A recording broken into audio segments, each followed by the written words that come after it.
Chapter 733.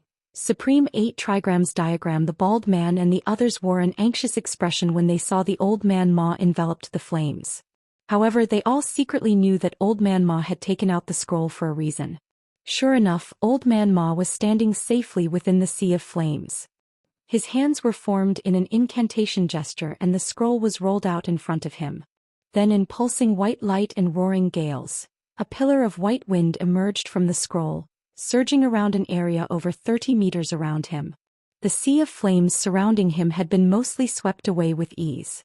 Then with a furious howl from Old Man Ma, a streak of silver light shot out from the pillar of wind, directly striking at Ku Yao without any concern for the flood dragon floating above him.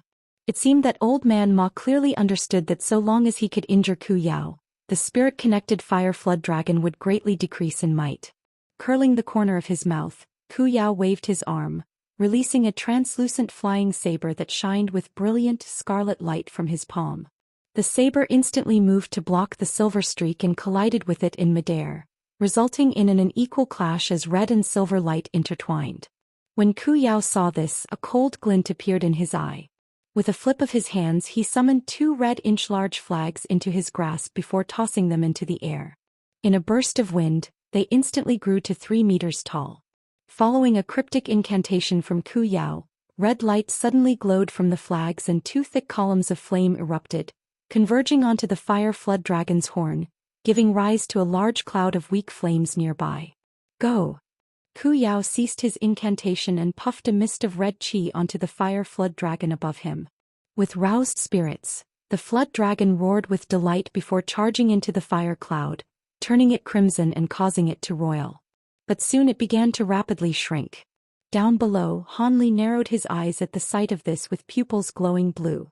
Through the bright sight spirit eyes, he was able to astonishingly discover that the fire dragon hiding inside the cloud was breathing in the fire cloud with reckless abandon. In the blink of an eye, the fire cloud was cleanly devoured and the flood dragon rapidly increased in size, raising to over 30 meters in height. With its head the size of a small building and its bared fangs, it appeared truly malevolent.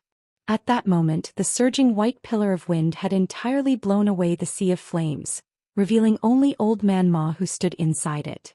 As he held the 8 trigram scroll in his hands, he coldly watched the tremendous flood dragon for only a moment before wordlessly flinging the scroll into the air. The scroll then shot into the sky in a streak of rainbow light and promptly disappeared into the skies above, as if attempting to reach its farthest reaches. Ku Yao blinked in astonishment. In his hesitation he suddenly sensed a series of odd spiritual chi fluctuations from above him. Slivers of rainbow light then began to shine down from the sky, revealing a 100-meter-wide 8 trigram formation enveloped entirely in rainbow light. It directly shot down from the sky without any resistance. Ku Yao's expression vastly changed and instantly pointed at the fire flood dragon without any further thought. The flood dragon immediately raised its head and spouted a scarlet stream of light from its mouth, directly striking at the bottom portion of the formation. The formation faintly trembled for a moment, but it continued falling as if unaffected. With a paled complexion, Ku Yao rubbed his hands together before suddenly raising them, shooting a dense barrage of countless fist-sized fireballs into the sky. Han Li's heart stirred at the sight of this. This wasn't something that was a result of many fireball talismans, but something that had been instantly produced by one's own cultivation. Spell warrior spirit techniques were vastly beyond what ordinary elemental Taoist techniques were capable, and were far more useful in battle as a result. As Han Li's mind wandered, the many fireballs struck the underside of the huge formation like shower of meteors. However, this strike also proved to be of little effect. The diagram continued falling down with immense speed as it enveloped Ku Yao and his flood dragon. At that moment the cultivators and spell warriors watching the battle were no longer able to see Ku Yao. They only saw the huge 8 trigram formation slowly revolve as they surrounded it. Old Man Ma didn't reveal the slightest delight from having his attack succeed. Rather, he solemnly sat cross-legged with his hands forming an incantation gesture as soft white light twirled around his body. At that same moment, the huge diagram seemed to have merged with the rainbow light and suddenly released rolls of deafening thunder, pulsing with light as it flickered. The shriveled spell warrior wore a worried expression on his face. He turned to the black-robed figure and politely asked, "Sir Heaven Weep, will Sage Ku Yao be fine in there? If it's dangerous, we don't need to respect the agreement for a one-on-one. We can just go in and rescue him." It is truly beyond belief that this nascent soul cultivator could possess such an odd ancient treasure. The black-robed figure softly laughed. "Don't worry about him," he said with a careless tone. "While that Supreme 8 trigram diagram is a truly formidable ancient treasure, this cultivator still hasn't grasped the true method to use it. He is barely able to use it by forcing his spiritual power into the treasure. This won't be able to hold fellow Taoist Ku for much longer. This brutish method of using the formation diagram will surely consume a great amount of magic power. How foolish. But still, it is no surprise that few know the true method to use such a rare ancient treasure in this remote area." His words seemed to carry a tone of disdain towards the cultivators of the heavenly south. The shriveled spell warrior relaxed when he heard this and decided to temporarily hold on his plan to organize a party of spell warriors to rescue Ku Yao. As for the bald man and the others, their expressions possessed both worry and joy. They had been excited when they saw the spell warrior trapped by the 8 trigrams formation. But when they saw Old Man Ma still maintaining the formation with a solemn expression with strange sounds occasionally sounded out from within the formation, they knew that the battle was far from over. For a time the old man had actually been cursing without end. This treasure was something that he had only recently acquired, and he had only previously used it against core formation cultivators. Those cultivators had been entirely powerless before this treasure and were each killed with ease. However, this spell warrior was able to temporarily obstruct the diagram through use of his own attacks along with the unceasing, ferocious attacks of his flame dragon. Stabilizing the interruptions caused by these attacks had drained much spiritual power from the formation diagram. The battle in the air grew calm for the moment. Apart from faint explosions sounding out from within the formation diagram, there was only silence. Worry became more apparent on the faces of Heavenly South cultivators. Han Li was the only one who still maintained a calm expression as he watched the battle unfold. Silvermoon clicked her tongue from the back of Han Li's mind in disappointment. That fellow Taoist Ma is truly overexerting that treasure by using the Supreme 8 trigram diagram in this manner. That ancient treasure is no weaker than the purple cloud lace. With a still expression, Han Li inwardly asked, "Supreme 8 trigram diagram? You know of this ancient treasure?" "Of course," Silvermoon quickly answered. "It was a renowned ancient treasure in the past. However, it seems this particular treasure is of poor quality. Otherwise, that spell warrior should have already perished, despite the old man's ignorance usage of the treasure. If it were a high-quality 8 trigram diagram, the magic power consumption wouldn't be so great." After some hesitation, Han Li asked, "If a poor-quality diagram can display this much power, then what would a good-quality diagram be capable of? When you say that the purple cloud lace is no weaker than this treasure, could it be that there is a secret method that must be used to draw out its full power?" Silvermoon smiled and replied, "The purple cloud lace isn't that troublesome to use. You simply need to pour spiritual power into it and use it. Furthermore, the Jade Sun True Fire only takes a few tries before it is properly grasped." When Han Li heard this, he grew silent. He gazed, then turned towards the sky once more, and he frowned, thinking, "Not good." A huge explosion rippled through the air and the 8 trigram diagram suddenly distorted. Countless beams of red light shot out from the diagram, tearing away at the formation. As this shocking scene occurred, another series of explosions sounded out from the corner of the formation. A ball raging flames emerged and shot 30 meters straight up before fading away, revealing Ku Yao with a blood-red complexion as he stood on top of the fire flood dragon. The flood dragon had returned to the size of 3 meters from an unknown time, and appeared vastly weakened. To the side, Old Man Ma didn't appear much better. His face was pale and his eyes listless. However, the old man gritted his teeth and waved his arm at the shredded formation diagram. In a flash of rainbow light, it flew back into the sky and dropped back down into the old man's hand as a scroll. Chapter 734. Heaven Flash Devil Arts. When the old man saw that the scroll was in tatters, his face greatly paled. It was clearly ruined beyond use. "What a pity!" The black-robed figure spoke with a trace of regret. If fellow Taoist Ku Yao hadn't been in such a rush to break free and used his fire spirit's vitality to stall of time, that cultivator's magic power would have been exhausted and he would have taken the initiative to dispel the formation diagram regardless. The shriveled cultivator pondered for a moment before he found himself agreeing. With the spell warrior broken free, Old Man Ma's complexion turned sickly pale as he grasped onto the scroll. He quickly placed it away in his storage pouch and viciously gazed at Ku Yao. Ku Yao snorted in response and had the flood dragon beneath him surge once more with flames and red light. The shriveled spell warrior suddenly shouted from above, "Sage Ku Yao, cease."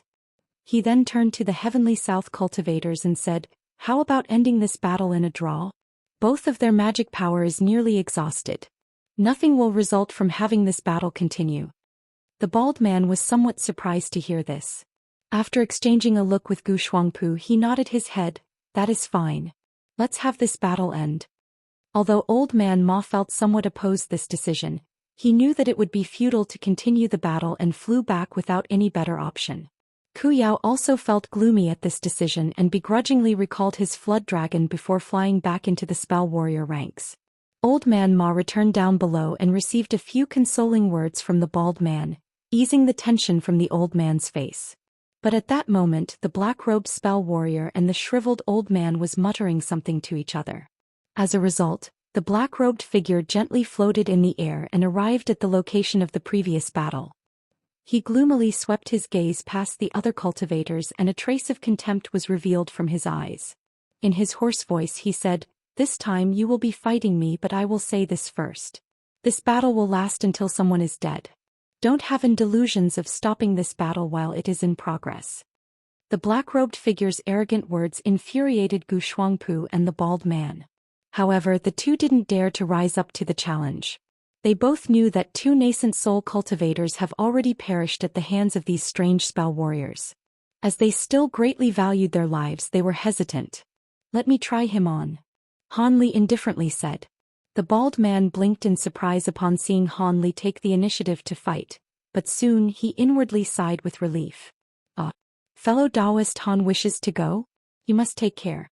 If there is something amiss, we will naturally go to rescue you." Han Li smiled and said little else. Azure light glowed from his body before he streaked across the skies. In the blink of an eye, he arrived before the black-robed figure, and expressionlessly stood in the air with his hands held behind his back. The black-robed figure appraised Han Li for a moment before his eyes began to turn from black to green in what appeared to be a monstrous display. Han Li narrowed his eyes and asked, "Are you demon or ghost? You don't think this old man is human?" The black figure coldly chuckled. At that same moment, inky threads of black chi began to wrap around his body. Ghostly wails soon began to howl, followed by gusts of Yin wind. Han Li took a short breath and calmly said, "So you were originally a man, but it seems that you've cultivated the Tao of a demon or ghost." "Humph. Junior, you speak too much rubbish. There is no need to examine me any further as you will soon die by my hand. Don't waste your effort." With that said, black chi suddenly surged around his body, nearly hiding him entirely from sight. "As I don't have the patience to play with you, I'll be taking your life now." The black-robed old man sinisterly laughed and formed an incantation gesture with his hands. Suddenly he grew to giant about 6 meters in height. Although the vortex of Yin Qi surrounding him mostly blocked him out of sight, one could faintly make out 2 horns poking out from the robes and 2 fangs as well. It was no wonder so many cultivators believed this unfamiliar spell warrior was a transformed oddity. Han Li's eyes shined with blue light, revealing the huge man's ferocious appearance. What? Han Li was shocked by the demonic appearance of the huge man. His current appearance was exactly the same as the one of the phantoms of the 6 apex devils he encountered when he fought the disciple of Archsaint Six Paths. "What relation does your esteemed self have with Archsaint Six Paths?" The huge man evilly grinned after a moment of surprise. "Who is this Archsaint Six Paths? Don't think that your nonsense will allow you to stall for time. Accept your death." He then raised his hand and scattered some of the black chi, suddenly shooting a black object towards Han Li. However, the object flashed with black light as soon as it left the cover of the black chi and disappeared from sight. Han Li's expression sank and suddenly shot back 10 meters. At that same moment, a huge ghost claw appeared where he was originally standing. Its attack is so sudden, it seemed to have materialized out of thin air. E. The huge demonic figure yelped in surprise at seeing his attack miss. Han Li stared at the ghost hand and indifferently said, "Not bad at all. Although you aren't a ghost Dao cultivator, as you cultivate devil Dao techniques, your methods of attack is quite similar to ghost cultivators. If one were to truly regard you as a ghost cultivator, they would definitely suffer." The large demonic man stayed still as it coldly glanced at Han Li. At that same moment Han Li frowned and he moved about 10 meters to the side in a blur. As a result, yet another green ghost claw had silently struck where he once stood. The huge man was no longer able to keep his calm after missing a second time and asked, "Since you've already dodged 2 of my attacks, could it be that you'd seen other ghost cultivators in the past?" "Of course I have. How else could I have so easily dodged your attacks?" Han Li replied smilingly with a half-truth. "Humph. Your esteemed self is actually a vastly experienced individual. Regardless, even if you know that I use devil Dao techniques, what will come of it? With the might of the Heaven Flash devil arts, you will be dead in only a moment." The huge man spoke sinisterly. He then abruptly released an intense, ear-piercing whistle that capable of even splitting stone. When Han Li saw this, his calm expression turned stern. The black qi enveloping the huge man began to rapidly revolve in place. Soon after, an astonishingly powerful wave of devilish qi suddenly erupted out of thin air, and the huge man shot out from the black qi, instantly arriving before Han Li as he left afterimages in his wake. With a slight movement of his arms, an impenetrable flurry of black-green claws immediately surrounded him. It seemed that he intended to use his claws to cut Han Li into countless pieces. Han Li took a deep breath and wore an odd expression as he remained in place. He slapped his hands together before spreading them out, summoning a net of golden lightning around him. With thunder ringing in the air, Han Li glanced at the claws around him with complete fearlessness. Without any further thought, the huge black figure then ordered the claws to strike Han Li without mercy. From the huge black figure's point of view, common devilish arts might be subdued by lightning attribute techniques, but the Heaven Flash devil arts is by no measure common. It wouldn't be stopped by some trifling lightning. However, the cultivator he faced seemed to know quite a bit, much to his unease. He felt it best to immediately dispose of him. But before the black figure finished his thoughts, he suddenly felt his own claws grow hot, soon followed by an unimaginable pain. Golden light then brightly shined from before him. The golden lightning net had actually broken through the claw phantoms and was making its way to envelop him. Unable to protect himself from behind, trapped by the net of golden lightning, a legend he once heard suddenly appeared in his mind. In the past, when he was learning of this devilish art, his master had repeatedly warned him of the greatest nemesis of the Heaven Flash devil arts. But because he had never encountered any equal opponents after cultivating this devilish art, he had forgotten about this matter. Golden lightning? It can't be. It's so similar. Don't tell me, dash. The black figure's expression grew completely tense and he felt his heart drop. Unwilling to remain idle in the oncoming danger, he immediately howled and had his tall stature suddenly shrink in size, becoming a dwarf that was only a meter tall, buying him more time before the golden net struck him. In that time that he bought, his shrunken body suddenly fluctuated in size before hastily erupting into countless threads of black light, scattering in every direction. When Han Li fought the disciple of Archsaint Six Paths in Chapter 573. Chapter 735. Two-tailed serpent. A cold glint shined from Han Li's eyes, and he suddenly shook his hands, shooting a bolt of lightning towards the golden net. Countless arcs of lightning began to spark from the net upon impact, causing it to instantly constrict. Then each of the black threads collided against the golden lightning. With a huge flash, the golden lightning turned the black threads of qi into ash, each burned thread accompanied by a wretched and tragic scream. Soon, the remaining black threads returned towards the center of the golden net, condensing into a glossy black demon nascent. Its face was filled to the brim with fear. It opened its mouth and spat out clouds and clouds pitch-black yin qi. They quickly wrapped around it in layers in an attempt to prevent the divine devilbane lightning from approaching any closer to its body. Han Li's face was expressionless apart from the sneer that momentarily appeared. From his hand he shot a bolt of lightning, so dazzling and bright it was difficult to see, and enveloped the demon nascent. Yet another miserable shriek soon followed and the rolls of thunder quieted down, leaving only silence for a short while. When Han Li saw this, he inwardly sighed with relief before retracting his remaining lightning and taking a pitch-black storage pouch into his hand.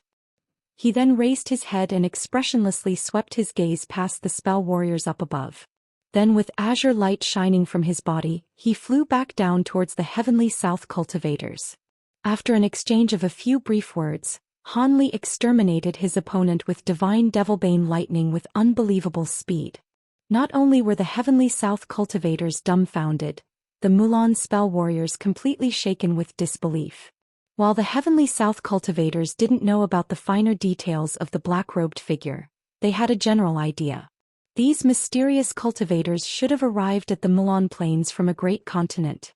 Although they didn't know why these cultivators suddenly appeared at the Mulan plains, they reached some sort of agreement with the 3 divine sages of the Mulan tribes. And it was clear to see that these cultivators had abilities far beyond cultivators of a similar grade. Before the true war even started, 2 heavenly south nascent soul cultivators had perished one after another, earning the confidence of these 2 Mulan sages. As for why the black-robed figure participated in the second battle, it was because he felt that there were too many nascent soul stage cultivators that were guarding the grand formation, and he felt it best to first exterminate one while he could. But who could have known that this ordinary-appearing youth would actually be able to kill the black-robed figure with ease? Not even his nascent soul was able to escape, much to the shock of the 2 spell warriors. When the shriveled spell warrior and Ku Yao regained clarity of mind, he glanced at each other with terror and hesitated for a moment, not knowing whether or not they should continue the battle, or deal with the uproar of the spell warriors behind them. But at that moment, they suddenly heard a faint, nearly inaudible voice speak in their ear. "Retreat for now. Our momentum has already died. Let us further consider our plans tomorrow. When that time comes, that formation may already be. He. While Heaven Weep's death will be inconvenient, I'll personally explain the matter to the divine sages." The voice sounded neutral in tone, but the words carried an unmistakable air of command. The shriveled man, the Ku Yao, were stunned for a moment upon hearing the voice, but they soon complied with their orders and began to give commands to the spell warriors under their command. With some disturbance, the army made an about-face and slowly retreated. The 2 sages naturally brought up the rear, gloomily watching the cultivators as they retreated. They glared at in particularly Han Li before flying off. Gu Shuangpu watched the spell warrior army retreat and doubtfully asked, "Should we pursue them? Leave them be." The bald man shook his head and said, "Although they're retreating, they still haven't been defeated. If we were to pursue them, we could find ourselves surrounded. Also, we have to guard the grand formation. It'll be best if we nurtured our strength and bide our time. Our Yellow Dragon Mountain's 1,000 soundform formation isn't easily broken.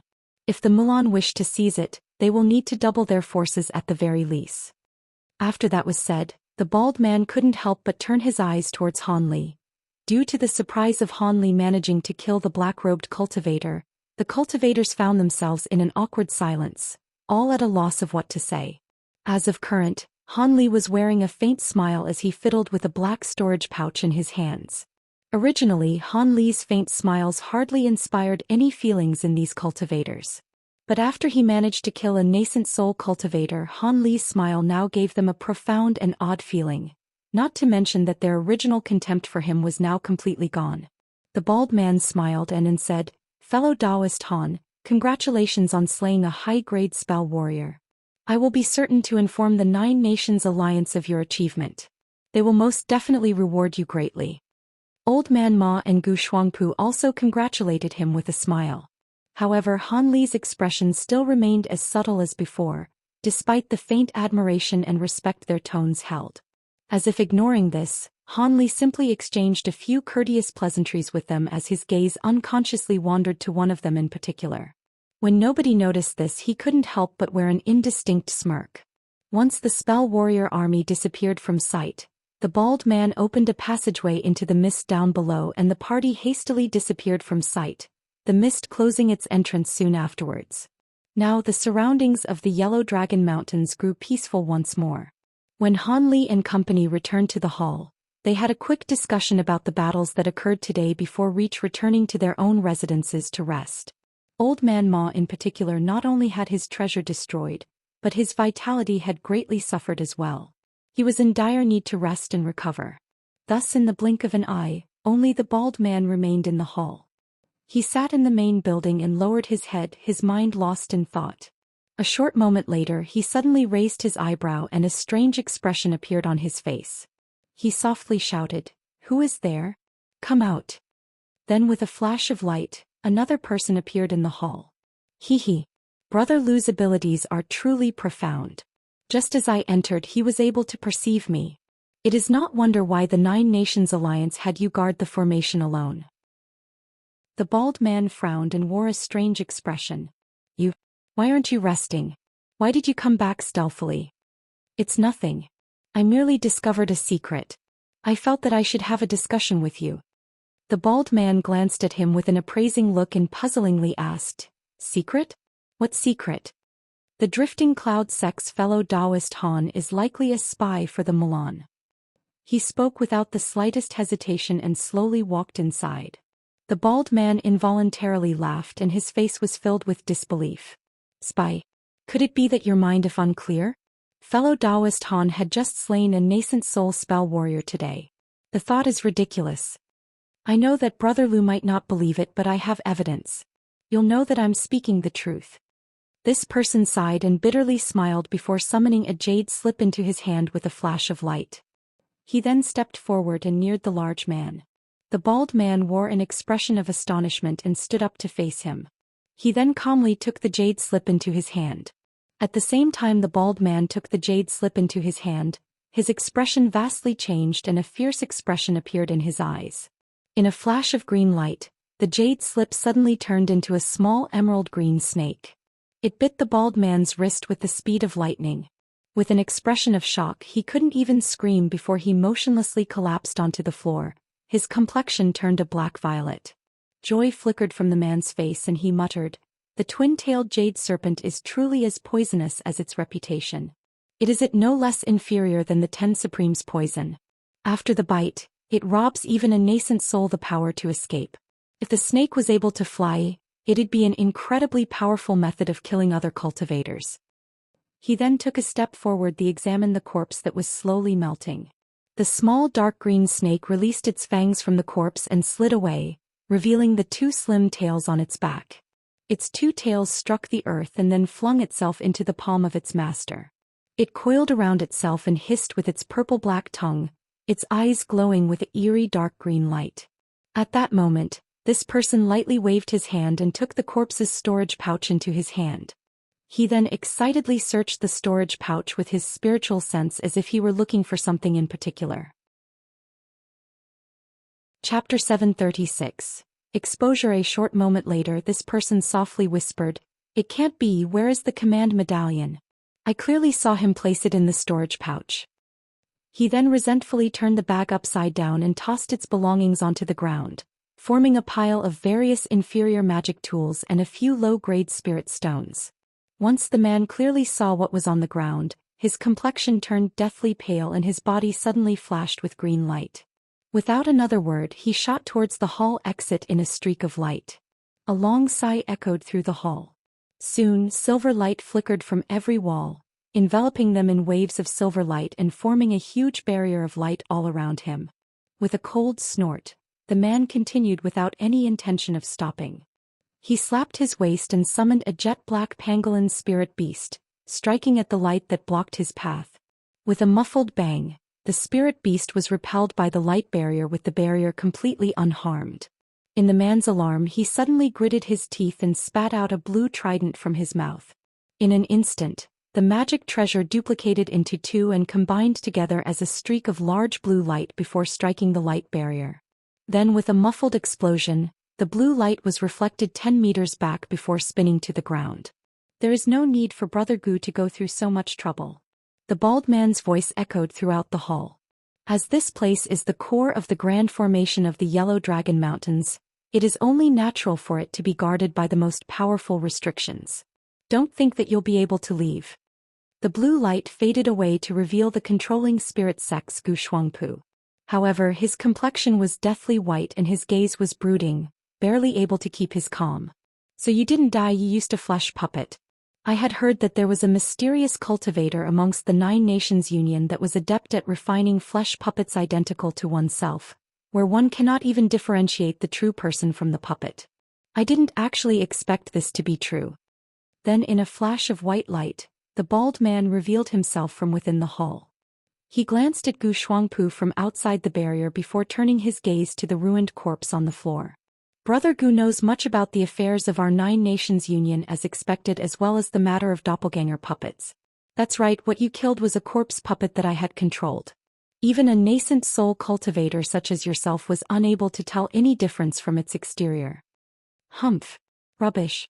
If I hadn't used my spiritual sense to closely examine your doppelganger out of fear of being detected, I definitely wouldn't have been deceived.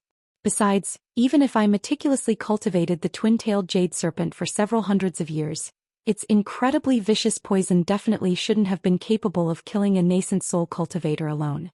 I originally planned only to use the serpent to heavily injure you, but I had mistakenly overestimated the toxicity of the snake upon seeing you perish in a single blow. It seems I've become arrogant. Gu Shuangpu spoke with an icy expression, but a trace of regret was betrayed from his eyes.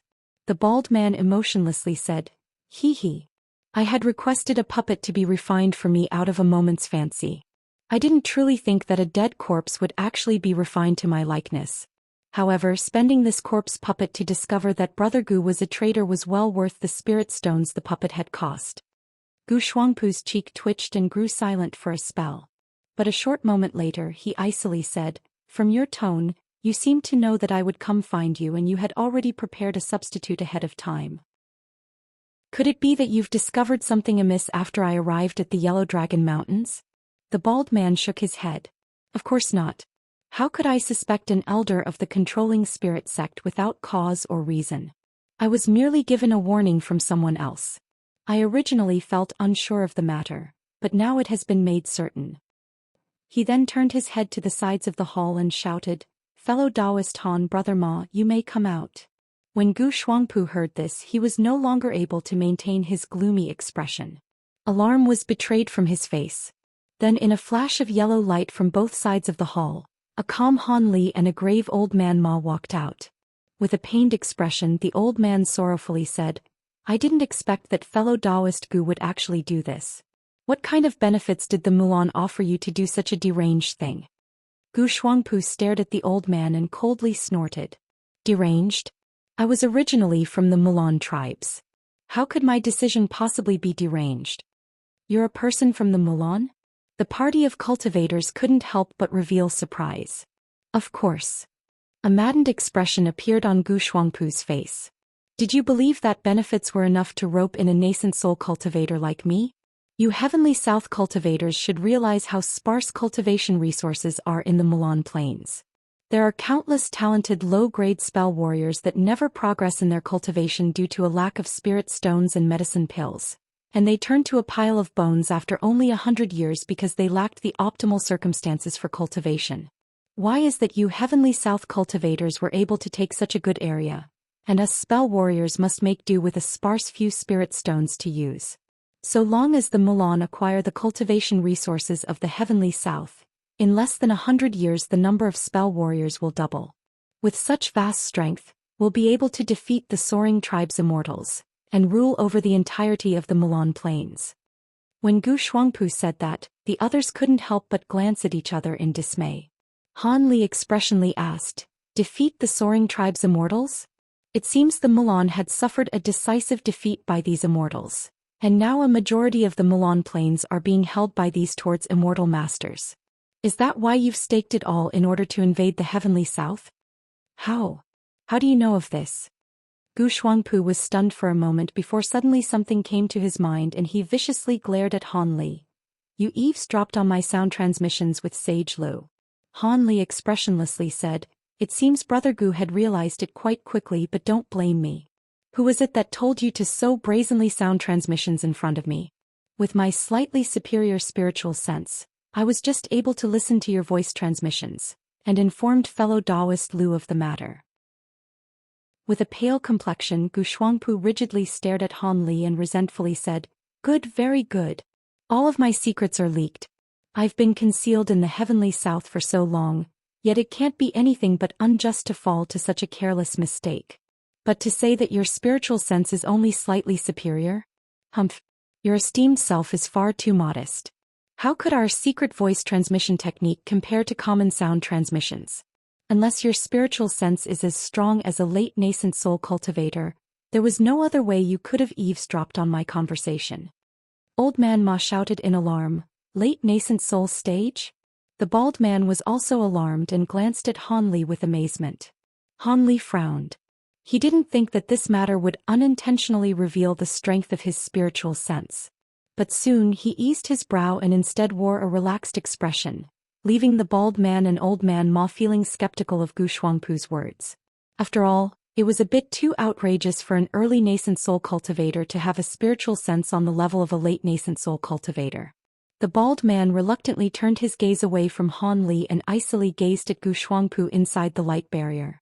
Since we now know you are a spy, don't blame us for being ruthless. Although I wish to spare your life and hand you over to the enforcers of the Union, there is a great battle ahead of us. We do not have the option to keep you alive. Soon after, he flipped his hand and summoned a command medallion that flickered with silver light. He raised the command medallion into the air, shooting a beam of light at the barrier. The barrier cleanly absorbed the beam and began to flicker, suddenly shining with countless silver flowers, each vastly beautiful. Gu Shuangpu saw the silver flowers just like a poisonous insect and his expression grew unsightly. Without further thought, he quickly slapped several places around his body, placing several layers of various colored light around his body. At that same time he pointed to the blue trident in front of it. It began to spin above his head and formed a barrier of blue light around him. Once the silver flowers began to rupture and fill the light barrier, the bald man turned around with disinterest and solemnly spoke to Han Li and Old Man Ma. Let's go, there's nothing good to see. Although his cultivation is high, he won't be able to endure the restrictions for long, and will soon have his soul destroyed. We still have to deal with the aftermath. Although this person was a Mulan spy, he was still a controlling spirit sect elder. We will have much explaining to do to the Union. Chapter 737. Spirit-fused serpent monster. Seeing that the large man possessed such confidence in the hall's restrictions, Han Li blinked but said nothing else. Old Man Ma also felt somewhat doubtful of the bald man's words and frowned. Han Li smiled and suddenly said, "To tell the truth, although this matter is somewhat troublesome, there is no need to worry too much over it." Not daring to ignore Han Li given his previous accomplishments, the bald man hesitantly asked, "What does Brother Han mean?" Old Man Ma also looked at Han Li with astonishment. Han Li rubbed his chin and said, "Our alliance leaders should surely know something of the Mulan spies infiltrating into the heavenly south. They must have caught some in the past. So as long as this high-grade cultivator was a spy, the controlling spirit sect won't be able to do much about it. Since we all come from different alliances, most cultivators won't think that we had deliberately framed the controlling spirit sect elder. As such, we only have to explain ourselves and deliver the information we acquired from the Mulan. Once they've verified this information, no trouble should come of this. I believe the controlling spirit sect should have had their own misgivings about Elder Gu by now. Surely fellow Taoist Gu wasn't able to perfectly conceal everything after so many years. And even if they don't, they should be able to find something suspicious from his past movements." The bald man unfurled his brow and suddenly revealed a white jade slip in his hand. He wore an odd expression and said, "Brother Han's words are reasonable. I had also used a secret technique to record his previous words in a jade slip as well. We'll be able to use it as evidence when the time comes." After hearing Han Li's explanation and seeing the bald man's jade slip, Old Man Ma breathed a sigh of relief. "That will do. It is a pity that fellow Taoist Bu wasn't able to come out and stand witness as his injuries were so severe that he had to conceal himself, but it won't pose a problem." Once that was said, the three had a more detailed discussion about the matter when hisses suddenly sounded out from the silver light barrier. The three were greatly surprised by this and they glanced at each other with bewilderment. Just as the bald man thought to take action, a huge explosion of flames ruptured from within the barrier. A green claw flew out and struck the light barrier like a bolt of lightning, causing it to fiercely tremble. "What's this? He still has the strength to shock the restriction." The bald man was greatly alarmed and shouted with disbelief. He then formed an incantation gesture and struck the barrier with a white spell seal, causing the numerous flowers of light to cease, revealing the scene inside. The bald man and old man Ma felt their breaths turn cold. Han Li's expression was also sullen. Gu Shuangpu had disappeared, only to be replaced with a half-man, half-demon serpent monster. This monstrosity was wearing Gu Shuangpu's clothes, but its face and limb was entirely covered by green scales. Its 2 eyes were icily eerie and its 10 fingers were razor-sharp. It also had 2-meter-long tails that were gently tapping the floor. The scaly face had clearly belonged to Gu Shuangpu. When it opened its mouth, its serpent tongue flickered and it uttered serpent hisses, much to the disgust and fear of those present. When Old Man Ma clearly saw the monster's appearance, his face turned deathly pale and he flusteredly shouted, "This is the spirit-fused technique." He had turned into one with the twin-tailed jade serpent. When the bald man heard the old man, he also wore an expression of furious alarm. Spirit-fused technique? Isn't that a lost secret technique? Does he not fear being banished from the cycle of reincarnation? Soon after, he rigidly stared at the serpentine monster as if it were a great enemy and hastily slapped his storage pouch. In a flash of silver light, the restriction command talisman appeared in his hand. The large man puffed a breath of spirit chi on the medallion before tossing it into the air. But just as he began to hurriedly utter an incantation, the monster inside the barrier began to take action. It sullenly swept its gaze past the 3 outside the barrier, and quickly flicked its tongue before splitting open its cheek and spitting out a purple-black liquid towards the 3. At that moment, the bald man saw this and ceased his incantation, pointing towards the command medallion instead. The medallion began to radiate with silver light and shot over 10 silver spell seals at the barrier, each absorbed seal releasing a dragon's cry. The barrier then flashed violently several times and grew thicker. And the countless silver flow within the barriers then began to condense at the top.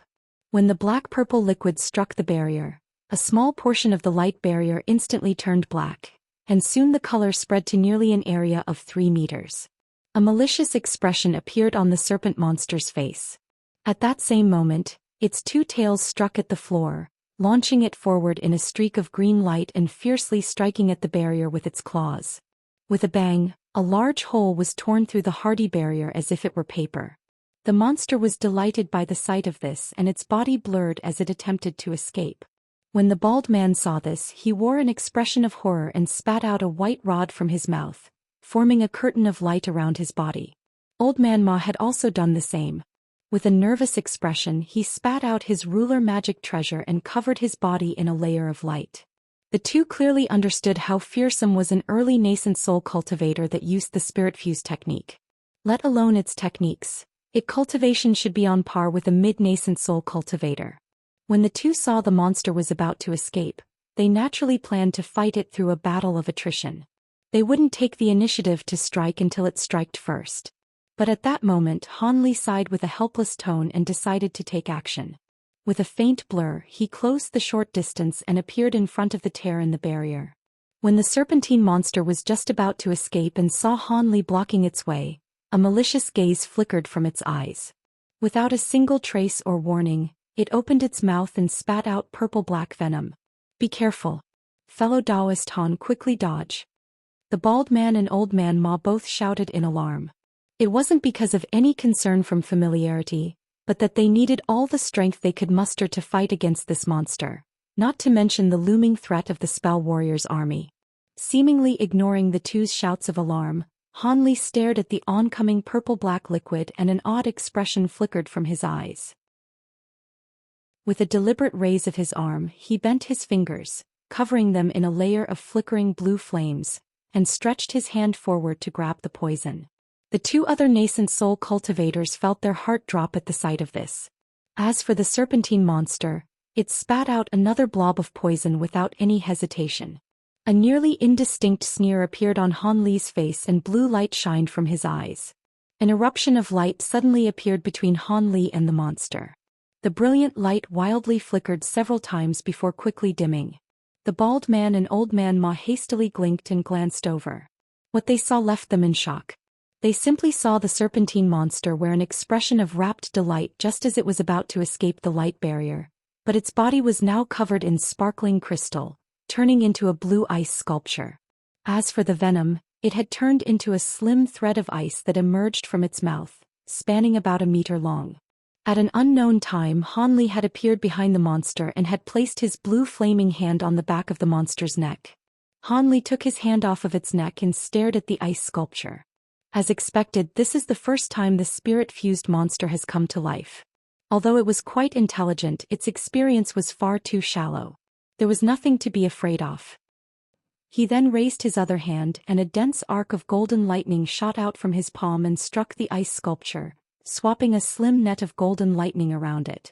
The blue radiance and the golden light fused together before promptly exploding, turning the ice sculpture into inch-sized chunks. With blue specks of light filling the air, a fist-sized black-purple object had shot out, but it was caught by the golden net. Inhuman wails soon began to scream from it. A stern expression flickered from Han Li's face. Han Li closed the hand that emitted the lightning and caused the net to constrict, rupturing it into golden brilliance and causing it to disappear from view. Chapter 738. Beaten at their own game with a screech, the golden radiance turned the demon nascent into a cloud of smoke that soon scattered. It was said that the spirit-fuse technique was an incredibly vicious ancient devil Dao technique. Of course, the demon nascent that resulted from it was likewise incredibly vulnerable to the divine devil-bane lightning, and was quickly destroyed, incapable of using instant movement to escape. In the distance, the bald man had dropped his jaw and couldn't muster the force to open his mouth. As for Old Man Ma, his face appeared calm enough, but his eyes were wide open and he couldn't bring himself to say anything. Han Li had already anticipated that the two would feel shocked, and he maintained his calm appearance. He summoned the storage pouch on the floor and the blue trident into his hands and then observed them with his spiritual sense before tossing them to the bald man. Han Li glanced at the two and slowly said, "Although we did kill him, we should give his magic treasure and storage pouch back to the controlling spirit sect in an untouched stage. That way the controlling spirit sect won't have anything to say." When the bald man heard Han Li speak, he instantly recovered from his shock and immediately agreed. "Brother Han's words are very reasonable. We'll do as you suggested."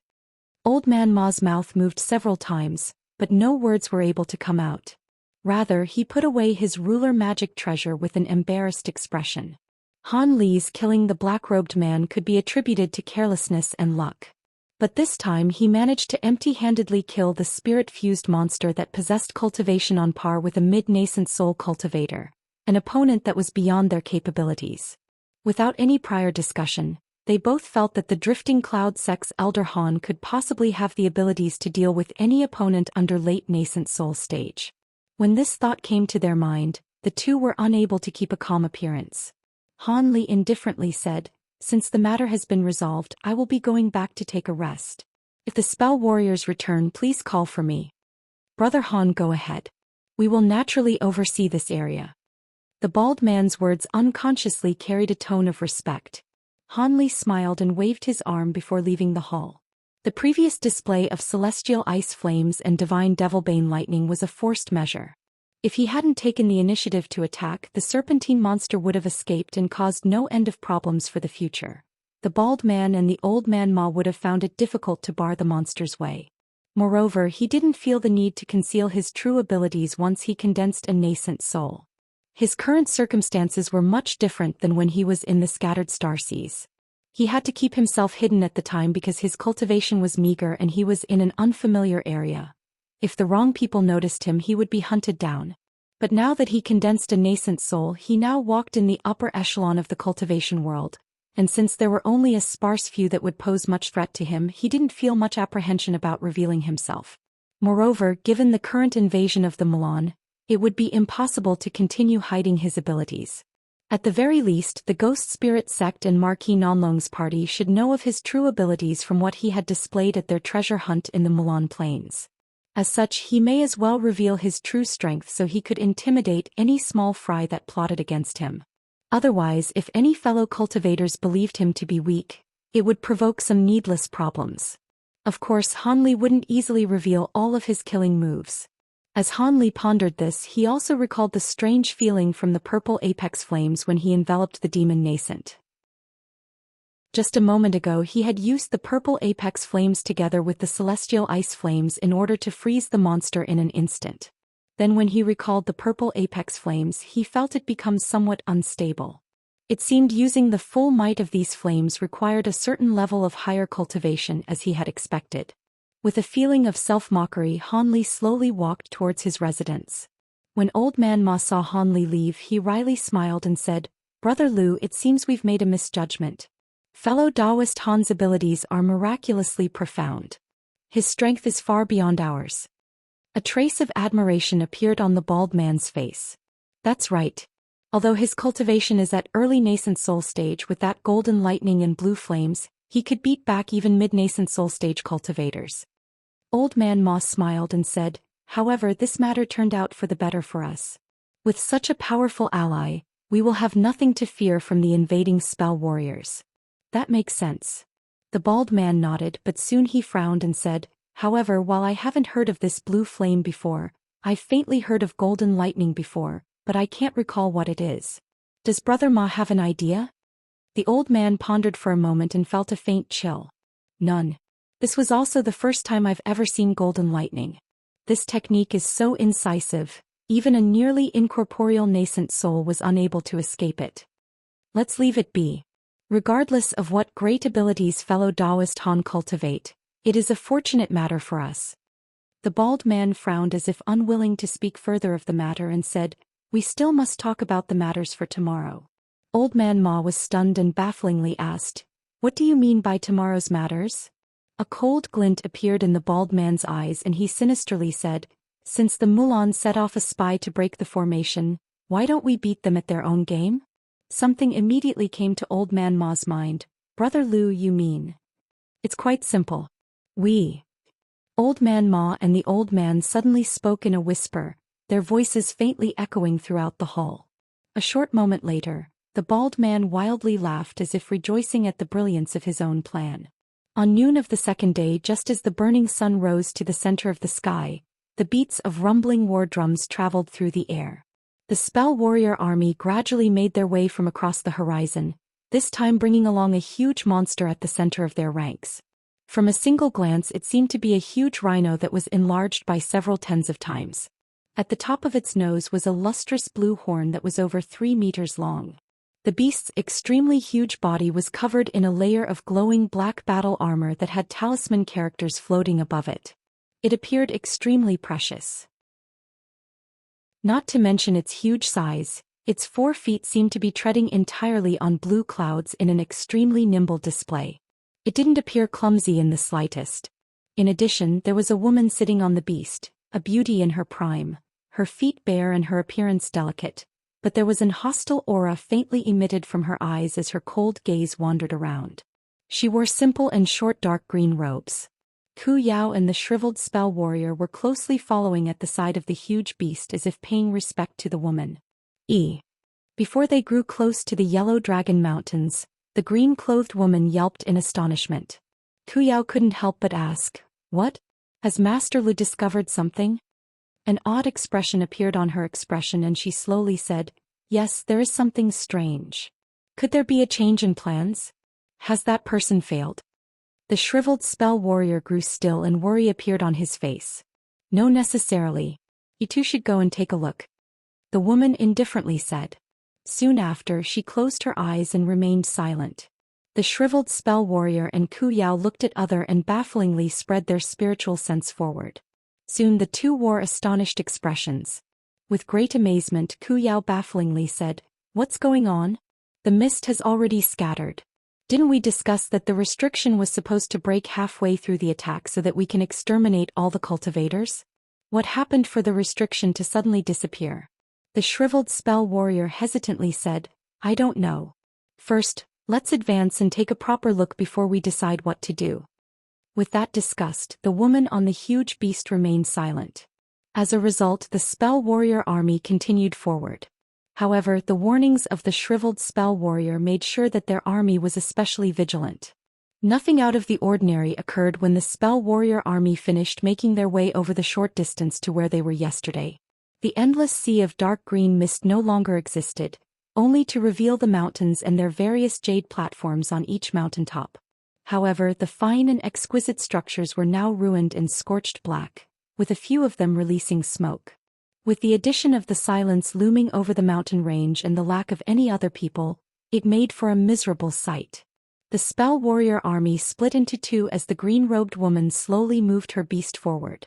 They glanced at the beautiful figure on the huge beast with respect and kept silence rather than show their ordinary display of restlessness. Ku Yao and the shriveled spell warrior followed after her. The woman glanced at the scene before her with bright wandering eyes. After a moment of silence, she brushed her hair back and a cold smile appeared on her face. The shriveled spell warrior bewilderedly said, "It's no good. Although the mist has stopped, there are still restrictions present that are blocking my spiritual sense from looking any further." Ku Yao puzzlingly said, "That's right. What we're seeing currently is possibly only an illusion. If that person has truly succeeded, he should have joined us by now." With a cold voice, the woman said, "Then you mean to say that we will simply stand here and do nothing?" "Of course not," the shriveled spell warrior explained. "We will only need to be more careful. It is possible that person had only succeeded in part and had escaped after being detached. As a result, the other cultivators must have abandoned this place and made a retreat." The green-robed woman smiled with indifference. "Such a wild guess is pointless. Considering the enemy's cultivation, we have a very high certainty of victory. However, we cannot be careless. A miscalculation could lead to death or capture." Ku Yao hesitantly said, "Then Sage Lu means." The woman calmly said, "Regardless of whether or not this is a trap, we've come to break the formation. Let's move in accordance to our original location.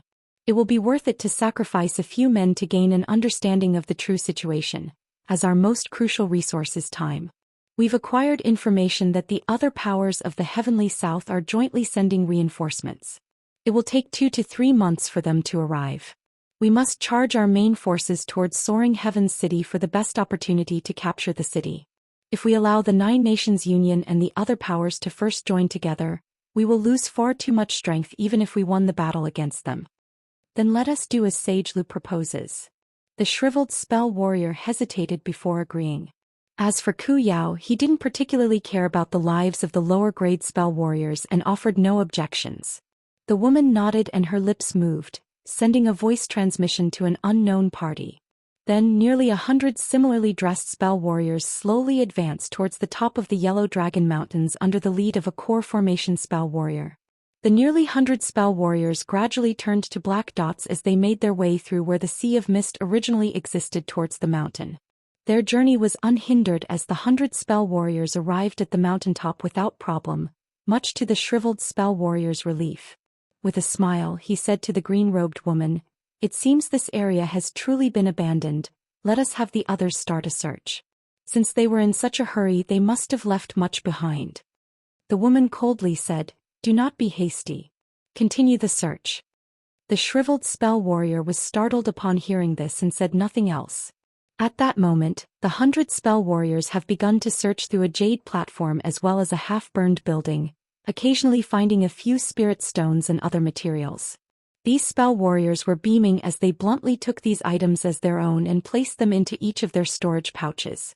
The spell warrior army was originally comprised of different various-sized Milan tribes to begin with. Apart from the resources acquired from spirit stone mines and such, the rest of the spoils in the war were each their own. When the main force outside saw this, they began to grow restless. They were extremely envious of the opportunity to acquire spoils without life-threatening battles or any hardship. Who knew how many good items were held in the buildings there? Not long after, the shriveled man and Ku Yao were no longer able to keep still. Ku Yao hesitantly said, "Sage Lu, look." Since a majority of the army's spell warriors came from their tribes, they naturally didn't wish for the spell warriors from their own tribes to miss this opportunity as they were always lacking cultivation materials. As for the 100 spell warriors already looting, they came from a small tribe that wasn't particularly powerful. What they already gathered should be enough for them. The green-robed woman remained indifferent as if she hadn't heard them. Instead, she unconsciously narrowed her eyes as if puzzled about something. When Ku Yao and the shriveled spell warrior saw this, they hesitantly glanced at each other and ceased talking. After the time it took to finish a cup of tea, the 100 spell warriors had scavenged about a third of the mountain peak. At that moment, the woman finally said, "The two of you will each send 100 men into the area and destroy the remaining restrictions in passing. There is no need to sweep the entire mountain with your spiritual sense. I won't be allowing any others to enter the mountain. Yes, we will do as Sage Lu commands." Delighted, the two sent words to their own personal disciples in their respective tribes. As a result, 200 more spell warriors entered the mountaintop and began to rummage through the buildings like ravenous wolves. "With this much people, my magic power will not be able to hold." Old Man Ma's voice suddenly broke the silence in some area of the Yellow Dragon Mountains. The bald man sighed with regret and said, "It is truly a pity that none of the Mulan Grand Sages entered the trap." No long after that was said, a quake began to shake the entire mountaintop. The 300 spell warriors currently present were completely shocked. Without the slightest orders, they scattered in every direction. As for the 3 core formation cultivators that were leading each party, they were naturally the fastest, traveling 100 meters in the blink of an eye. But even if they were capable of mustering further speed, they wouldn't be able to escape the vast perimeter of the formation. Lights of all colors suddenly shined from the mountaintop and the green mist began to return, instantly surging through the air, enveloping a vast area around the mountain in a sea of green mist once more with the Yellow Dragon Mountains as its center. When the shriveled spell warrior and Ku Yao saw this, their expression became unsightly and even a bit pale. As for the green-robed woman riding the huge beast, her gaze remained cold as always as well as her expression. "What a pity," she said with an emotionless tone. "It was a trap as expected. If we didn't have Gu Shuangpu take action, perhaps he could have remained hidden and displayed an even greater effect." Ku Yao formed a fist with both his hands and stared into the mist. The core formation spell warrior that he sent inside was a direct descendant that he particularly favored. Not thinking that he would fall into a trap, he anxiously felt the need to rescue him. With eyes lit aflame, he said, "Sage Lu, those inside." The green-robed woman glanced at Ku Yao and carelessly said, "Don't waste your breath. With those nascent soul cultivators' abilities, dealing with the core formation cultivators will be very easy. They are likely already dead." After his expression wavered, he wore a fierce expression and said, "If that's the case, Sage Lu, have me lead the charge to break the formation. I am able to release my fire spirit's essence and destroy the formation in a single breath. Afterwards, let us incinerate the remains of each of the cultivators inside." The woman raised her brow and said, "Your fire spirit's essence? That's fine. Since you've already made up your mind, I will have the giant rhino accompany you. However, it is best that you save your fire spirit's essence and use it during a crucial moment. We must also pay particular attention to that youth that killed Sir Heaven Weep. I suspect he is also the cultivator that destroyed the body of the Heavenly Wind tribe's Sage Mu. If that's the case, his abilities are great, not to mention his strange blue flames. If you aren't careful, you'll meet your end." The shriveled cultivator's expression stirred and he revealed a trace of fear. "He's the cultivator that slayed Sage Mu's physical body? I heard that he was capable of the legendary lightning movement. Is that true? Sage Wen, your techniques are weakest against cultivators that are able to close the distance in combat. Take particular care of yourself to never fight with this cultivator. It'd be best if you left him to me." With a cold glint shining from her eyes, she proudly said, "I cultivate the soft wind arts. Its speed should be no less than his lightning movement.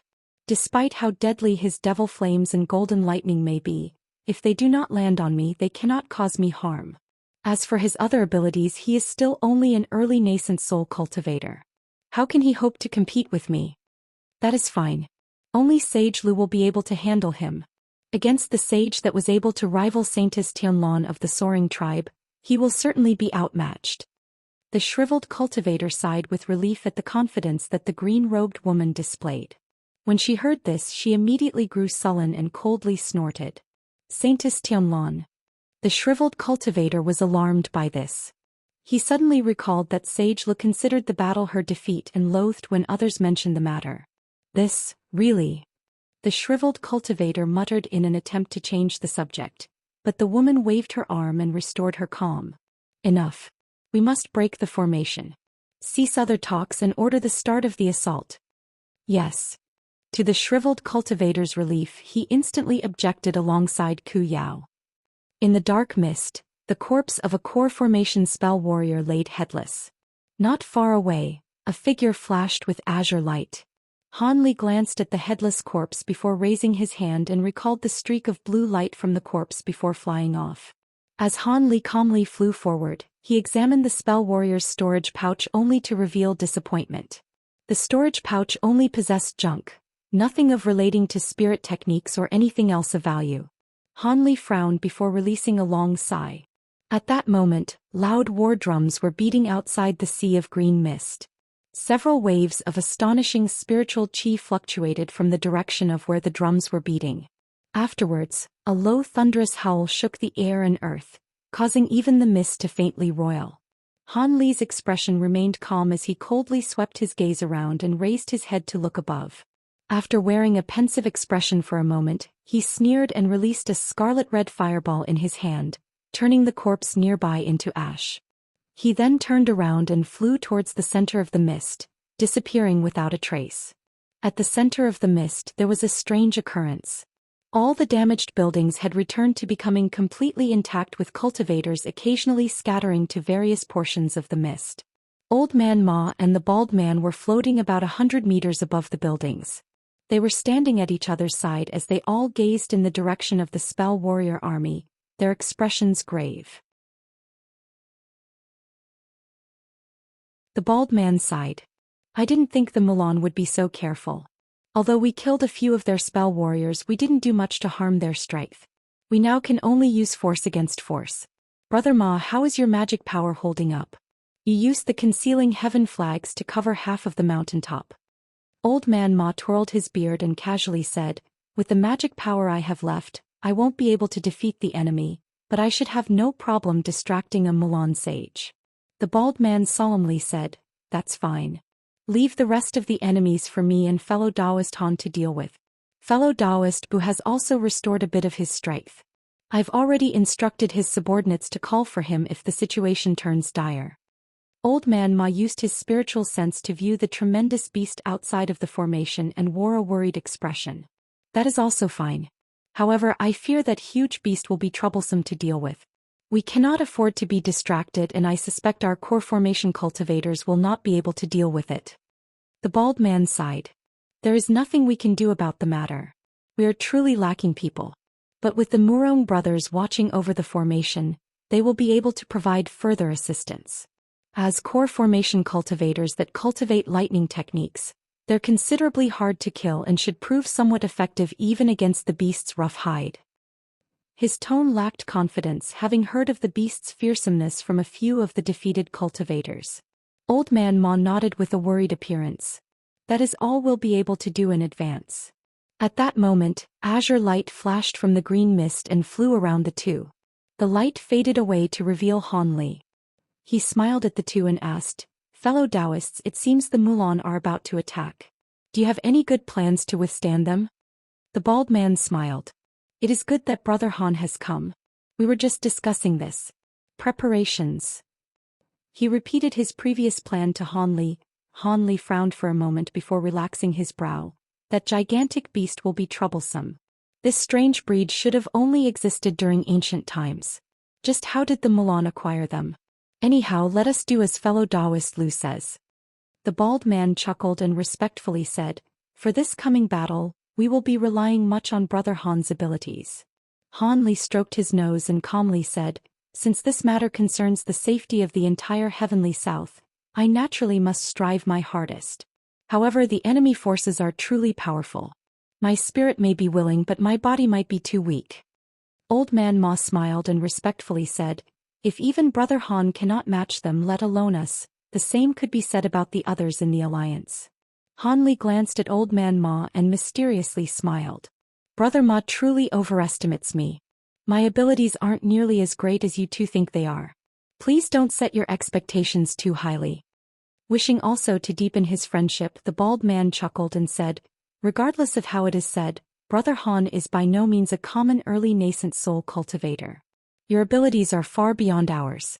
For this coming battle, the Mulan have begun their assault." He quickly turned his gaze towards the instant. Han Li and Old Man Ma quickly glanced around in alarm. Red lights suddenly glowed in the direction of the Spell Warriors' army. A cloud of red flames suddenly filled the sky with several tens of scorching miniature suns gathering within it. Being the first time he had seen such a thing, Old Man Ma shouted in alarm, "What's this?" The bald man sullenly explained, "This is a Spell Warrior Spirit Technique formation. With a large number of Spell Warriors taking the place of formation flags and plates, they are able to quickly form a Spell Formation Spirit Technique. However, a high-grade Spell Warrior is needed to oversee the formation. From the huge fireballs, it is likely being controlled by the Fire Attribute Spell Warrior from yesterday. Spirit Technique Formation." Old Man Ma muttered to himself in astonishment. Although he wished to further ask about the details, he knew now was not the appropriate time and kept silent. Han Li withdrew his gaze and calmly said, "Let us all enter the formation and act with discretion. Before we fight with the nascent soul stage spell warriors, let us kill as many low-grade spell warriors as possible." "Good." Neither of the two offered any objections. The bald man called for several of the other core formation cultivators and gave them each their instructions, all of them entering the green mist one after another, with Yingning among them. Of course, Han Li gave her a few words of warning via voice transmission before promptly disappearing from the mist. At that moment, a portion of the spell warriors were organized into groups of several tens, each of them arranged in a profound and wondrous spell formation. They all raised a sparkling fire-red magic tool over their heads as they gathered around the fire chi and conducted the formation. Several tens of huge fireballs floated hundreds of meters above them, as they surged with broiling heat. The spell warriors underneath were roasting, each of their mouths parched, their vision blurry, their bodies trembling as they bitterly supported the spirit technique formation. At the very center of the formation of tens of fireballs, Ku Yao was sitting cross-legged with disheveled hair as 6 huge red banners slowly revolved around him. He remained completely motionless while his hands formed a strange incantation gesture. As for the 3-meter-long fire python, it spiraled around his head while its body shined with brilliant red light, stirring clouds of fire around it. Not far away, the green-robed woman had dismounted from the huge beast and was coldly staring at Ku Yao's actions. As for the shriveled spell warrior, he was further behind them and was glancing at them with concern. Ku Yao suddenly opened his eyes and shouted, "Go!" The 6 banners around him simultaneously erupted into pillars of scarlet light. At that same moment, 6 fireballs that spanned over 40 meters in length appeared in the air. Suddenly, the pillars of scarlet light were completely absorbed by the 6 fireballs, and they began to tremble for a moment before spurting out flames that were 3 meters tall.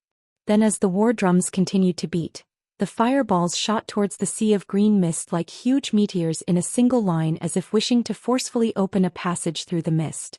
The combined casting of these many spell warriors had condensed fireballs of extraordinary might.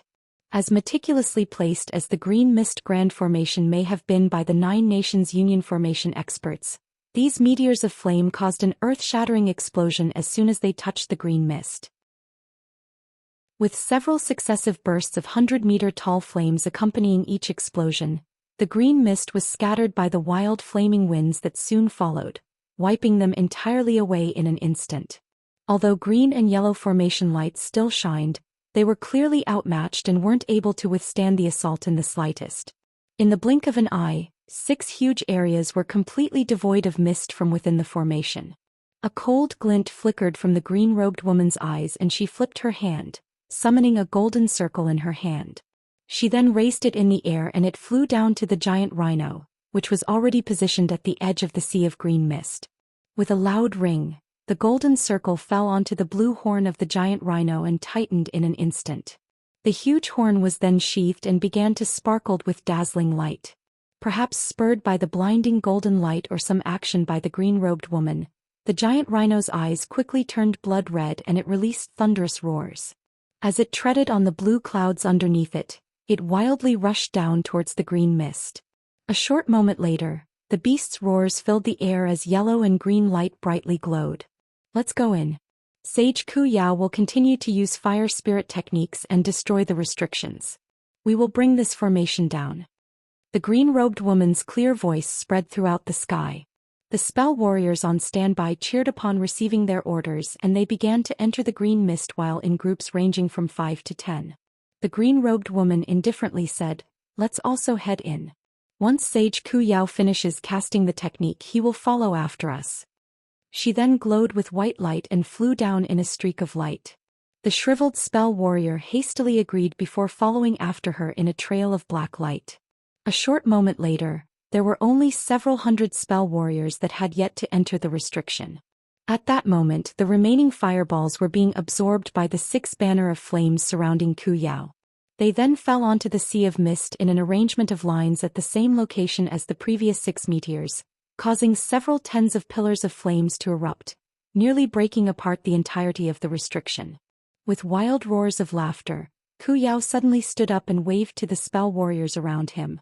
Then he wordlessly flew down towards the mist of sea in a ball of scorching flame. When the other spell warriors in the formation saw this, they flocked after him. At that moment, there were over 1,000 spell warriors in total inside the formation, not to mention the several hundred hidden spell warriors that were controlling the formation's restrictions from within. Han Li floated motionlessly inside the mist with his eyes closed. His body was already enveloped in armor composed of the black-tainted gold-devouring beetles, and he was standing on a huge azure sword. Above him floated silent 3-meter-long swarms of sparkling golden beetles. They each appeared extremely malicious and bloodthirsty, as if just waiting for their first opportunity to kill. Han Li blinked several times and he slowly opened his eyes, his face wearing a trace of astonishment. As expected, there was a mid-nascent soul stage sage amongst them, but to think that it'd be a female spell warrior. Han Li muttered to himself. After a moment more of thought, he slapped his storage pouch and summoned a set of formation tools in his hands. Han Li's figure blurred as he quickly placed down the mightiest spell formation he could place on such short notice. Han Li swept his sleeve and commanded, "Silvermoon, come out." A small fox then flew out of his sleeve and landed in front of him. Han Li continued, "I will be giving you the purple cloud lace and the flower basket as well." The opponent this time seems to be even more troublesome than Wanner's senior martial sister. Careful.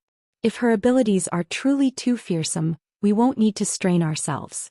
Let's lure her here and use the green mist restrictions as well as my spell formation to even the odds. If that won't do, then we will simply escape. There is no need for us to stake it all. He then summoned the purple cloud lace and the flower basket into his hand before tossing it to the small white fox. "Yes, master. In that case, I will act the same as last time and stay hidden as I bide my time for an appropriate time to act." Han Li nodded. "That will do. Last time you acted at a very decisive moment to much effect. Many thanks for master's praise. This servant shall strive her hardest." After placing away the 2 treasures, she smiled and disappeared from sight in a flash of silver light. Han Li then turned to look at the distance, a stern expression appearing on his face. In a burst of azure light, he flew deep into the mist. Not long after the spell warriors entered the mist, the remnant restrictions within it began to stir, repeatedly endangering them. Fortunately for a majority of the spell warriors, the giant rhino was clearing a path, brushing aside the restrictions without care. Regardless whether they be fireballs, lightning, ice spikes, or boulders of earth, they didn't harm the huge beast in the slightest. Its jet-black armor easily brushed off any of the attacks. Paying no heed to any of the attacks, the huge rhino straightforwardly lowered its head and rushed forward. Any restrictions or obstructions that barred its path were struck through as if the beast's body carried the momentum of a shooting star. Its destructive force cleared the mist of an area of over 100 meters around it. As for the many spell warriors following after it, not a single one of them were harmed. However, it was quite baffling that within the group of spell warriors, those with the greatest cultivation were the 4 at core formation stage. There wasn't a single nascent soul stage sage amongst them. It was unknown where the 3 nascent soul sages went after they entered the green mist, nor what strange plot they had in store. When these spell warriors saw that the area was clear of the mist, they sighed with relief. The core formation stage spell warriors even gathered together to discuss their next course of action. But at that moment, two sparkling silver halberds suddenly shot out of the mist, leaving thunder in their wake as they arced with lightning. Shocked with alarm, two of the core formation stage spell warriors acted first. They immediately raised their hands and released a blue and red streak of light directly towards the halberds in an attempt to block them. But who could have thought that instead of directly confronting the spell warriors' magic treasures, they changed direction and quickly shot towards the giant rhino's head. Although this had greatly surprised the core formation spell warriors, they soon grew relieved. The giant rhino's defenses weren't something that could be penetrated with ordinary magic treasures. But soon an astonishing scene had occurred before them. The two silver halberds didn't directly strike at the giant rhino, but instead they flew above the beast and began to strike each other without warning. Then a huge roll of thunder sounded out as a dense bolt of lightning shot from the two halberds towards the head of the huge beast. A blue light barrier shined from the beast's body, but it was completely scattered by the bolt of silver lightning and directly struck the jet-black armor. With a loud rumble and a flash of lightning, the giant rhino stood in place unscathed. However, the beast was enraged by the attack and loudly roared to the skies before opening its mouth and shooting out a 3-meter-long spike of ice towards the silver halberds above it. Making no attempt to stand their ground, the halberds dodged away from the ice spike before releasing another silver bolt of lightning and flying back into the mist. When the huge beast saw this, its eyes grew crimson and it chased them down without a further thought. The core formation spell warriors were alarmed and hastily called out to the other spell warriors behind them, each of them intending to give chase to the huge rhino. But before they took action, various colored lights appeared from the mist, revealing over 100 cultivators that had emerged from concealment. Then they launched a massive assault against the Mulan spell warriors as they released their magic tools into the air. In furious alarm, the Mulan spell warriors also sent out their magic tools and unleashed their spirit techniques, sowing chaos amongst the cultivators. With that delay, the giant rhino had already disappeared into the mist. The core formation stage spell warriors were unable to deal with this as they were locked into battle against many cultivators at a similar cultivation. In their rage, they thought to call to the spell warriors behind them to assist them and completely wipe out the cultivations. But suddenly the cultivators had recalled their magic tools and flew back into the mist. When the spell warriors saw this, they glanced at each other with dismay and hesitation, not knowing what they should do next. A late core formation stage old man, the leader of the bunch, pondered for a moment before calmly commanding, "We will split our vast numbers and take action separately. A majority of the restrictions nearby should have already been destroyed. So long as we are careful, it shouldn't pose much of a problem. Since they're using guerrilla tactics, they shouldn't be able to withstand a full-fledged pursuit and will be smoothly exterminated. As for the giant rhino, the core formation cultivators shouldn't be able to harm it. We will find the beast after we kill them." Then taking the lead, the old man flew into the mist pursuing a core formation cultivator that had fled in that direction. Soon the other spell warriors obeyed and chaotically scattered into the mist in their own groups. The thick mist roiled for a moment before soon growing calm, with not a single person in sight. But a short moment later, a silhouette walked out of the green mist with a calm expression and with his hands held behind his back. He was Old Man Ma. Though his complexion was somewhat pale, his eyes shined spiritedly as if he were in peak condition. He walked out to the center of the empty area and he glanced around before suddenly revealing an odd expression. He then stared at an empty location and calmly said, "Since I've already come out, there is no need for fellow Taoists to continue hiding. Your techniques won't be able to hide you from me." With a cold snort, the black light flashed to reveal the tall, shriveled spell warrior. "I didn't expect that your spiritual sense would still be so strong. I originally planned on giving you a pleasant surprise, but it seems things don't always go as planned." As soon as he appeared, he twisted his hands and raised them towards Old Man Ma. In the following instant, several tens of thumb-thick black streaks shot out in a barrage towards the old man. About a kilometer away from Old Man Ma and the shriveled spell warrior, the bald man was expressionlessly staring at a man across from him, Ku Yao, who was enveloped in a ball of roasting flame. The blaze emitting from his body was so fierce that it turned the nearby mist to ash, creating clear air for 100 meters around him. Ku Yao originally planned on ambushing Old Man Ma from behind and attacking him together with the shriveled spell warrior.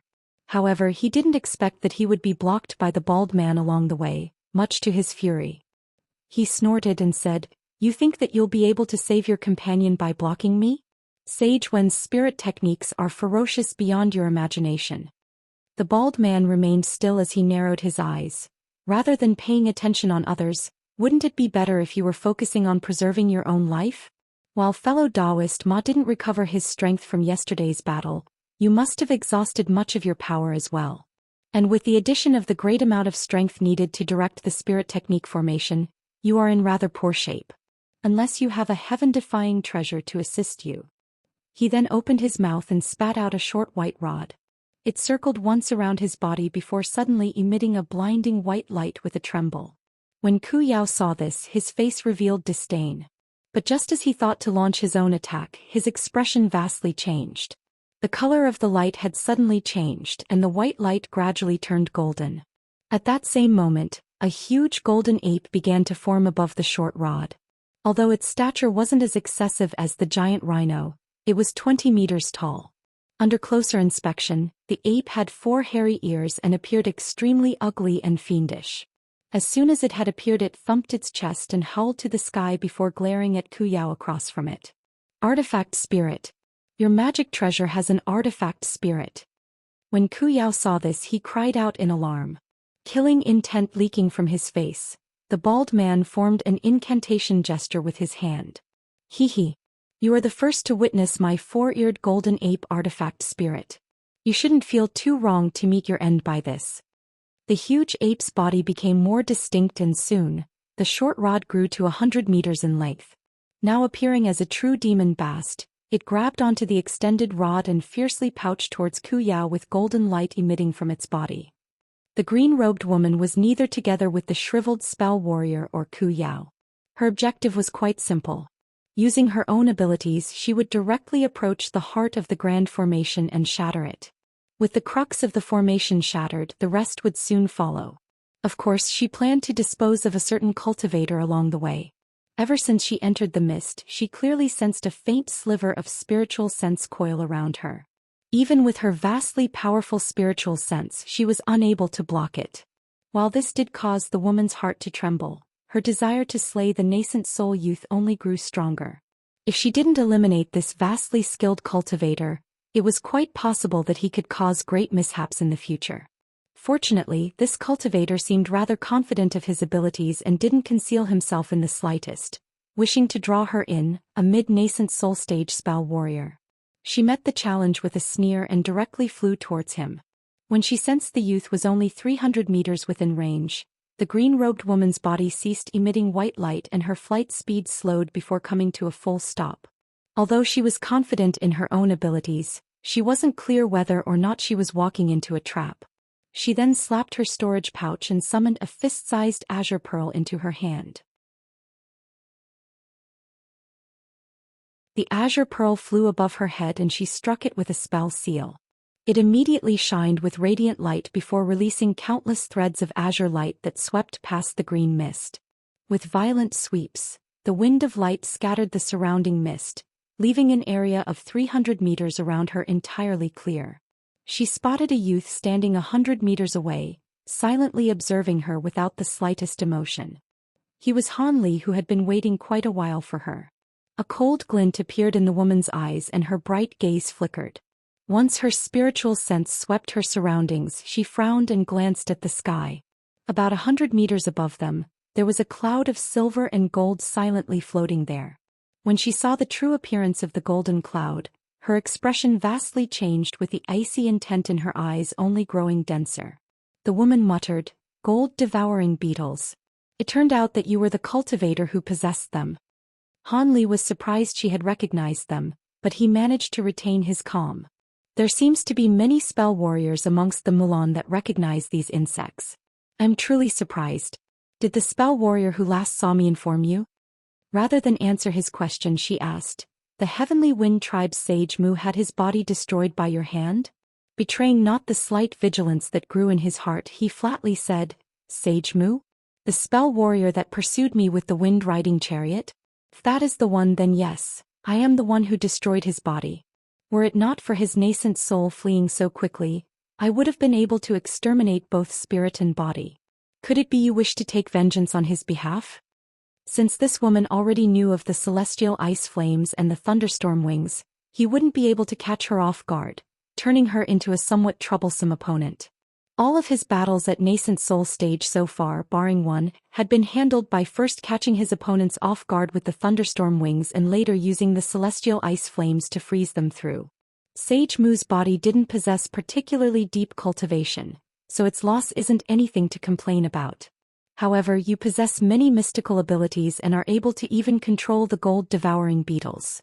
Therefore you will not be escaping me alive. The green-clothed woman's expression sank and she quickly formed a hand incantation. With white light flashing around her, a white ribbon suddenly floated from her body as it fluttered with the wind. She then twirled her palm and a faint yellow cauldron appeared in her hand. It was refined from some unknown wood, was 4 inches large and appeared rather antiquated, with cryptic talisman characters carved on its exterior. When Han Li's spiritual sense swept past it, his expression changed.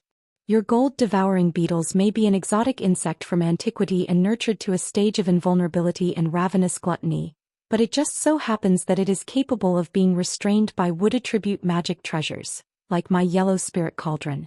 In the past, I fought against a soaring tribe's cultivator who commanded gold-devouring beetles, and I sought this cauldron in preparation to deal with him when I met him again. But I didn't think that I'd first meet a heavenly south cultivator that used them rather than him. Were this not the case, I would have found such a large number of gold-devouring beetles difficult to deal with, regardless of how mature they were. Once the green-clothed woman finished speaking with a cold tone, she stroked the small cauldron with her delicate hand and caused it to magnificently shine with light. A translucent light barrier faintly appeared when Han Li heard this. He curled his cheek and soon wore a grave expression. There are others that use gold-devouring beetles? You don't know of it? Gold-devouring beetles are the sacred insects of the soaring tribes, our archenemies.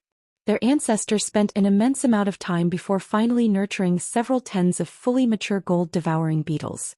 Only the most distinguished of their cultivators were allowed to inherit them. But ever since those times, an unknown number of spell warriors were devoured by them, becoming a target of hatred amongst the Milan. Since you possess so many of them, I cannot allow you to pass them down regardless of how mature they may be. With that said, she expressionlessly tossed the small cauldron above her. The small cauldron circled once above her and in a flash of light, it shot a pillar light directly towards the cloud of beetles in the sky. Han Li was dumbstruck to hear that there already existed fully mature gold-devouring beetles in this world, but when he heard her malicious tone, he regained his bearings and tossed the matter to the back of his mind. His heart sank upon seeing her use the cauldron to directly attack the beetles with wood spirit chi. With a fierce expression momentarily appearing on his face, he pointed to them and had the golden cloud disperse into countless golden petals. In the blink of an eye, the beetles could hardly be seen. As a result, the yellow light had missed its mark. The woman was stunned, but something soon came to mind and she swept her spiritual sense into the mist nearby. A short moment later, she frowned and an icy aura enveloped her face. You actually commanded the gold-devouring beetles to attack the other spell warriors. You believe that you can afford to be distracted? Before she even finished speaking, she had already flung her white ribbon towards Han Li. The ribbon shined with dazzling white light as it circled in the air before transforming into a snow-white hawk that spanned about 6 meters in length, with eyes of flame and jet-black claws. It flapped its wings and it instantly disappeared in a flash of white light, reappearing a moment later above Han Li's head. Then with a caw, it swooped down with its razor-sharp claws aiming at it. The huge hawk was extremely fast. In Han Li's alarm, he raised his hand out of instinct, shooting several 10 arcs of golden lightning from his palm, forming a large golden net to meet in the incoming hawk. When the white hawk saw this, its eyes ominously glinted and its wings trembled. The wind boomed. Countless blades of wind shot out in a dense barrage to meet the incoming net of golden lightning. Explosions sounded out as golden and white light intertwined. Upon contact, the golden net had blocked a majority of the blades of wind, but they were too strong. The net of lightning was cut through, and several tens of wind blades shot towards Han Li with the huge hawk closely following after them. Despite the astonishment betrayed from his eyes, The rest of his face remained expressionless. He flicked his fingers, releasing over 10 azure sword streaks to meet the blades of wind. Soon after, he flipped his palm and a small blue shield appeared in his hand. With a slight tremor, the blue shield grew several times larger, extending to 3 meters in length. Lustrous blue light fluidly wandered from its surface as if it were truly made of liquid, making for an exceptionally odd sight. At that moment, the azure sword streaks had shattered the blades of wind and were about to strike the hawk. The hawk showed no fear and flapped its wings, sweeping away the azure chi before continuing its sweep down towards the huge blue shield. Han Li coldly snorted and pointed to the shield, causing it to shine with greater magnificence. Consequently, the hawk's claws struck an icy surface, leaving only ripples behind. But in that instant of delay, an icy glint flashed from Han Li's eyes and he raised his hand. A black light suddenly emerged from his palm, transforming into a black-red hand that was 3 meters wide. It shot out at a speed greater than lightning and forcefully grabbed the huge hawk. Whoosh! Flames suddenly emerged from the hand and enveloped the hawk in pitch-black flames. The hawk attempted to escape its grasp as it miserably wailed and fiercely picked the hand. Han Li grew relieved at the sight of this and turned his head towards the woman. The woman didn't appear to mind that her hawk was captured. Instead, she was muttering an ancient incantation with a solemn expression. Upon closer inspection, Han Li wasn't able to understand it in the slightest, much to his shock. Soon after, the woman spread out her fingers in the style of a lotus flower and white light began to flicker, forming what seemed to be a white lotus. Although Han Li didn't know what she was planning, she was still a mid-nascent soul-stage cultivator. Anything that took an incantation this long was certain to be powerful. He couldn't allow her to smoothly succeed. Once that was thought, Han Li flung out his sleeve with a grave expression, summoning several tens of azure flying swords in a swarm. They then condensed together into a mist and charged towards the green-clothed woman. Taking advantage of this delay, Han Li raised his other arm towards the huge hand that was tightly gripping the bird. The black-red hand suddenly gripped with further force and instantly dragged the bird before him. Without a thought, Han Li spat a sliver of blue icy flame onto the struggling bird. Crackling, the blue flame instantly covered the bird in a layer of sparkling frost. The resulting ice sculpture captured its desperate struggle in a lifelike image. A trace of satisfaction appeared on his face. But just when he thought to collect it, he heard a series of divine rings in front of him. Blinding white radiance suddenly erupted from the woman, covering the surrounding area of 300 meters under a layer of white light. Han Li inwardly cursed and hastily looked at the strange scene from across him. The green-clothed woman had finished her incantation, but now the white lotus had left her hand and was floating 3 meters above her head. It continuously unfolded its petals as it shined with dazzling light. As for the cloud of sword chi that he unleashed, it was stopped about 40 meters away from her as it attempted its hardest to make its way towards her. It seemed to be blocked by something invisible. Han Li unconsciously narrowed his eyes. It appeared the white lotus wasn't something that was created from a treasure, but was rather something that was formed from the woman's own magic power. Han Li was truly amazed that something this powerful was solely produced by a technique. However, this amazement only lasted for only a moment. He took a deep breath with a sullen expression and quickly raised his arm, cover it in a layer of faint black chi. The black chi appeared alive as it continuously lashed around and grew thicker. By the time it became pitch black, Han Li's expression grew stern. His arm quickly swelled, becoming 3 times as thick in the blink of an eye. Soon, a layer of dazzling crimson light began to cover the black chi in an incredibly bizarre display. At that moment, Han Li glanced coldly at the green-robed woman, and just as it so happened, the woman also raised her head to look at him. Their eyes met.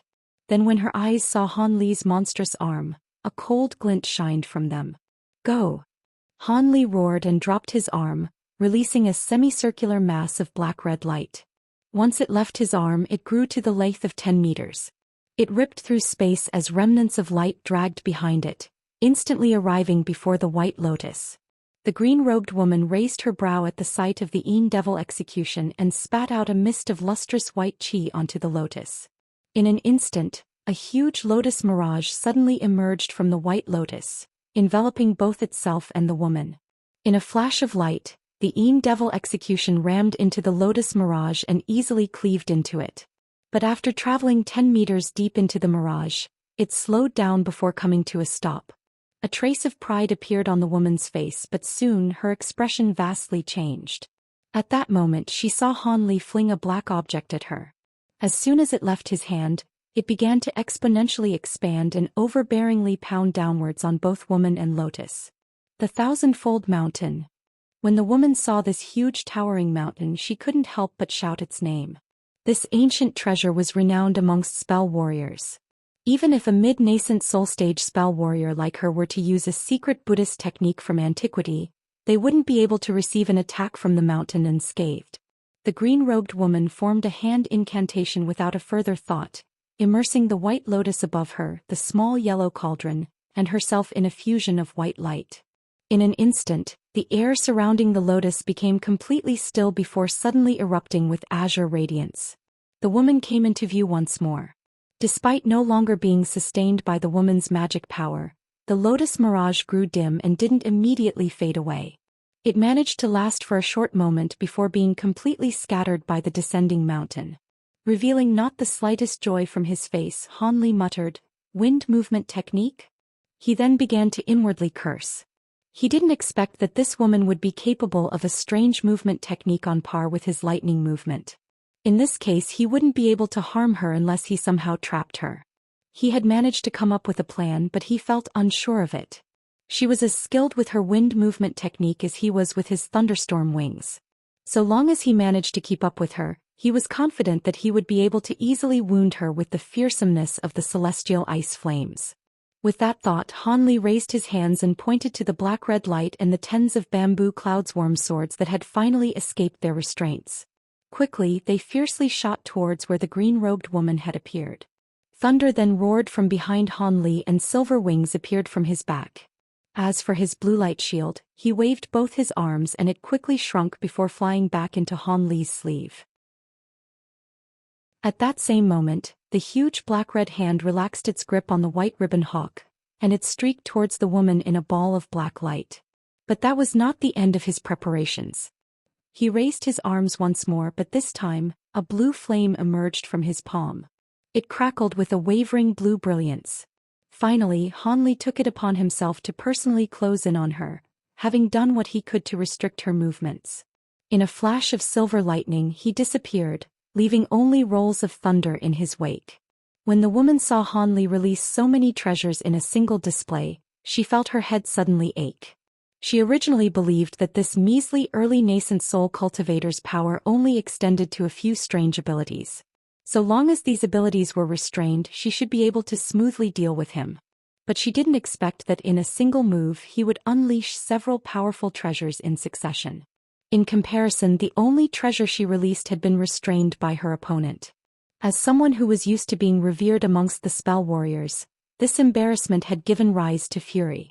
However, the woman clearly understood that since he possessed so many treasures, it would be difficult to injure him with ordinary techniques and treasures, let alone kill him. When she saw Han Li flap his wings and disappear in a flash of lightning, she snorted and eventually came to a decision to exhaust a bit of her strength and finish Han Li off with one of her killing moves. Of course, she couldn't allow Han Li to easily approach her during this time. As she pondered this, the white lotus had dropped down onto her head and disappeared into her body. Just as this happened, Han Li's figure appeared about 10 meters away from the woman's body in a flash of lightning. With a blur of his body, he suddenly appeared 3 meters away from her and hastily extended his cackling blue palm against the yellow barrier that surrounded the woman's body. Han Li was confident that the wood attribute barrier placed by the cauldron would be broken by the celestial ice flames. And his attack smoothly succeeded. However, the woman remained still and showed no indication that she was going to use her wind evasion technique. An unease filled his heart as a shiver spread across his back. At that moment, the woman suddenly shined with a soft white radiance as lotus petal mirages blossomed from her body. And against expectation, the faint yellow light barrier that Han Li just struck had actually managed to withstand his attack. Just as the white light and the blue flames made contact, Han Li felt his entire arm tremble. In the instant that the white brilliance shined, the lotus petals began to sweep towards him. Although they appeared slow, he wasn't able to evade their attacks, and he could only helplessly stare as the petals struck his body. Astonished, Han Li was struck back, a wave of pain assailing his chest. He was launched 100 meters away before he managed to barely stop himself, his body swaying. He glanced at the woman with alarm as he held his hand against his chest. He glanced up and saw the green-robed woman was now standing above a lotus that spanned 10 meters wide. White lotus petals were slowly fluttering all around her, and the woman herself was coldly staring at Han Li. The treasures he had launched to attack her, they had been easily stopped by the petals surrounding her. They were far more powerful than the lotus mirage from before. At that moment, Han Li suddenly felt his throat become hot and he couldn't help but spit out a mouthful of blood. He wryly smiled in his mind. He had suffered quite a bit in that exchange. Han Li then spat out the turbulent qi in his body and slowly moved his palm away from his chest. He glanced down at his chest to see that his robes were already shattered, revealing a tricolored luster that laid underneath. The battle armor had a huge dent in it with thumb-sized cracks on it. Han Li felt his breath turn cold and the pain he felt from his chest became far sharper. With a gloomy face, he raised his head to look at the green-robed woman. As a result, he saw both astonishment and disappointment from her face when she laid her eyes on his armor. He coldly snorted and tore away at the remnants of his robe, revealing the beetle armor in its entirety. Then in an azure flash of light, he swept his hand across the armor, and repaired it with an unbelievable speed to its original condition. Shock appeared for just a moment on the woman's face, but her cold demeanor was soon restored as her killing intent against Han Li only grew stronger. Without further thought, she placed her palm against her chest and began to utter a cryptic incantation. A ball of azure light then flew out of her sleeve and dropped into her hand. The light faded away to reveal an azure oil lamp of ancient and worn condition. It appeared even slightly blackened. The green-robed woman looked at the lamp with a faint reluctance to use it, but then she turned her eyes to fiercely glare at Han Li. This scene left Han Li with a slight sense of dread. He didn't know what kind of ancient treasure this bronze lamp was, and this was the first time he ever saw a treasure lamp. Various thoughts quickly passed by his mind before he decided to fly into the sky and recall his treasures. Then with a flap of his wings he disappeared. He reappeared in front of the frozen ribbon hawk, and bluntly took it into his hand before disappearing once more, reappearing on the border of the dense mist. The green-robed woman's mouth dropped in amazement. Ever since she ascended to her current cultivation, she encountered many fearsome opponents that had been her match, but this was the first time she saw a high-grade cultivator turn tail and run. But when she saw Han Li take her ribbon hawk with him, she awoke from her stupor with fury. Grasping onto the lamp, she glided through the air on the white lotus, closely following him in a breeze. Afterwards, she entered the dense fog and disappeared without a trace. Azure light flashed with each appearance of silver lightning, closely chasing after it. The sounds of thunder and wind intertwined. In an instant, Han Li lured the green-robed woman into an unfamiliar area of the formation. It was there that Han Li stopped and glanced at the frozen ribbon hawk in his hand. With a cold chuckle, golden lightning flashed from his hand and shattered it. The ice-clad ribbon hawk shattered into pieces alongside the ice. But when the green-robed woman saw this while she was pursuing him, she coldly laughed and stamped down on the white lotus below her, causing it to scatter away the nearby mist with a wild gale. Han Li narrowed his eyes, staring at her malicious expression. He calmly asked, "Is fellow Taoist not heartbroken that her treasure was destroyed? Or do you believe my actions weren't enough to destroy the treasure?" With that said, he casually glanced at the cleared air, not paying any attention to the shards of ice that were floating in the air. "How about you tell me?" The green-robed woman pointed at Han Li, insteadly causing the countless shards of ice at Han Li's side to shine with white light. Han Li was stunned and immediately raised his arm, unleashing an azure mist to engulf the glowing ice. But in that moment, the ice shattered and specks of white light escaped from them, each of them flocking towards the woman. The azure mist was too late. Seeing that his attack failed, his face grew sullen, but he stayed his hand rather than waste his effort on attacks that might have no effect. He saw that white light was condensing in front of her, soon reaching the size of a head-sized ball. With a spell seal striking the ball, A hawk's cry immediately sounded out from the ball in a blinding flash of white light before taking shape of the snow-white hawk from before. When Han Li saw this, he frowned, but soon he took note of how its spirit was listless compared to before. He revealed a pensive expression at the sight.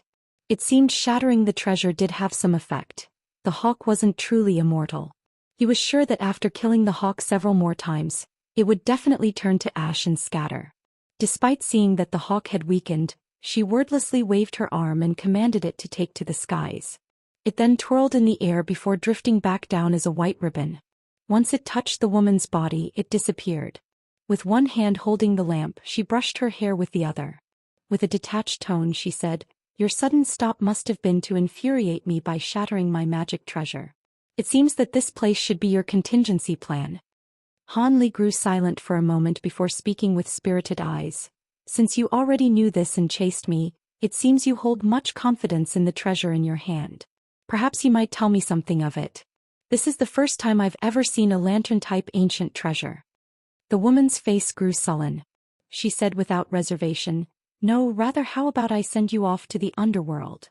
She then opened her mouth and spat a ball of nascent flame into the lantern. Specks of azure light then began to slowly rise up from it. Han Li sighed and he swept his arms, summoning a green formation flag and a red azure formation plate into his hands. He took a deep glance at the woman before tossing the small formation flag in the air. He quickly struck it with a small seal and hurriedly muttered an incantation. The formation flag flashed with light, instantly causing a green mist to suddenly form. It extended 100 meters around the sky and scattered with the wind before transforming into a 40-meter-long flood dragon of green mist. At that same time Han Li ordered the flood dragon to attack the woman. He had the formation plate in his hand shine with radiance.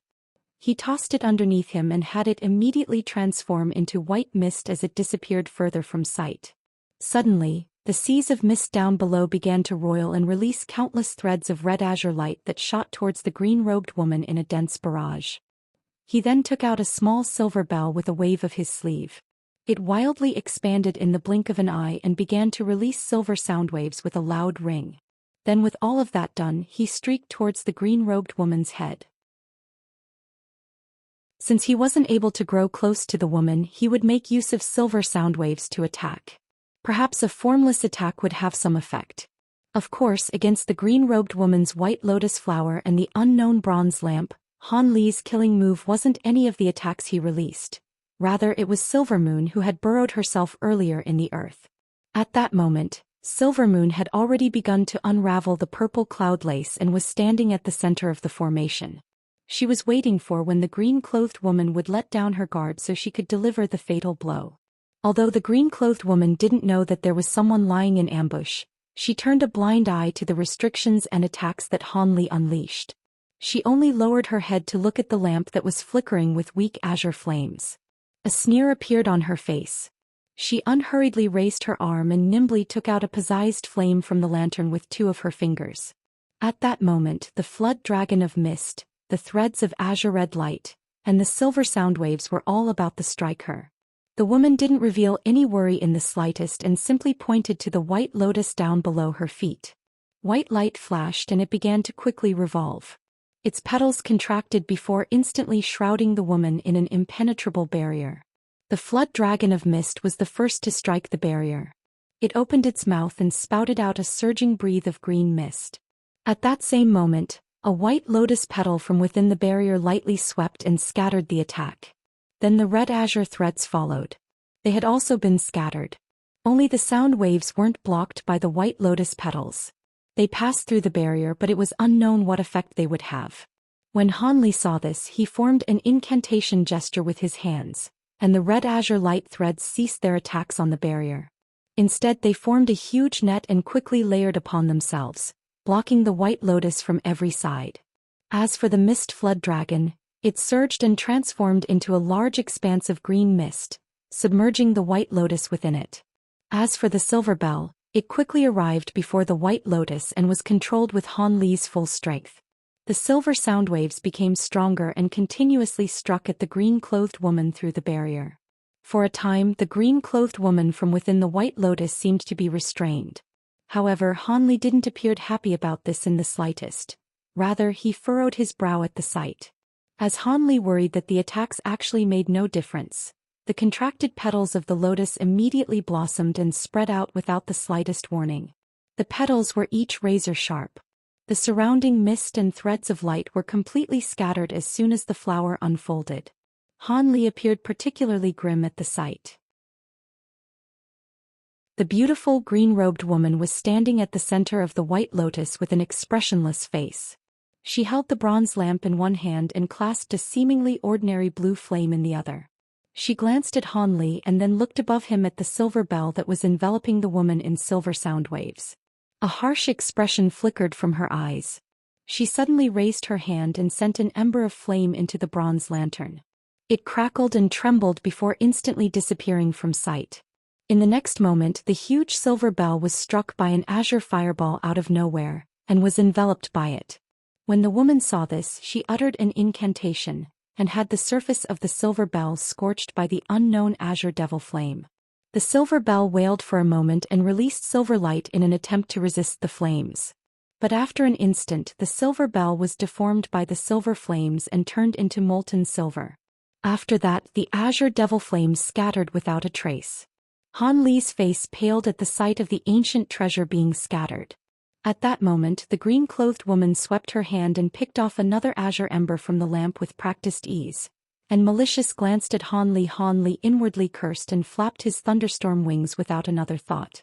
He then disappeared, leaving only thunder in his place. The woman didn't mind this in the slightest and dropped the azure ember into the lantern. Just as she was about to blow spiritual chi into it, purple light suddenly flashed beneath her and a 40-meter-wide purple net rushed towards her from below. As the green-clothed woman stood in place, she suddenly heard another woman's laughter before being instantly shrouded in a purple net. A beautiful woman suddenly emerged with a yellow flash of light soon after the purple net appeared. She chuckled and said, "Since you're fond of playing with fire, how about witnessing the might of my purple cloud lace jade sun flames?" She raised her hand. The purple net flickered with flame, covering it with a layer of azure white flame. There were even several azure white flame serpents that suddenly emerged from the net and fiercely attacked the white lotus. Soon, the white lotus was entirely engulfed in blue-white flame. At that moment, Han Li appeared about 40 meters away from the green-robed woman with a smile on his face. He flung out his sleeve and summoned his 72 bamboo cloud swarm swords before him. Once they swarmed into the sky, he struck them with several spell seals in quick succession. The flying swords released a clear ring and condensed together into a 20-meter-long sword.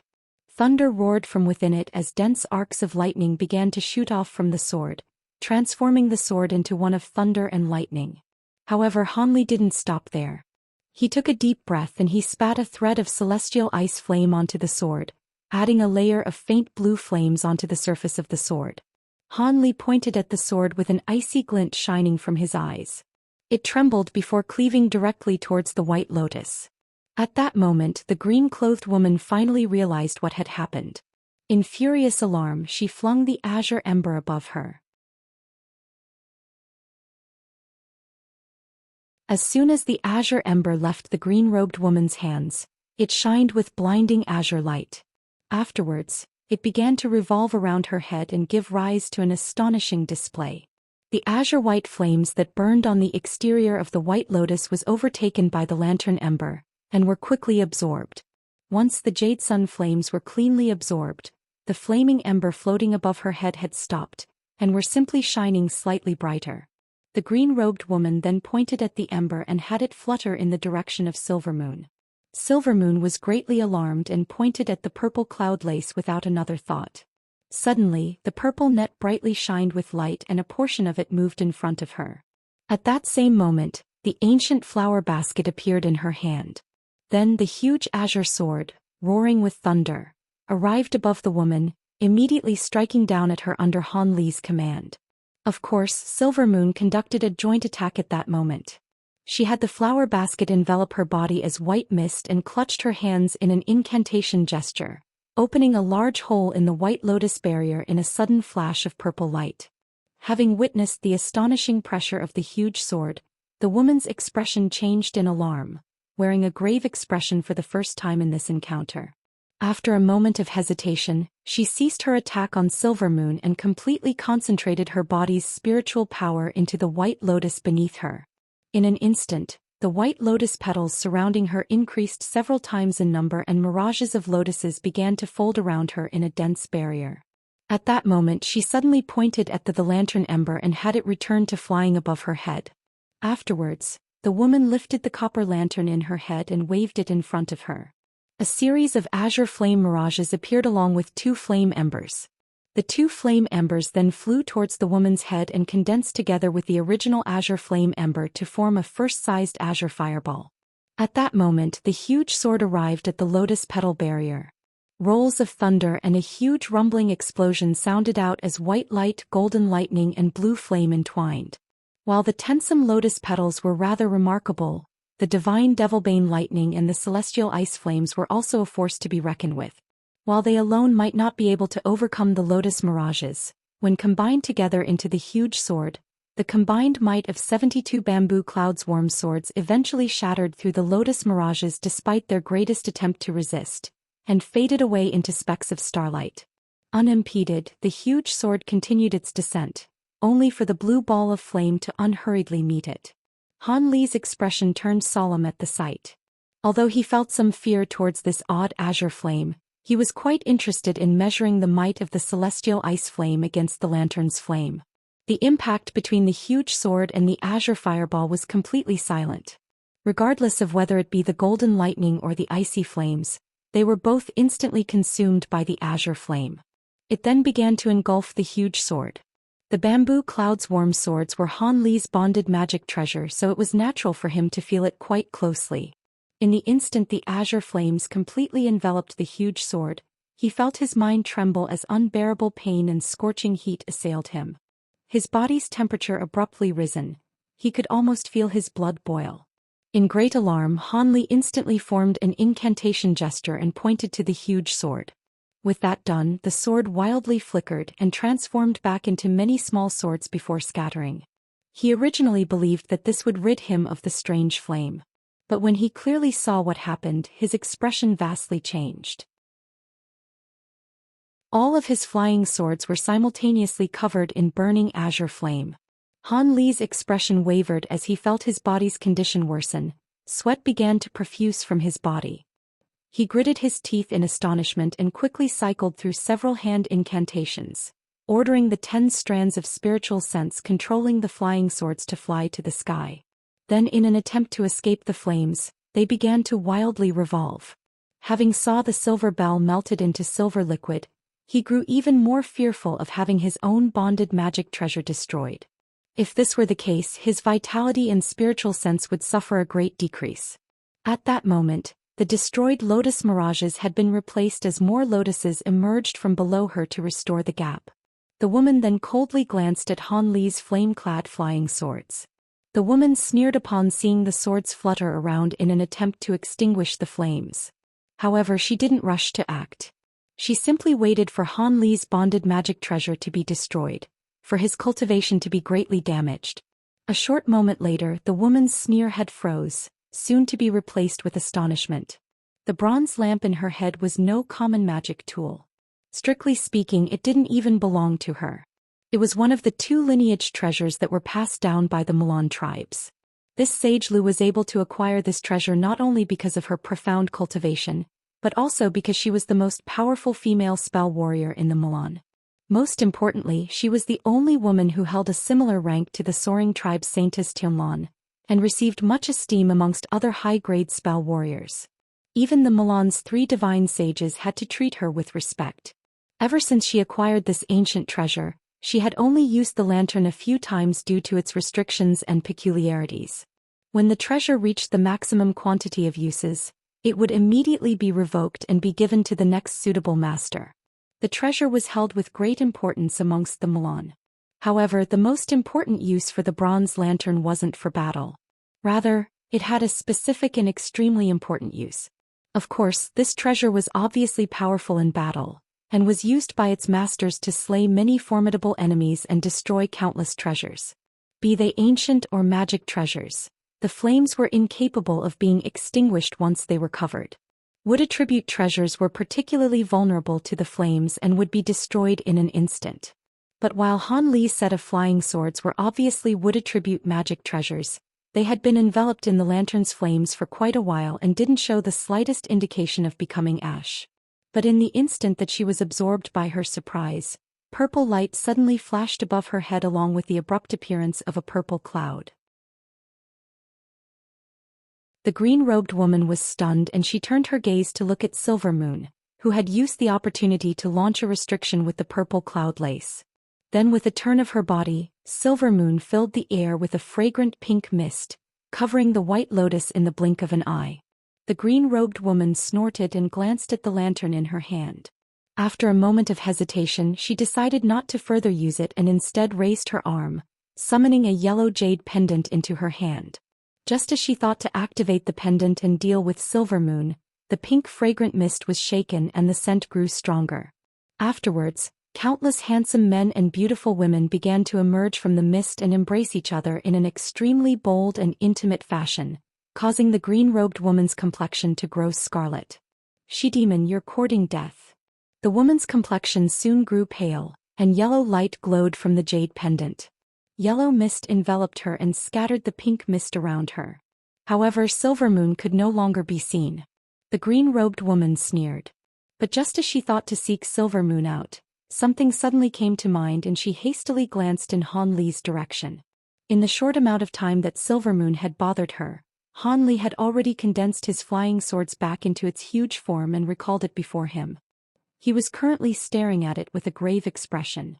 The woman was hit by another wave of shock upon seeing that the flying swords had yet to be scorched, but she was no longer about to continue staying still. She immediately raised the bronze lantern in her head, but just as she thought whether or not she should waste another of its uses to strike down Han Li, he suddenly placed both of his hands on his chest. With one hand holding a mist of white frost and the other holding blue flickering flames, he spat a mist of azure chi to envelop them together. With a gust of wind, an egg-sized purple flame appeared in his hand. Han Li pointed it with his free hand and it suddenly ruptured before transforming into a small fluttering bird. It spread its wings and charged towards the huge sword that was enveloped in the lantern's azure flames. With a light bang, a strange scene occurred before them. The purple flame and the azure flame blazed on the surface of the huge sword. Both of the flames swayed and gave neither way to one another, giving its utmost to consume the other. For a time neither flame had the advantage. As Han Li observed this with a nervous expression, the green-robed woman appeared even more shocked. What were these purple flames to not fear the flames of her lantern? Had she not seen this personally, she wouldn't have dared to believe it. But this woman soon awoke from her shock and only felt a stronger desire to kill Han Li. How could a mere early nascent soul cultivator possess so many heaven-defying abilities? If he were to enter mid or even late nascent soul stage, he could sweep through the entire Milan Plains without a match. With that thought, the woman's expression grew sullen and she flung the lantern in the air. It stopped about 3 meters above her. She then solemnly sat down. At the moment, the woman had truly resolved herself. Even if she consumed all uses of the bronze lantern, she would slay Han Li with complete certainty. Han Li had also taken note of the woman's actions and he felt his heart drop. He bitterly cursed in his mind before deciding to retreat. Although he still had the purple apex flames and the blood devil sword, there was no need for him to stake it all on this fight. The woman before him was no ordinary mid-nascent soul stage cultivator. He was particularly unwilling to end this battle in mutual destruction. As these thoughts stirred in Han Li's mind, a silhouette suddenly appeared in the mist and charged towards them, much to their surprise.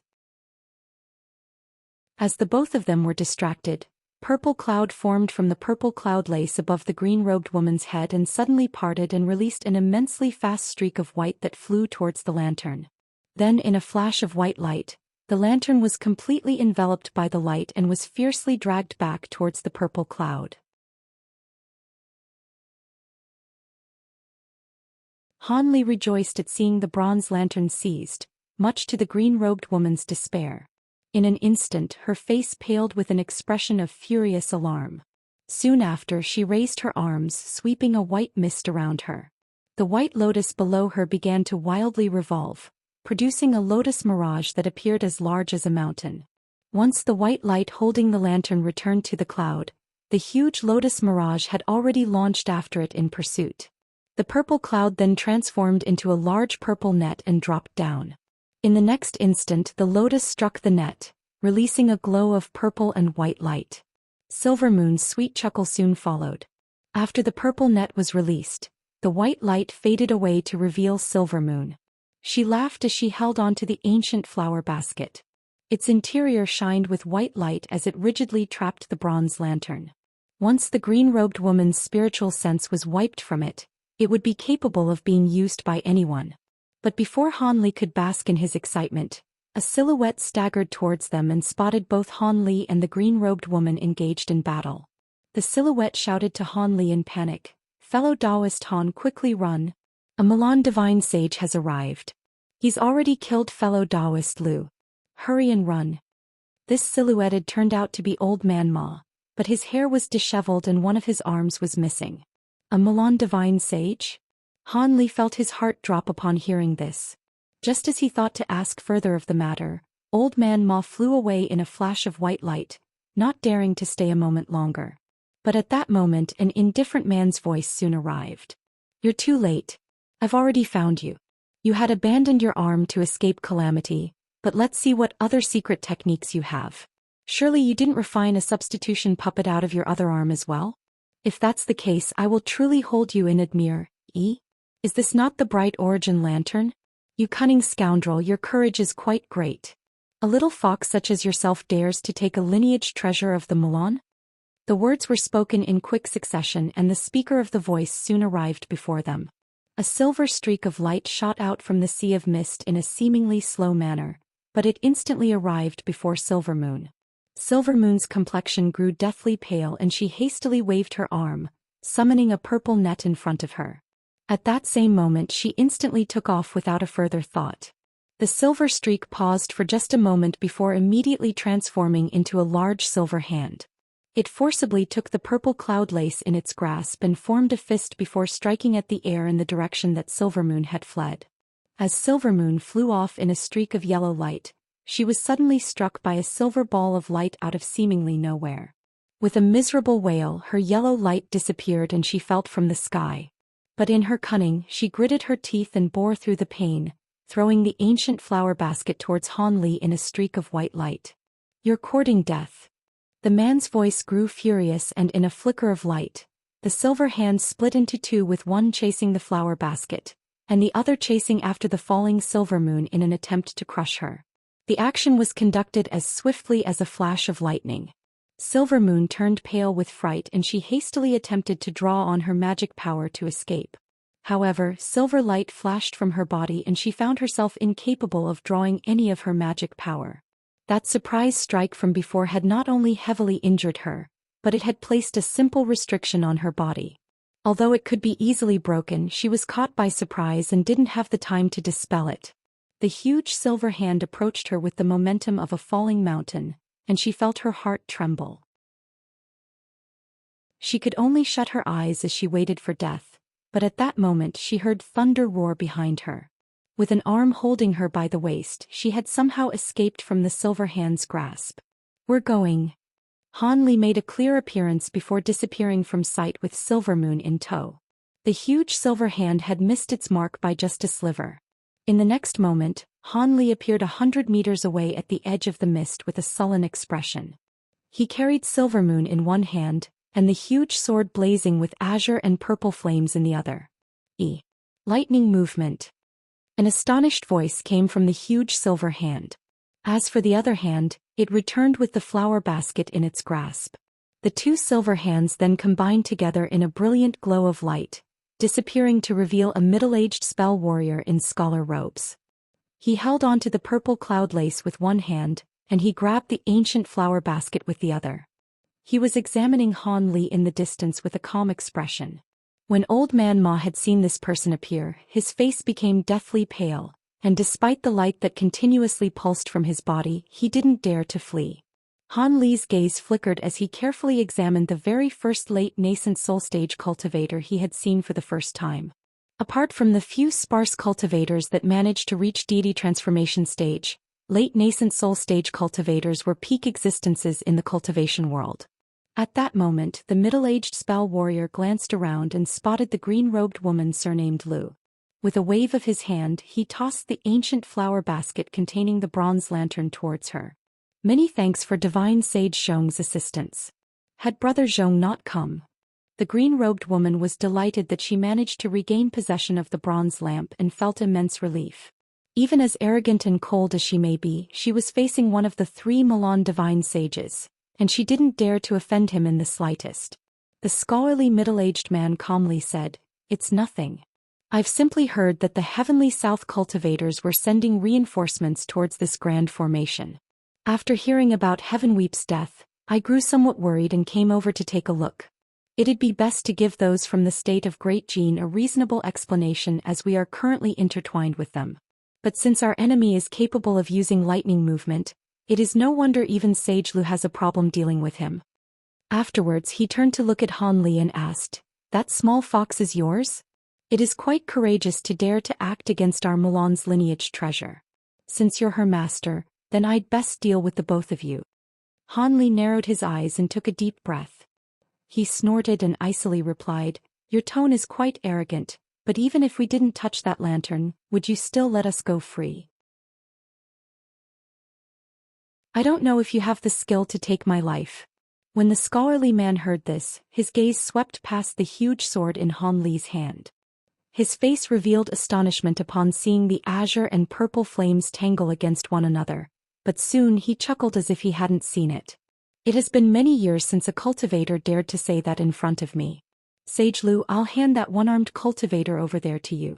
As for our young friend capable of lightning movement, I'll be personally dealing with him. Let's see just how long he can last." Ruthless intent revealed from the man's face as his body suddenly blurred and silver light flashed from both his sides. Suddenly, 2 exact replicas of the scholarly man appeared at his side with the exact same clothes and face. They both stared at Han Li as if he were already dead. Han Li felt his breath run cold.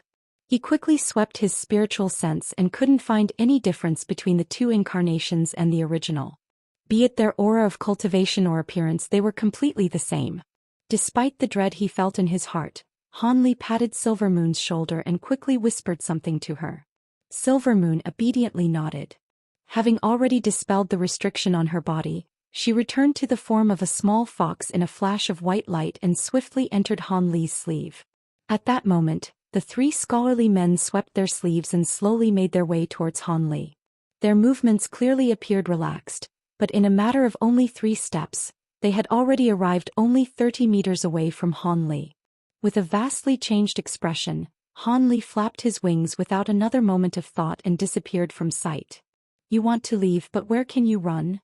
the middle of the 3 scholarly men said with a chuckle. Afterwards, the 3 of them flickered with silver light, and pursued him with a relaxed stride. With 2 steps taken in the air, the 3 of them also disappeared. When the pale old man Ma saw this, he suddenly leapt away at great speed, wordlessly transforming into a streak of white light as he tore through the skies.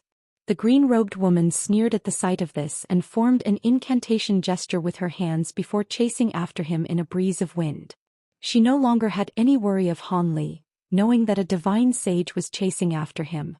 Additionally, this old cultivator wasn't capable of lightning movement, so he definitely wouldn't be able to escape her. As for the grand formation in the area, it was hardly effective against a nascent soul cultivator. Its restrictions were easily swept away. In an empty wilderness with a darkened sky, claps of thunder echoed through the air with flashes of silver light, each flash revealing the figure of a distraught Han Li. He was hurriedly glancing behind him with an expression of resentment. "Silvermoon, how many days have we fled?" Silvermoon's voice worriedly spoke in Han Li's mind. "It should be about 4 days already. If Master rests for more than a few minutes, this late nascent soul stage cultivator will immediately catch up. Is there truly no way to escape his spiritual sense mark? This is far too dangerous. Although you have the myriad-year spirit milk to restore your magic power, you've almost exhausted your divine devilbane lightning. Without the lightning movement, you won't be able to escape his pursuit and movements. Such profound abilities are on par with instantaneous movement itself. There are hardly any differences to be said." Were it not for Master's shrewdness to completely avoid fighting and continuously flee, we would have been tangled down without a method of escape. Han Li wryly smiled and resentfully said, "The trace of a late nascent soul stage spiritual sense can be tracked down by a couple hundred of kilometers.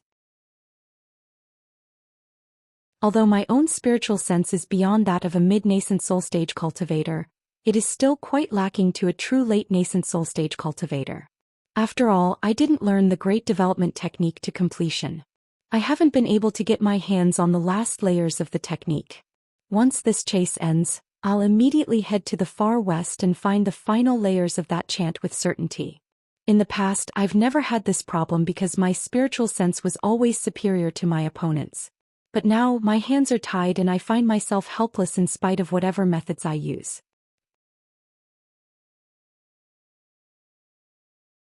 Chapter 747.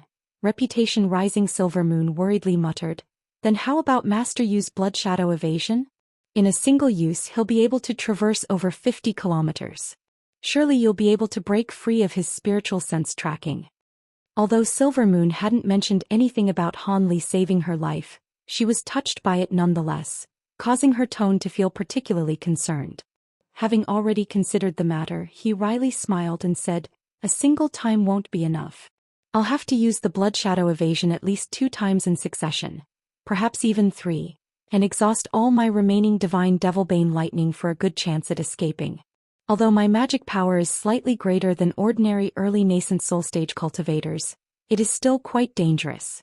Even if I come out unscathed, I will be weakened for quite a long while. Now that no other methods will work, this is the only option left."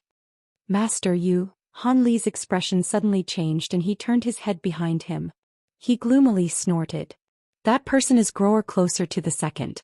I can no longer continue like this. I can only take the risk." When Silver Moon heard this, she chose to keep silent. Soon after, Han Li deeply sighed and his hands quickly blurred as they formed a series of strange hand incantations. At that same moment, his body began to pulse with azure light and an astonishing spiritual pressure suddenly released from his body. He then spat a mist of scarlet blood essence from his mouth. It scattered in the air and seeped into the azure light surrounding his body, transforming it into a demonic fusion of crimson and azure light. Soon Han Li's hands and face became dark red, and countless threads of crimson blood began to spurt from all over his skin, making for a frightful sight. Han Li didn't seem to mind this in the least and continued forming hand incantations at great speed. Spitting out another 2 mouthfuls of blood essence, Han Li became completely enveloped in a mist of blood and could hardly be seen. At that moment, radiance began to shine from the distant sky. 3 silver balls of light were slowly moving towards them. Silhouettes could be seen moving from within them. They were Divine Sage Zhong in his 2 incarnations. Their scholar robes fluttered as they calmly flew in Han Li's direction. However, they moved at an incredible speed in spite of their appearances. In an instant they had already traversed a distance of over 400 meters and could see Han Li from the naked eye. One of the men wore a surprised expression, but he soon frowned. The azure crimson blood mist suddenly bursted with dazzling crimson light. As Han Li stood in place, he coldly glanced at the incoming Mulan Divine Sage before unfolding the thunderstorm wings behind his back. In the following moment, space itself warped around him and Han Li's figure blurred from sight. A sharp, ear-piercing shriek faded into the distance as suddenly as it had appeared. The 3 scholarly men simultaneously wore a face of astonishment, and the 3 glanced at one another before joining together with the man at the center. With a flash of silver light, the 3 men then returned into one. He immediately shut his eyes and released his spiritual sense in the direction that shriek had traveled in. The scholarly man glanced where Han Li had disappeared and revealed a trace of surprise. What kind of movement technique can travel 50 kilometers in an instant? It seems similar to the Devil Dao's blood movement, but the distance is astonishing. Having chased Han Li for several days, the Divine Sage had experienced quite a bit of surprise at having continuously pursued him for several days without rest. Even if an early nascent soul cultivator was capable of lightning movement, their magic power should have long been exhausted, leaving them helpless to their fates, unless one possessed a heavenly treasure capable of instantly restoring one's magic power, or a secret technique that drained from one's vitality. Now that Han Li employed a strange movement technique, it appeared he hadn't shown his full strength before this. But this was no matter. Although he had already traveled 50 kilometers, Divine Sage Zhong was still tracking him with his spiritual sense. It would only be some more time before he caught up. Just as the scholarly man threw this, he narrowed his eyes, and his spiritual sense targeted Han Li once more. With a cold smirk, his body glowed with white light before setting off once more to give chase. But at that moment, the scholarly man suddenly felt Han Li's aura mysteriously disappear once more. He ceased his movements in shock. He suddenly thought of something and hastily expanded the perimeter of his spiritual sense by twofold before spotting Han Li once more. Yet before he could set off once more, Han Li's aura disappeared yet again. This time the scholarly man simply stood in place with a face of amazement. Although his spiritual sense was vastly powerful, it could only reach a distance of a little over 100 kilometers. He could forcibly stretch his spiritual sense to acquire an approximate understanding of the environment, but it was beyond him to track someone at that distance. Of course, unless something impossible occurred, like Han Li waiting in place for him to sweep his spiritual sense past him. Han Li was a truly cunning opponent. The moment he felt the divine sage's spiritual sense speed past him, he employed that strange movement technique several times in succession and slipped away. This was perhaps the first time in many years since the scholarly man had ever been played around with in this manner. He was a magnificent Mulan divine sage. Once it became known that an early nascent soul cultivator was able to escape him, his reputation would be greatly tarnished. However, he didn't have any intention to immediately continue the chase. Without any spiritual sense tracking along with Han Li's strange techniques, it would be difficult to track Han Li down again, even with the use of secret techniques. Not to mention that he had already wasted several days chasing Han Li down. He couldn't continue the pursuit, especially given the uncertainty of success. After all, since he, a divine sage, had made an appearance, the other late nascent soul stage cultivators in the heavenly south could no longer remain idle. He needed to return and join with the other Mulan divine sages in preparation. If they were jointly attacked by enemy late nascent soul stage cultivators, it would be extremely dangerous. After pondering for a long while with a restless state of mind, his face grew sullen and he flew back in the direction from where he came. In the blink of silver light, he disappeared from sight. In an area 150 kilometers away, Han Li was flying through the sky in a streak of azure light in a different direction from before. He was continuously taking out medicine bottles from all over his body and pouring whatever vitality healing medicine he had down his throat. His complexion was deathly pale and his eyes were listless. Silver Moon's voice echoed through Han Li's mind. "Master, are you all right?" Using the blood shadow evasion 3 times in succession was truly dangerous. Were it not for the many medicine pills Master had taken along the way, the third use of the technique would have. "It's nothing. Although I've lost much blood essence, fortunately I refined a few medicine pills in the past. So long as I consume them and properly rest for a few months, my cultivation should be fully restored." Han Li slowly replied with an exhausted voice. Having heard this, Silver Moon sighed and hesitantly asked, "Will you be returning to Soaring Skies City?" With a tone of helplessness, Han Li said, "Of course not. With a situation this dire, I must at least restore my cultivation before heading back to the 9 Nations Union. Otherwise, the Ghost Spirit Sect and whatever other enemies I have will be able to easily plot against me. I cannot brave such risks. Fortunately, I don't need to seek out an area with spirit veins, given the efficacy of the medicine pills alone. I simply need to find an uninhabited area and rest for a while. Furthermore, the bamboo clouds worm swords are still tainted by the azure lantern flames. Although I've used the purple apex flames to forcibly restrain them, I must think of a method to remove the azure flames entirely, or there will be later consequences." Silver Moon smiled and said, "That bronze lantern was a lineage treasure belonging to the Mulan tribes, so it should have some closeness to the ghost Tao.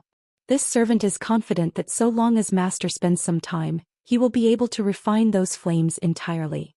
Regardless of what is said, the purple apex flames possess truly remarkable abilities." Han Li bitterly smiled and calmly replied, "With how things played out, these problems can only be solved slowly in the end." Afterwards, Han Li spoke no more and used the remaining spiritual power in his body to urge the light around him to fly faster. After flying for a day, Han Li ceased his flight and dropped down to an unremarkable valley. The Milan divine sage should be unwilling to search this far away. He glanced around several times and found two suitable barren hills. Not only were they completely lacking any spiritual power, but they were also completely bare and inseparable from the other hills in the area. Han Li cautiously swept his spiritual sense past a 50-kilometer radius.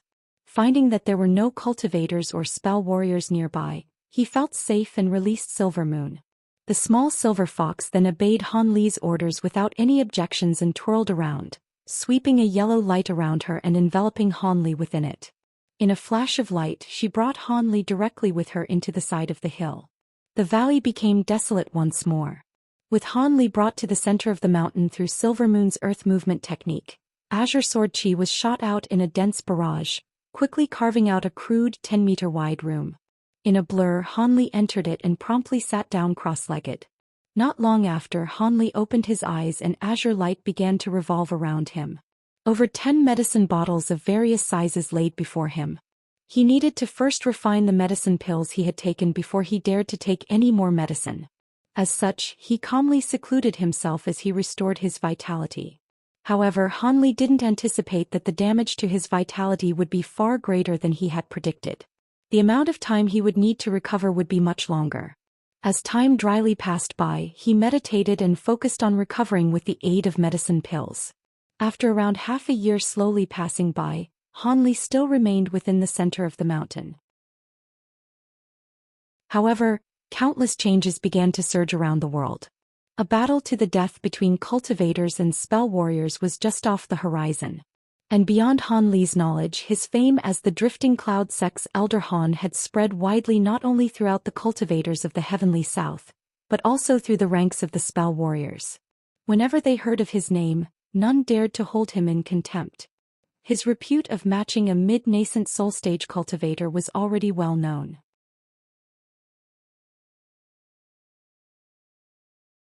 Chapter 748.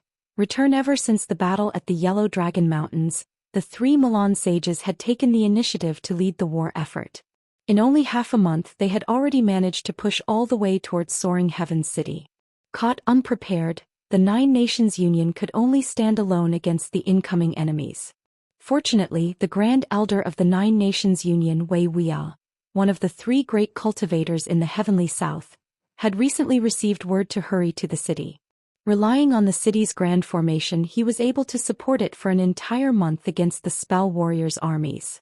However, the city faced the combined might of 3 divine sages, a few black-robed cultivators and 8 giant beasts.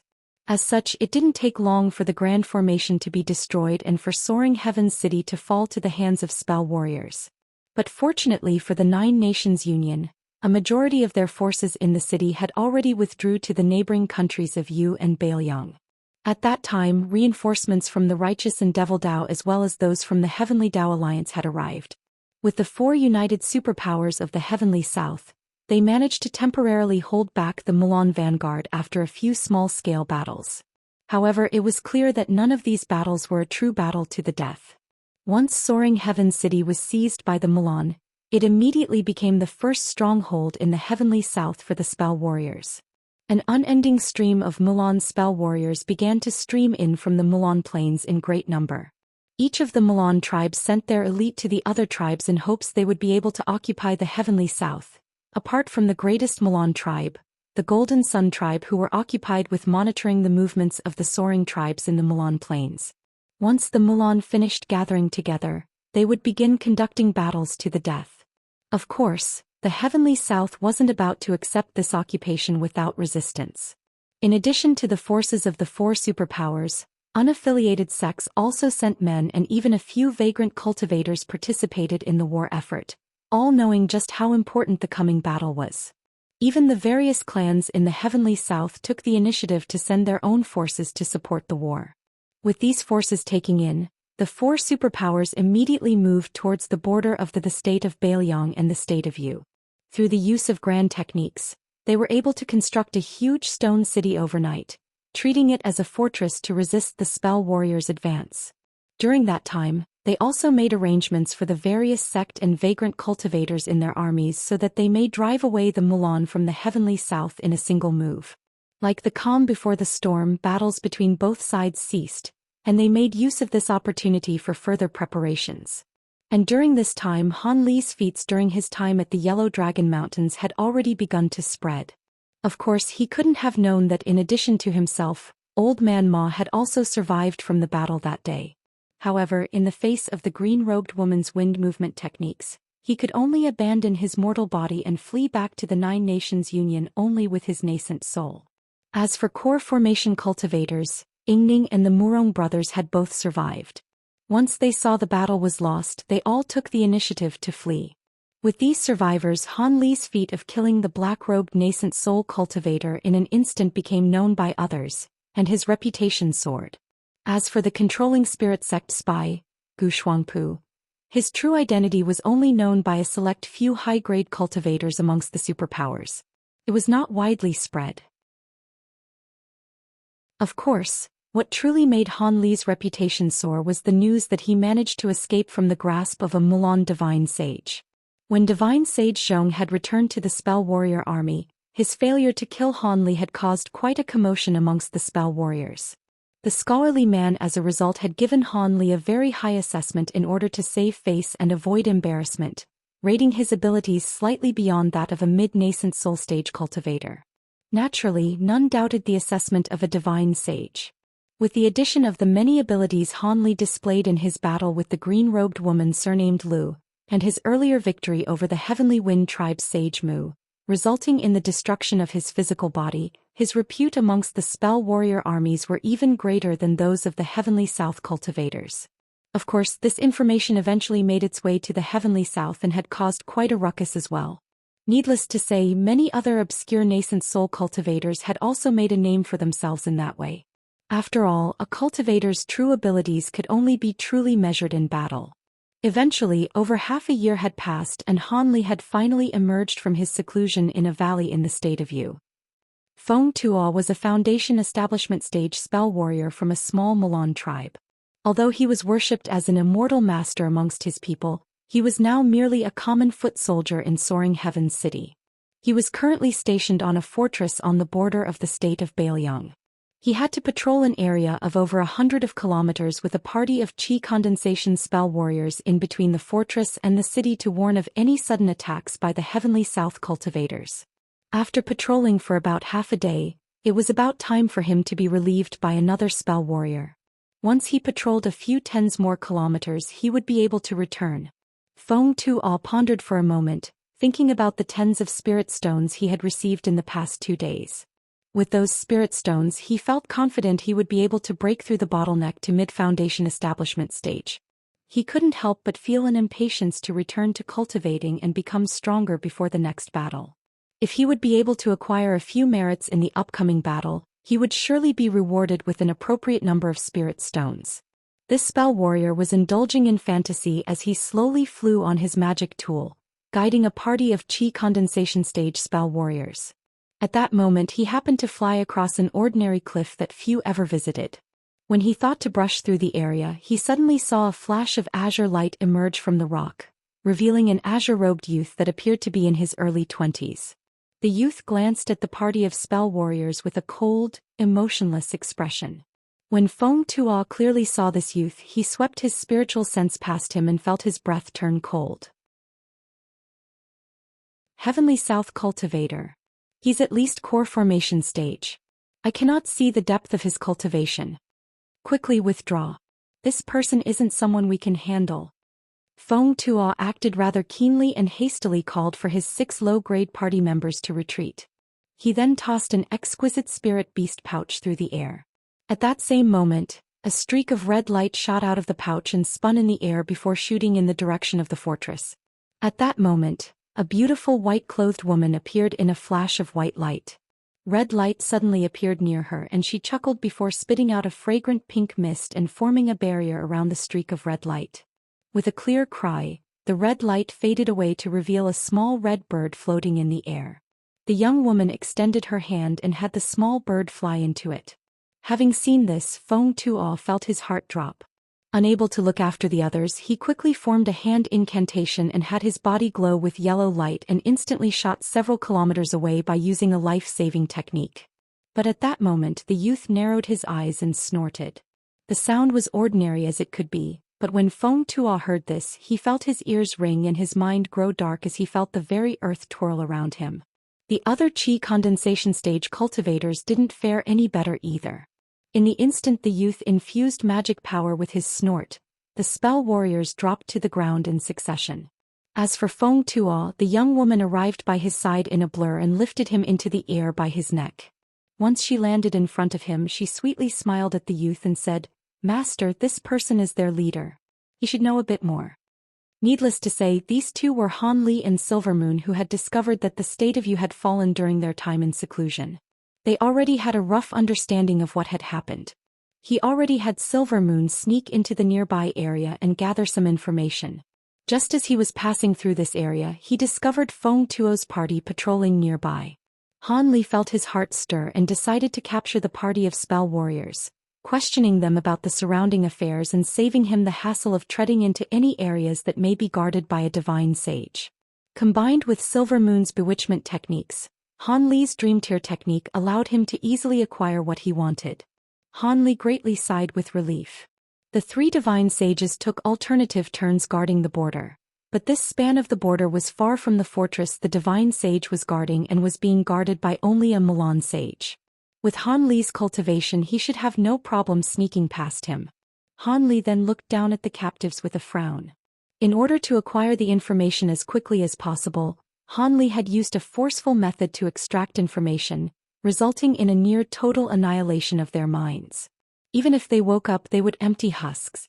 With a light sigh, he turned each of the spell warriors into ash with a fireball.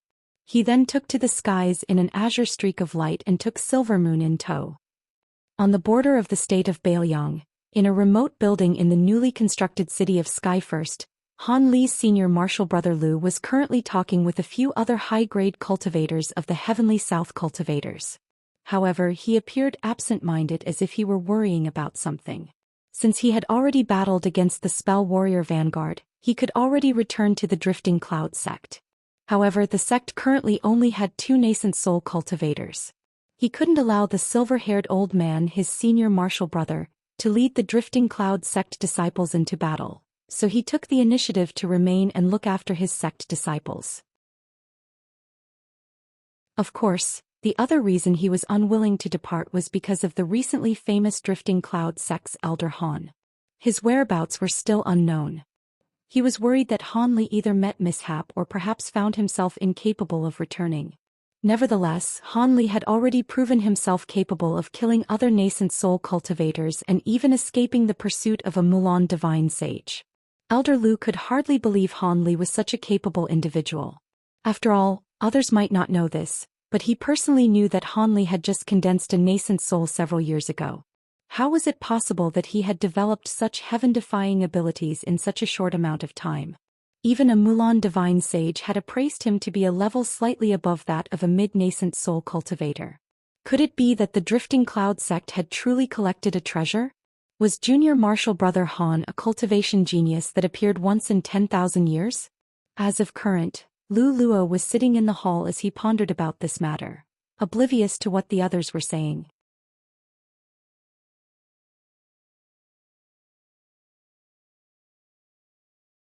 Chapter 749. An adopted sister. A white-haired old man sitting across from Lu Luo politely asked, "Brother Lu, did you receive any information about Elder Han?" He was an early nascent soul cultivator by the name of Su Chongjing, an elder of the Heaven Dao Alliance's Water Mirage sect, and a longtime acquaintance of Lu Luo. He had arrived at Skyfirst City the day before. After a moment of pause, Lu Luo smiled and answered, "There is no news for the time being. But it seems that Brother Su is showing quite a bit of interest in Brother Han." Su Chongjing chuckled. "It is only natural. From your tone, it seems that others have also asked the same. This should come as no surprise. Before I arrived at Skyfirst City, I've already heard many rumors with regard to fellow Taoist Han. An early nascent soul cultivator was actually able to escape a Mulan divine sage's pursuit. This isn't something that the likes of us are capable of. Furthermore, I've also heard that fellow Taoist Han had condensed a nascent soul only a few years ago. If that was true, then it'd be all the more shocking. As the old man spoke, the other cultivators nearby glanced at each other and turned their curious eyes towards Lu Luo. They were all interested in whatever rumors related to Han Li, not to mention the hearsay that Han Li was only a newly ascended nascent soul cultivator. That was something they had yet to hear anyone confirm. That. Lu Luo hesitated for a moment. Then, having recalled that this was a fact already known to quite a few people, he honestly replied, "It is true. Junior Martial Brother Han is a newly ascended nascent soul cultivator." The entire hall began to stir. There were even a few people that gasped in surprise. Amazed, Su Chongjing spoke with even greater admiration. Since Elder Han possesses vast abilities at such a young age, surely he has a great chance to later rise to late nascent soul stage. I must congratulate Brother Lu. The Drifting Cloud sect will soon experience an era of prosperity, and in the future, a great cultivator will be joining the ranks of our Heavenly Tao Alliance. The others felt mostly the same and began to speak words of praise. Lu Luo felt somewhat pleased by this, but he uttered some humble remarks nonetheless. A middle-aged man with thick straight eyebrows frowned and said, "But Brother Lu, although Elder Han managed to escape the hands of a divine sage, I fear that his injuries must be severe. Why else hasn't he appeared until now? Brother Lu should probably send some men to find him.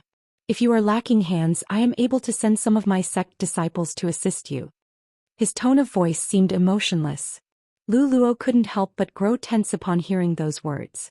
But he soon calmly replied, "I am not too sure about his circumstances, but I am sure that he is merely recovering from his injuries in concealment." As someone who lived for several hundred years, Lu Luo was able to clearly see the middle-aged man's envy. He was an elder of the #1 sect in the Heavenly Tao Alliance, the Phoenix's Cry sect. They were the sect that had the Tao companion cultivators that were capable of rivaling the 3 great cultivators of the Heavenly South. There were few other reasons why they stood at the top of the alliance.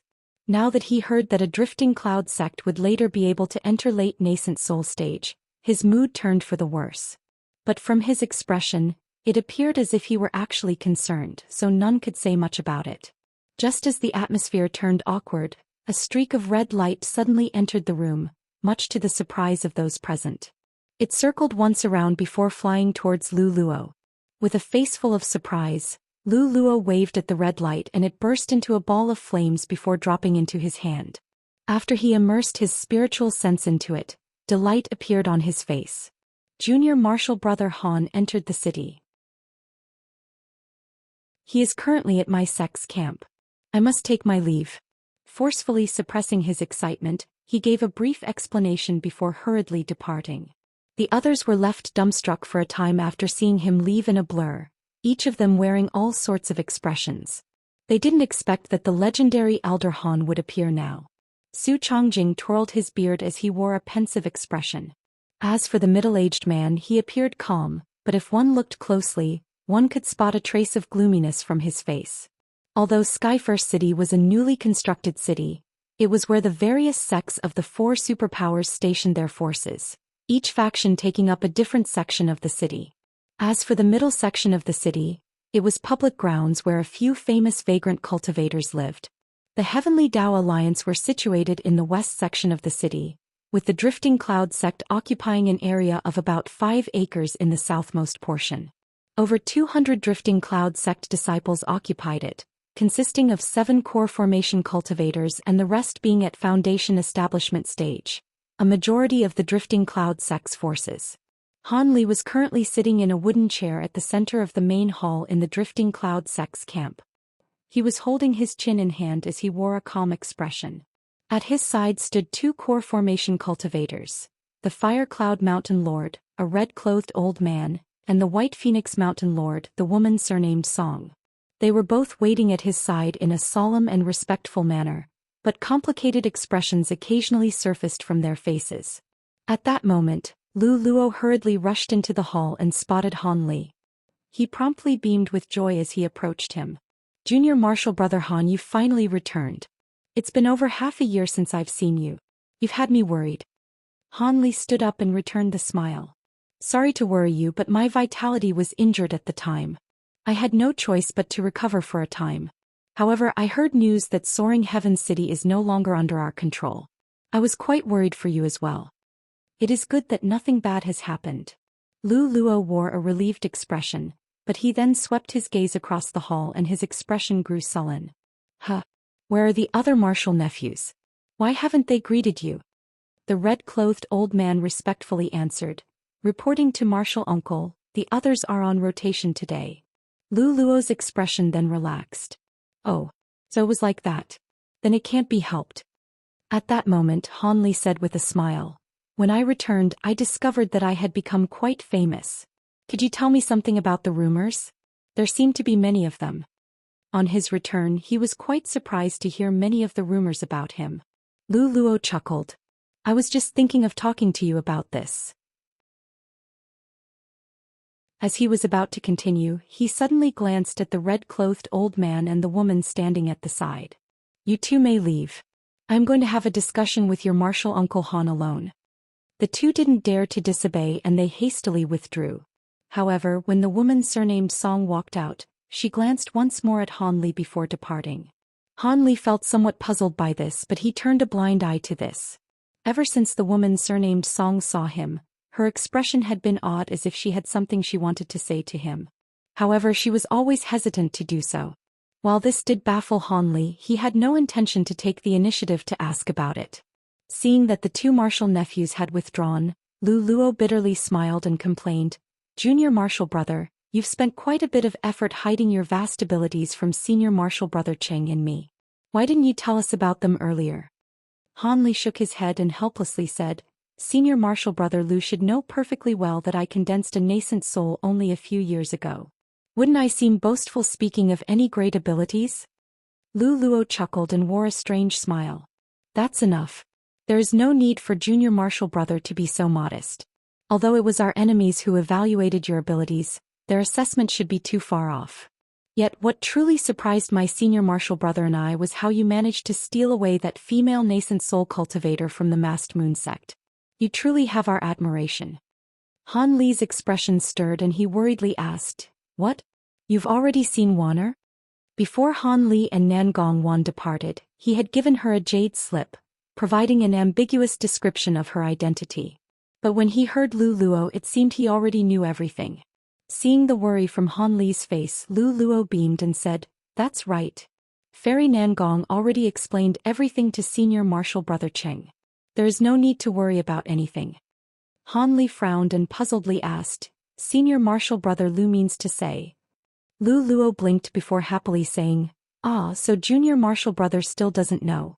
Several months ago, the masked moon sect suddenly spread information that Fairy Nangong had suffered inner demon backlash during cultivation and had lost her life, and that her engagement to the flowing mind sect's Wei Lycan was dissolved. Also, senior martial brother Ching has recognized Wanner as his sworn sister and intends for the two of you to become Dao companions. What does junior martial brother Han think? Han Li was dumbfounded by what he heard. Wanner has become a sworn sister of senior martial brother Ching? That's right. It is as I said. Once we repel the spell warriors, we will openly conduct the Dao ceremony for you too. Even if any doubts later surface, the matter will already be done. Who would dare to seek trouble from the entire Heavenly Dao Alliance? Even if Wei Wuya were to personally know of this matter, he would only be able to forcibly ignore the matter, as we were war allies. Besides, you've also made quite the name for yourself. The Flowing Mind sect and the Masked Moon sect will likely ignore this matter.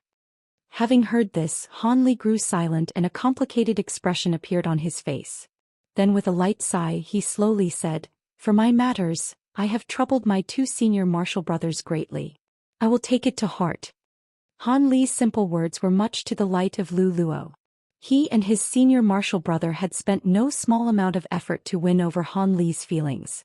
With those words, it was most likely impossible for Han Li to be roped over to Yellow Maple Valley. In a display of complete intimacy, Lu Luo continued, He. We consider junior martial brother Han to be one of our own, not some outsider. Ah yes, Lady Nangong was somewhat worried when she heard you went missing and felt the need to rush here herself. It was only through immense effort that senior martial brother Ching was able to hold her back. After all, there are Mei cultivators from the Flowing Mind sect and the Masked Moon sect here, and you've yet to officially become Dao companions. It'd be best if Fairy Nangong isn't recognized. As for Junior Martial Brother Han's concubine, I've had her escorted back to the sect, as it will be dangerous in the upcoming battle.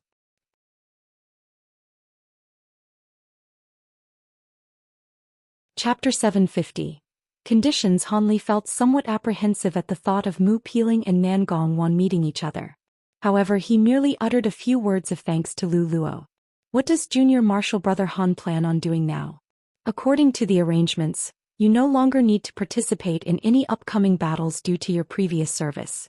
However, a few days ago the Righteous and Devilish Dao, the Nine Nations Union, and our Heavenly Dao Alliance held a meeting with regards to war countermeasures, and Junior Martial Brother Han was mentioned. Since you were able to slay the Blackrobe Spell Warrior in an instant, his techniques will be certainly capable of restraining the other Blackrobe Spell Warriors. As such, they hoped Junior Martial Brother would be able to participate in the battle soon to come. Lu Luo then revealed a hesitant expression before continuing. The representative of the Heavenly Dao Alliance also believes that Junior Martial Brother will be a great military asset, and that it would be inexcusable if he doesn't fight. That is. Somewhat to Lu Luo's surprise, Hanli didn't reveal any anger. Instead, he coldly smiled and asked, I find it acceptable to continue fighting. If the Heavenly South was to be truly occupied by the Milan, nothing good would result of it for our Drifting Cloud sect. However, how will the previous agreement be dealt with? Surely it won't just be waved away with solely words. Lu Luo bitterly smiled and said, Of course not. With the addition of Junior Martial Brother's merits of slaying the black-robed cultivator and ferreting out the Milan spy, the Alliance promises that it will adhere to any conditions Junior Martial Brother will raise, given that he continues to fight in the war. So long as these conditions are fulfillable, they will attempt to satisfy you as much as they can as compensation. Han Li's expression stirred for a moment, but he remained calm. They are willing to compensate me? That is easy to say, but I'll need to have a discussion about these specific conditions with the person in charge. Lu Luo smiled and said, That is also good.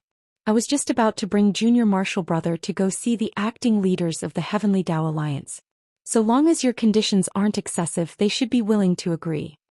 Han Li smiled and slowly said, Be at ease, Senior Martial Brother Lu.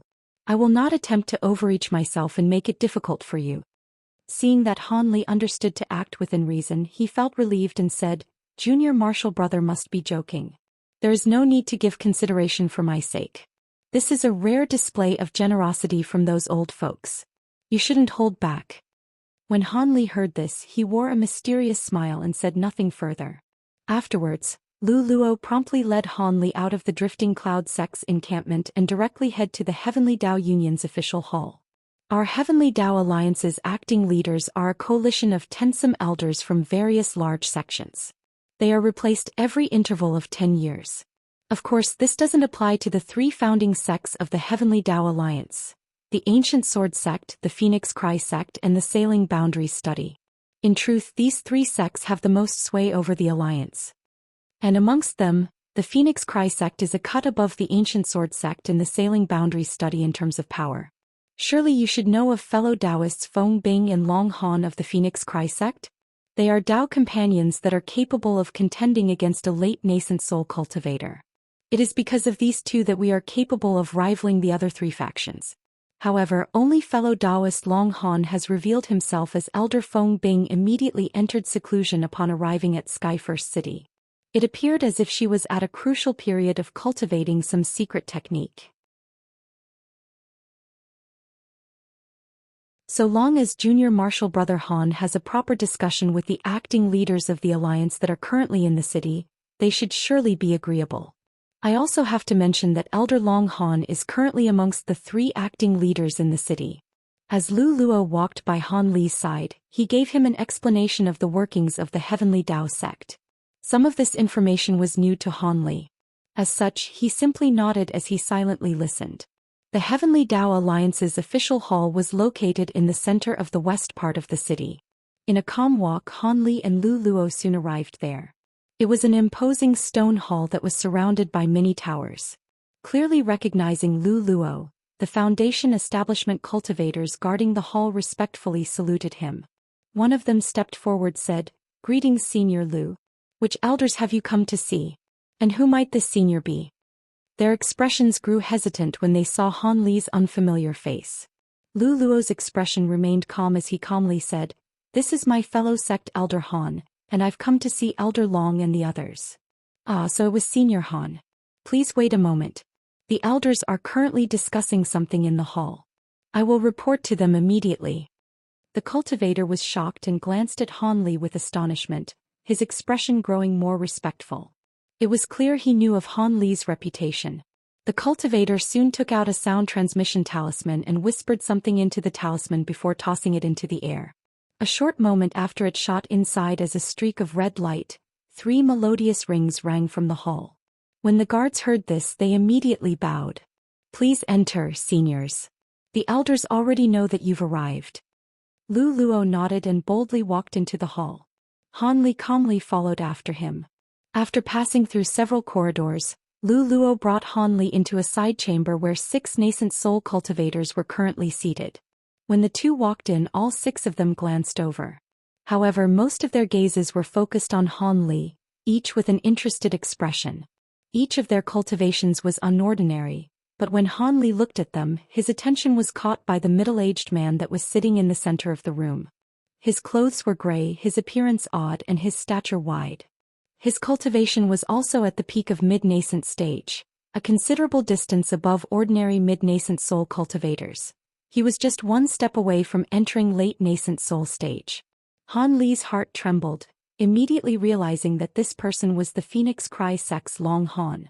With such profound cultivation, it was no wonder he was able to contend against late nascent soul cultivators with his wife. He had originally believed the rumors were over-exaggerated, not the other way around. As the others remained silent, the middle-aged man beamed and stood up. With a salute he said, "Brother Lu, this must be your sect's elder Han. In the past few days, we've heard much of your thunderous repute." After giving the middle-aged man an appraising glance, Han Li returned the salute and smiled. "So you must be Long Han. I too have long heard of your famous name." Sitting at Long Han's side, an old man with pale complexion half-jokingly said, "If we're speaking of reputation, recently fellow Taoist Han is much more famous. You've given our Heavenly Tao Alliance much face. This fellow Taoist is quite humorous. May I know your name?" Han Li had already taken note of the old man as he was the only mid-nascent soul cultivator in the room apart from Long Han. He didn't dare to slight him. Before the old man could reply, Lu Luo rushed to introduce him. "Junior Marshal Brother Han, this is Brother Kuang of the Sailing Boundaries Study. His heavenly earth arts have repeatedly shaken the continent for several hundreds of years." Astonished, Han Li said, "So it turned out to be Brother Kuang. I've also held you in much admiration for a long time." Han Li's words weren't lies. This old man was truly renowned, and was second in the Heavenly Tao Union only to Long Han and his Tao companion. Of course, the Drifting Cloud sect Elder Qing had repeatedly mentioned them in the past, but Han Li didn't think he would actually meet them. Afterwards, Lu Luo introduced the other cultivators to Han Li. They weren't particularly noteworthy apart from the ancient sword sect elder, an ugly man surnamed Tian, who Han Li particularly took notice of. With the introductions over, they all took a seat. Long Han smiled and calmly said, "Since fellow Taoist Han has come to visit the official hall, he should know of our wishes for him to continue fighting in the war. In truth, we did break our previous promise. But with war approaching, your abilities will prove to be of great strength for the cultivators of the Heavenly South. We have no other choice. But as compensation, we will provide you with materials, medicine pills and such for your trouble. Fellow Taoist Han, if you are still unwilling, we can further discuss this. So long as it is possible for your alliance, we will not refuse you." Long Han deserved his title as the cultivator who ruled the Heavenly Tao Alliance. Before Han Li could even mention why he had come, he already took the initiative to apologize to Han Li. He would be put in a bad position if he were to reveal his objections. However, Han Li wasn't angry to begin with. Having escaped from the hands of the Milan Divine Sage, he had proved he should have more than enough strength to spare to preserve his life when a battle turned for the worse. Since he had no worries over his survival, he didn't have much to be unhappy about. Rather, he felt that this was a rare opportunity. As a result, Han Li pondered for a moment before bluntly speaking. Since Brother Long said this, I will not object to continuing to fight. After all, I do understand this war is for the survival of the Heavenly South. However, there are some things that I will require from the Heavenly Tao Alliance. Therefore, I will bluntly take advantage of this opportunity. When Han Li said this, he appeared calm. He knew that these old eccentrics were extremely sharp, and felt that it would be easier to handle such matters directly. As expected, his honest words left a positive impression on most of the cultivators in the room. The cultivator surnamed Kuang was particularly happy, and he honestly replied, "Fellow Taoist Han's quick and direct words are very much to my liking. Please tell us of your conditions. I am quite curious." Long Han's expression wavered several times before he silently smiled. As for the others, they all glanced at Han Li, wondering what it was that he wanted. With an indifferent expression, Han Li calmly said, "It is quite simple. I hope to draw support from the Alliance to help me find a certain type of tool refinement material. I won't hide this from you. This item is extremely important to me. If you are able to gather together these items for me before the grand battle, I will have more confidence in dealing with those black-robed cultivators." Tool refinement material. Those in the room glanced at each other, none revealing surprise. They all knew of materials that were certainly precious and difficult to find. Why wouldn't Han Li want to use this opportunity to seek them out?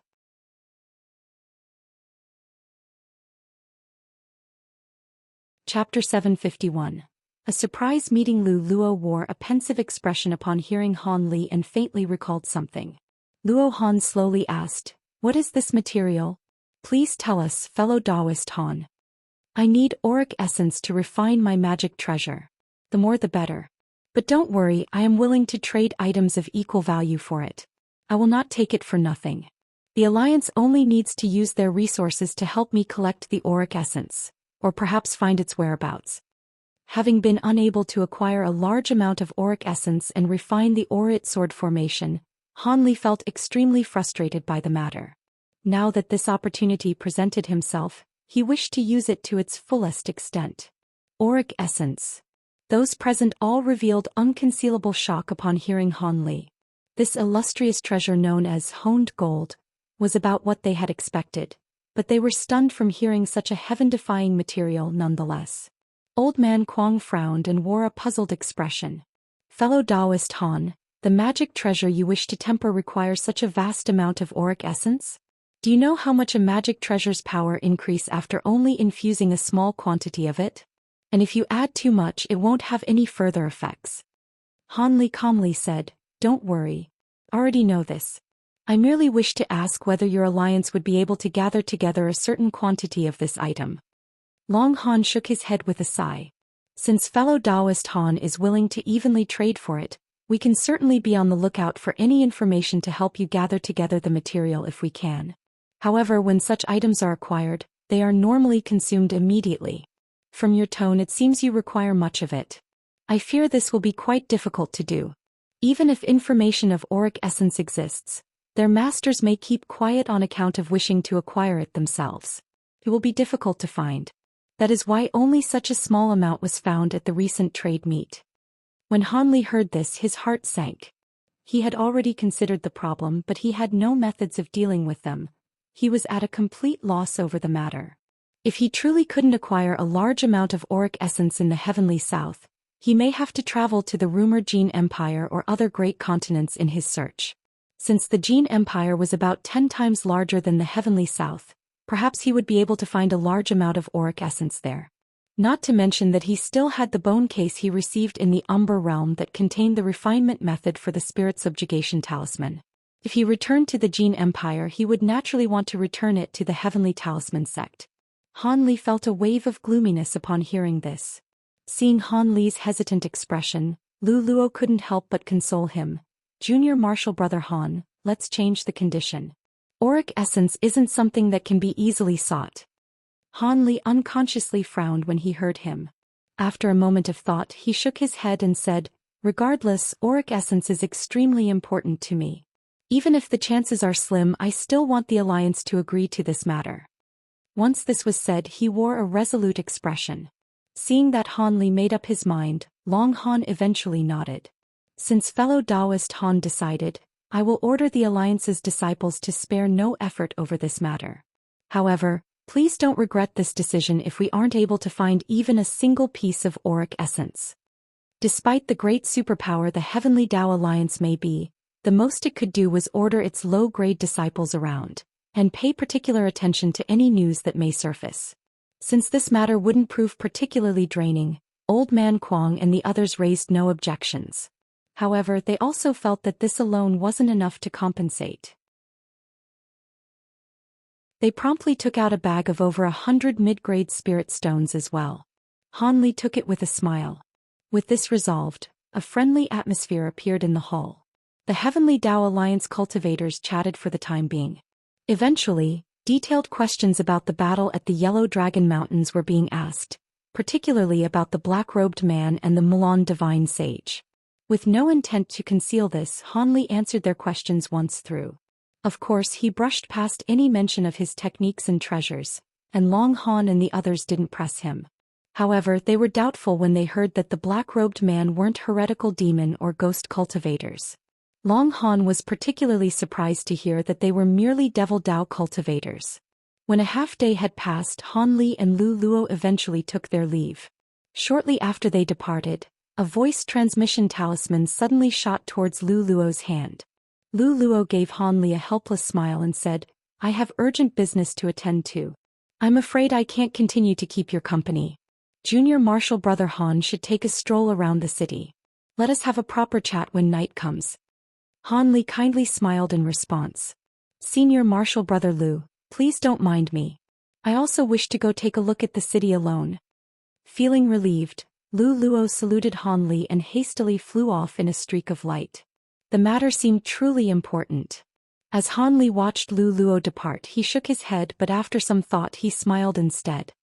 He pondered for a moment as he looked at the sky before heading towards the city's central district.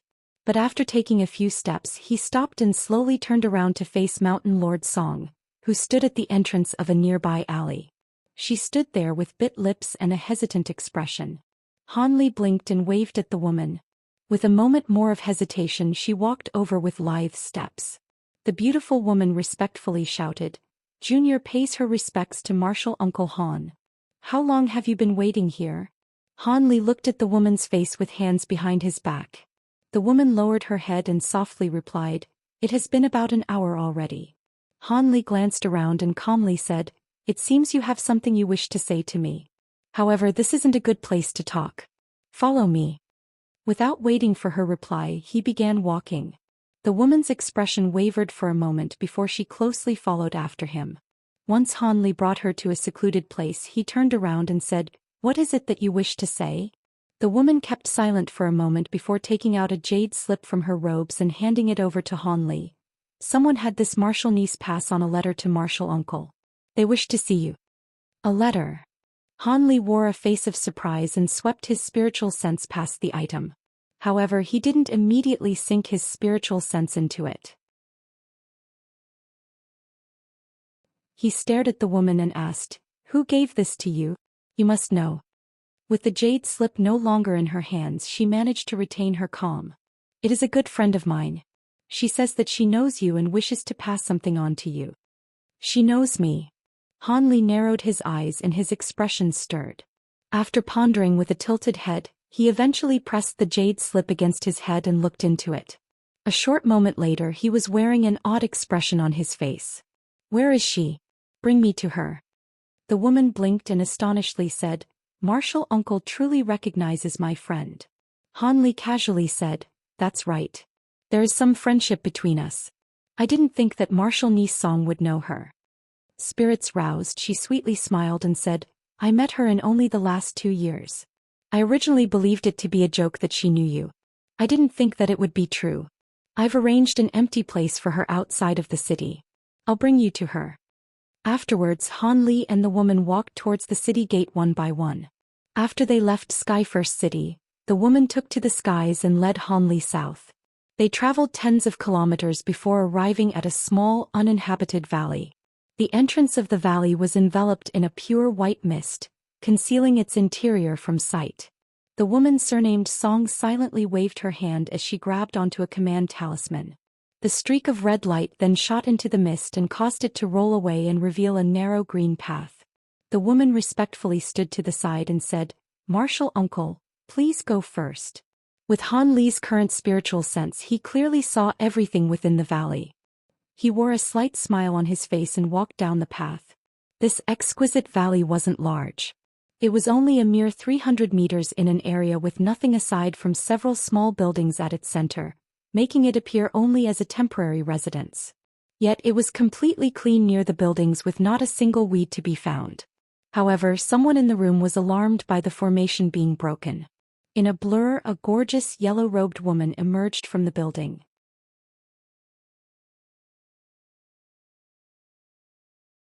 As the woman appeared before Han Li, her name appeared in his mind. She was Mei Ning, who had traveled with him from the Umbra realm to the heavenly south. Her beauty had become even more captivating over the few years since he had last seen her. When Mei Ning spotted Han Li, a trace of resentment appeared on her face, but it was soon replaced with solemn respect. As Han Li was now a nascent soul cultivator, she couldn't speak as freely as she once could. This junior was only able to reach her current cultivation because of the pills that senior gave me in the past. Thank you for your kindness. At that moment, Cultivator Song walked up from behind Han Li and spoke in a familiar manner. "Little sister Mei, is fellow Taoist Violet spirit inside?" This caused Han Li to look at her with slight surprise. Not daring to neglect the two, Mei Ning wore an apologetic expression and said, "Senior Song. Elder sister Violet spirit is currently cultivating inside her room, but her cycle should be done soon. How about you two wait in my room for now?" Han Li raised no objections. With his spiritual sense, he was able to see from Violet spirit's spiritual chi fluctuations that she was on the verge of finishing a cultivation cycle. The two then entered one of the stone buildings under Mei Ning's modest invitation, and they both took a seat. Afterwards, Mei Ning quickly steeped a cup of tea for each of them. Han Li took a sip of the tea and calmly asked, "Lady Mei, where have you and Violet Spirit been cultivating these past few years? Could it be that the two of you haven't entered a sect yet?" Standing at Han Li's side, Mei Ning lowered her head and replied, "Big Sister Violet Spirit and I had a discussion about this. We will first observe the great sects of the heavenly south and consolidate our cultivation before deciding on a sect. As such, we've been traveling over the last few years. After all, the circumstances in the heavenly south are quite a bit different from our original home." Seeing that Mei Ning didn't conceal that she was a foreign cultivator, Han Li came to the realization that his martial niece Song most likely knew that they came from the scattered star seas. It seems her relationship with Violet Spirit was quite close. But upon seeing Mei Ning's gentle and sincere behavior, Han Li stroked his nose and felt it awkward to continue his questions. He simply turned to look at Cultivator Song at the side and smiled. "You didn't bring me here on behalf of Violet Spirit just so that we could reminisce about old times, right? Otherwise, there should be no need to be so secretive and hesitant about delivering the letter." "Martial Uncle I." Cultivator Song's complexion grew slightly red and she swallowed. Mei Ning revealed a trace of embarrassment. Just as she thought to say something, a woman suddenly laughed from outside the room. "Brother Han, there is no need to make it so difficult for these two little sisters. In truth, it was mostly my idea to invite you here." Just after she finished speaking, Fairy Violet Spirit walked in. Her appearance was more captivating and her eyes were more luminous than ever before. "In truth, I should actually be calling Brother Han as senior now. However, I feel that Brother Han is a more appropriate title as your age isn't necessarily greater than mine. Brother Han certainly won't mind." Violet Spirit spoke with a smile. Having met her in Heaven Void Hall and the Umbra realm as well as the days he spent with her in the Endless Seas, Han Li felt her to be a close friend. Han Li shot the woman an appraising glance. Despite his current cultivation at nascent soul stage, he felt his spirit shake upon seeing Violet Spirit's true appearance. She was no doubt a country-shattering beauty from legends. Solely with regards to beauty, even his beloved was an entire level lower. Of course, Nangong Wan's calm temperament and charm belonged to a completely different category. The two couldn't be compared. It makes no difference to me. However, if Lady Violet Spirit were to walk out of this valley with her true appearance, She will bring about chaos in the heavenly south. If any of those old eccentrics were to see you, I fear they would attempt to take you by force. It was only in the presence of this old friend that Han Li was able to say a seldom heard joke. Violet's spirit smiled and gave Han Li a glance before calling out towards Cultivator Song. I've troubled you quite a bit, big sister Song.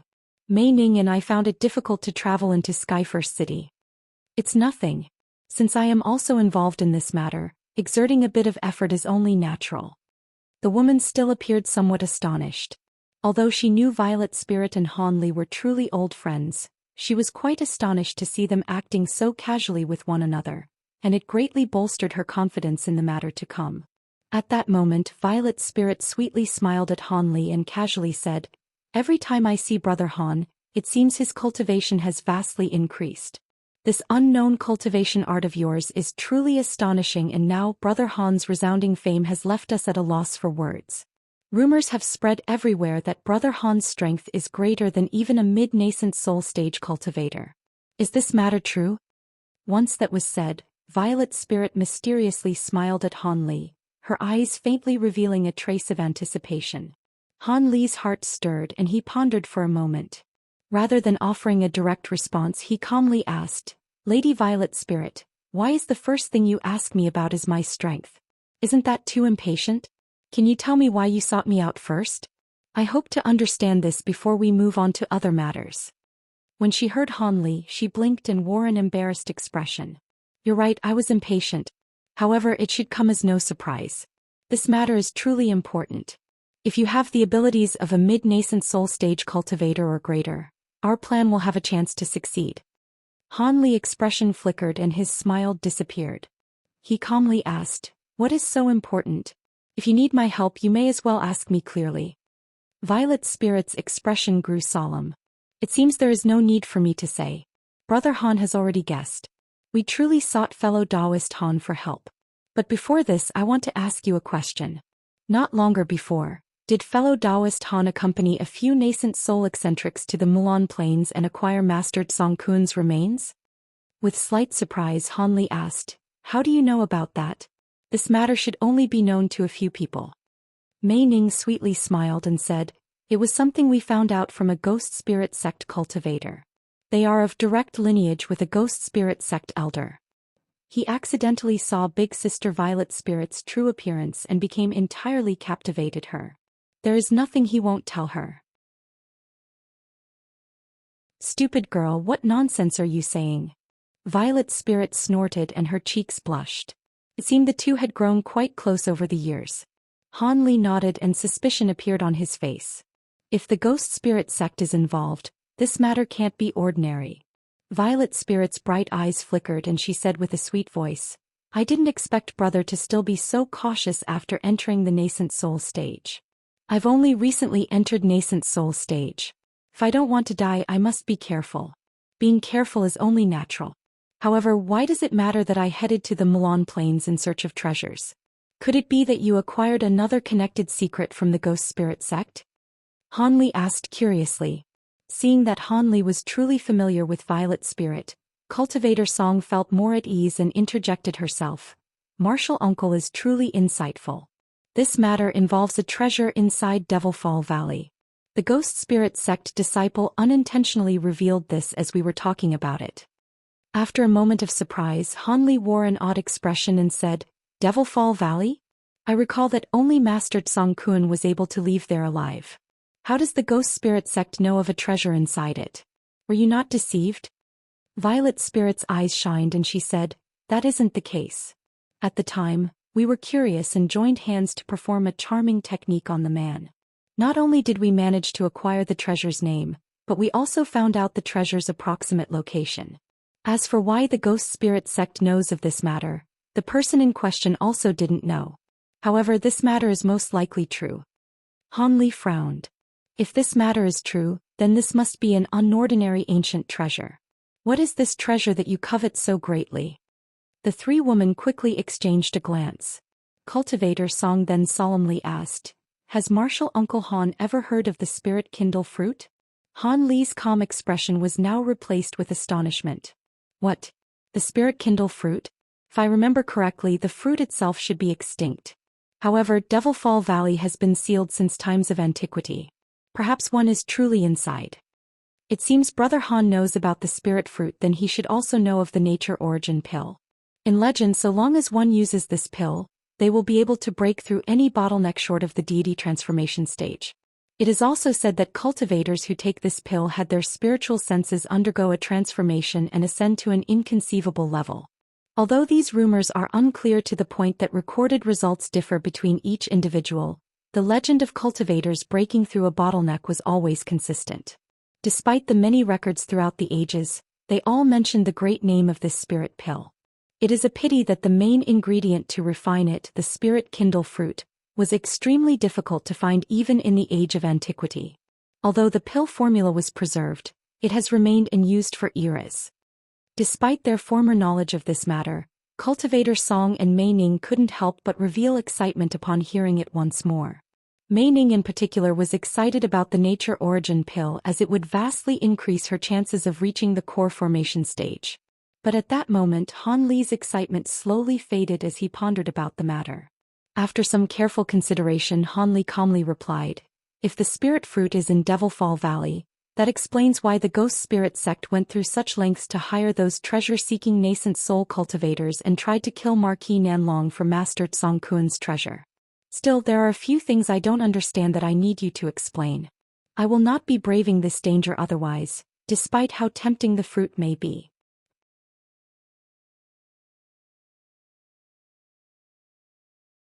Chapter 753. Making an appointment. Brother Han, please don't hesitate to ask about anything. As this matter is important, we cannot have anything overlooked. Violet Spirit felt some admiration for Han Li, having seen him so calm at the mention of the nature origin pill. Han Li stroked his chin and asked, "While I did make a trip to the Mulan Plains, why is it that you sought me out? The one who knows best how to enter Devilfall Valley should be Marquis Nanlong. Unless you know of some other method to enter the valley?" "I know that Marquis Nanlong holds the method to enter the valley. However, with his rumored temperament, how could I dare to have a secret discussion with him? As for Brother Han, we know you to be someone who doesn't forget past friendships, and we feel far more at ease with you. With regards to entering the valley, that same ghost spirit sect disciple told me that their sect has been researching this method for a while now and their research is growing close to completion. While this person doesn't know the specific details, they did mention that the ghost spirit sect will be certain to act the next period where the spatial tears in Devilfall Valley stabilize. If Brother Han's cultivation isn't enough, then let's leave the matter be. After all, even if he safely enters the valley, who knows what calamitous dangers lie within." Once this was said, Violet's spirit revealed a hesitant expression. Han Li pondered to himself for a long while before sighing. "The ghost spirit sect also has a way to enter the valley? This is the first time I've heard of this. But from your tone, it seems there isn't much information about it. How about this? It is still a few years before Devilfall Valley's spatial tears stabilize. Before then, make a few deeper inquiries and make certain that the information is true. If the spirit kindle fruit is truly within the valley, I will take the risk. As for cultivation, you don't need to worry about it. If I cannot succeed, then a mid-nascent soul cultivator likely wouldn't be able to either."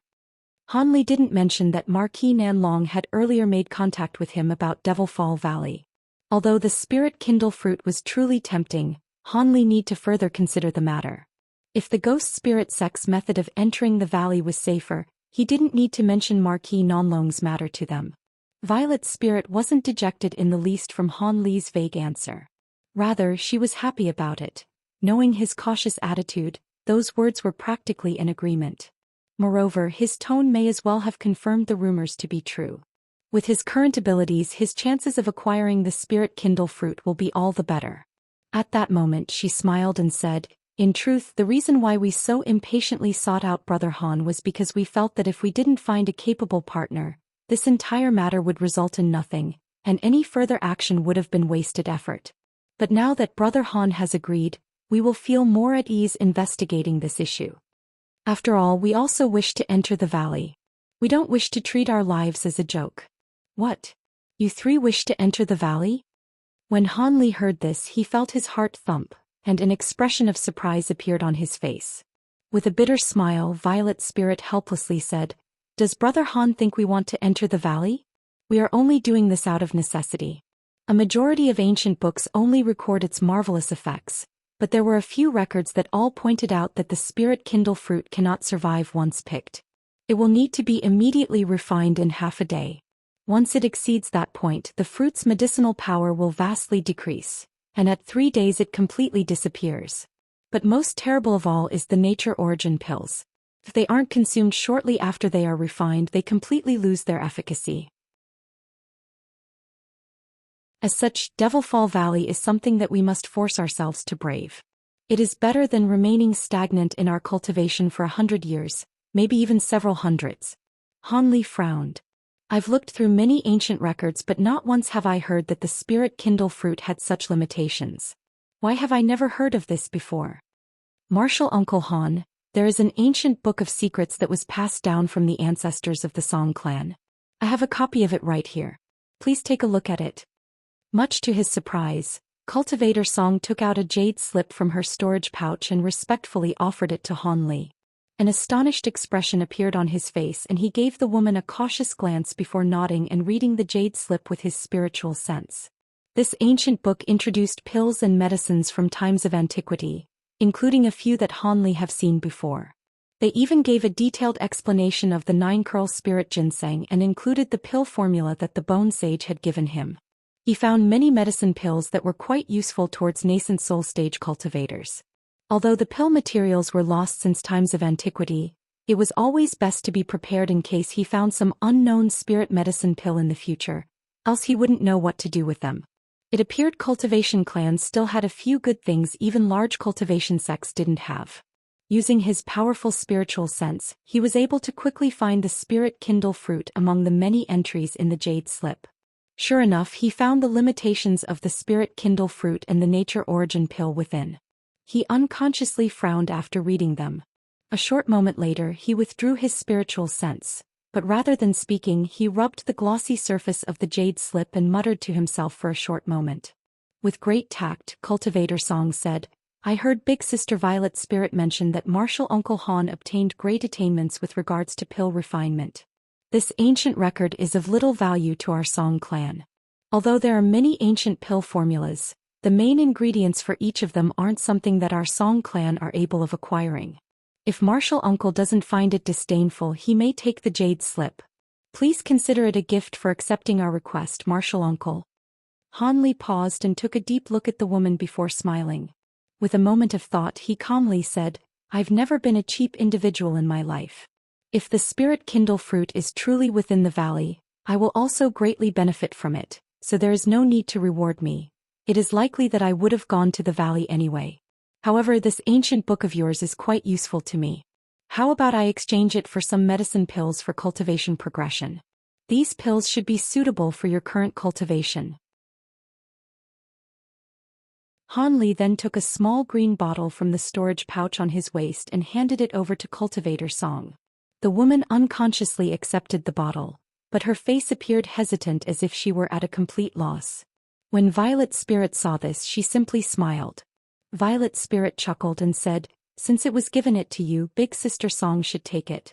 Brother Han's pill refinement techniques are truly vast. The pills are most likely refined from some high-grade demon cores. It will definitely bring your cultivation to the next stage. There is no need to hold back with business. Cultivator Song revealed delight upon hearing Violet Spirit. She repeatedly uttered thanks to Han Li before carefully putting the medicine bottle away. Han Li smiled and took away the jade slip. Since the spirit kindle fruit and the nature origin pill cannot be preserved, it seems you three will be heading into the valley. If you are going straight to the spirit fruit and head nowhere else, there is a good chance of leaving intact. But for now, you should first gather together the supplementary materials for the nature origin pill. Although these ingredients aren't nearly as rare as the spirit kindle fruit, they will be difficult to find. Han Li then sighed and solemnly said, With regards to the details, I will only make a decision once everything is understood. After all, this matter is still quite a while away. If we are defeated in the war against the Milan, the matter about Devilfall Valley can't even be considered. By then we'll be attempting to retain our place in the heavenly south. The three were startled upon hearing Han Li. Mei Ning couldn't help but ask, What? Senior Han doesn't seem confident in this war. Han Li noncommittally said, "It's hard to say. At first glance, the united forces of the Heavenly South along with the home terrain advantage should be able to prevail against the Milan. Even if the Heavenly South's three great cultivators and the Heavenly Dao Alliance's Long Han and Feng Bing are able to restrain the Milan divine sages, those black-robed men are of unknown origins. They clearly belong to an external power meddling on our wary. They may cause something unexpected to happen." Violet Spirit's expression turned grave. "From what you're saying, the odds of victory for either side are even. It can be said that way. However, the most likely possibility is..." Han Li's gaze flickered and his voice grew inaudible, much to the three women's surprise. Han Li shook his head and calmly said, "All right. That's enough of that. No one truly knows how the war will turn out in the future. You simply need to make preparations for entering Devilfall Valley. Let's see if it is possible when the time comes. Who knows what might happen." Afterwards Han Li no longer spoke of it.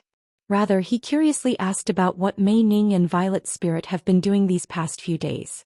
At the same time, Han Li answered the excited questions about his escape from the Mulan Divine Sage. Since speaking in such pleasant company as these three beauties was truly a delightful matter, time quickly passed by. When Han Li saw that the sky had darkened, he took his leave. Cultivator Song also parted with him, with Violet Spirit and Mei Ning seeing them off at the valley's entrance. When they departed, Han Li saw that Mei Ning hesitated to say something several times, but in the end she bit her lip and remained silent.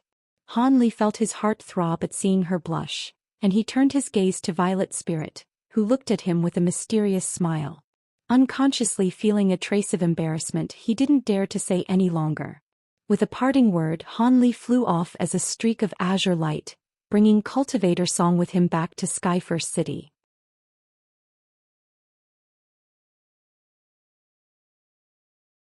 Chapter 754. Transforming Flames. Han Li and Cultivator Song flew alone in the skies, and they spoke not a word. But when they saw Skyfirst City in the distance, the woman hesitantly asked, "Martial Uncle Han, countless nascent soul eccentrics had entered Devilfall Valley and had never returned. Would core formation cultivators be able to find the spirit fruit and safely return from the valley?" Han Li was somewhat surprised by her question, and the light around them pulsed, causing them to slow down. He then astonishedly glanced at the woman. After a moment of silence, he calmly said, "On cultivation alone, you are lacking much in comparison to the other cultivators that have sought treasure in the valley. If you encountered any danger, your chances of surviving would be vastly inferior. However, it is likely due to greed that these cultivators have perished. With so many nascent soul cultivators, there had to be some cultivators that could safely leave with one or two treasures, but most of them were blinded by the temptation for treasure, wishing to acquire just another item or perhaps some spirit medicine that can extend their lifespan or break through their bottleneck. As such, it was only a matter of time before they perished." Cultivator Song frowned with worry. "Then from Senior's words, we will most likely die? If one doesn't have a safe route through the valley and a way to leave and enter, they will most definitely die. Apart from Master Song Qin, no one else had lived to leave the valley. Unless we have this, we shouldn't even consider entering Devilfall Valley. It would be suicide. Although your cultivation is low, so long as you control your greed and fully investigate the whereabouts of the spirit kindle fruit, you'll be able to make succeed with some luck. Of course, Devilfall Valley is the most dangerous area in Devilfall Valley. You should properly prepare yourself and set up your affairs in case you perish. As for the Ghost Spirit sect, they should also know of the fruit and will acting to acquire it. They will most likely rush to be the first to acquire the treasure in the valley, forced to brave dangers in the fear that Marquis Nanlong will be faster. I fear their method of entering the valley will be quite risky." A trace of alarm appeared on the woman's face. Since Martial Uncle had guessed that the Ghost Spirit sect's method of entering the valley is dangerous, why didn't you mention it before? Han Li smirked. "Didn't it seem inappropriate to tell this in front of the others? Could it be that you believe I have other intentions?" After a brief pause of surprise, she hurriedly said, "No, I don't dare to doubt Senior. Relax. It is natural that you have doubts. It wasn't out of malice that I didn't mention this before. While this may come as some surprise to you and Mei Ning, Violet Spirit wouldn't be shaken by this in the last. You should know that while the Nature Origin Pill is extremely precious, It is a bit of a waste on early core formation cultivators like you and Violet Spirit. With regards to Mei Ning, she will have a greater chance of entering core formation stage with the pill, and as a result her lifespan will be extended by several hundred years. But with you and Violet Spirit, you two would most likely break through to mid-core formation stage with time in respect to your exceptional aptitudes. If you take the pill, it will only save you about 100 years to break through the bottleneck. On one hand, you and Violet Spirit will save yourselves 100 years of cultivation, but on the other, you could die after entering Devilfall Valley. These two choices vary from person to person. I don't know what you will choose, Martial Niece, but Violet Spirit would definitely take the risk. 100 years saved on cultivation is an additional 100 years she further cultivate, and she doesn't plan on staying as a core formation cultivator. This will vastly increase her chances of reaching nascent soul stage. As Han Li spoke, it was with a heavy tone. Cultivator Song revealed an odd expression. Martial Uncle means to say that Violet Spirit has already steeled her resolve to become a nascent soul cultivator? Is that why she is willing to brave the grave dangers of the valley? Han Li turned his head to glance at the fading red sky as if reminiscing in past memories, and he slowly said, "That's right.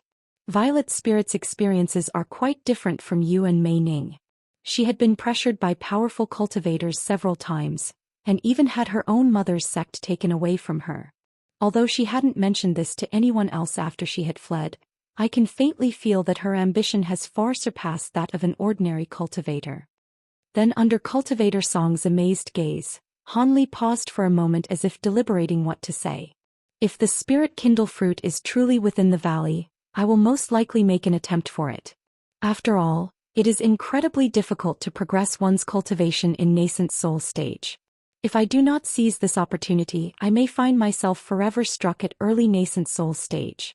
However, I won't be saying about being overly careful before entering Devilfall Valley, unless it is absolutely necessary. When the time comes to enter, I'll be sure to stress what dangers you should be careful of and point out any dangerous aspects of the Ghost Spirit sect's method to enter the valley. Nevertheless, what I said before were merely guesses. It is possible that the Ghost Spirit sect has a method of entering the valley that is even greater than Master Tsong Kuan's. This was also one of the reasons I hadn't mentioned the matter from before." When Cultivator Song heard this, she grew silent, but her eyes seemed to reveal understanding. "Enough of that. I originally didn't plan on telling you this, but since you asked, I gave you an answer. Having returned to Skyfirst City, your most important task is to survive the battle ahead. It will be your top priority. If you run out of luck, something may happen during the war and you need not further consider going to Devilfall Valley. It will be the same for me.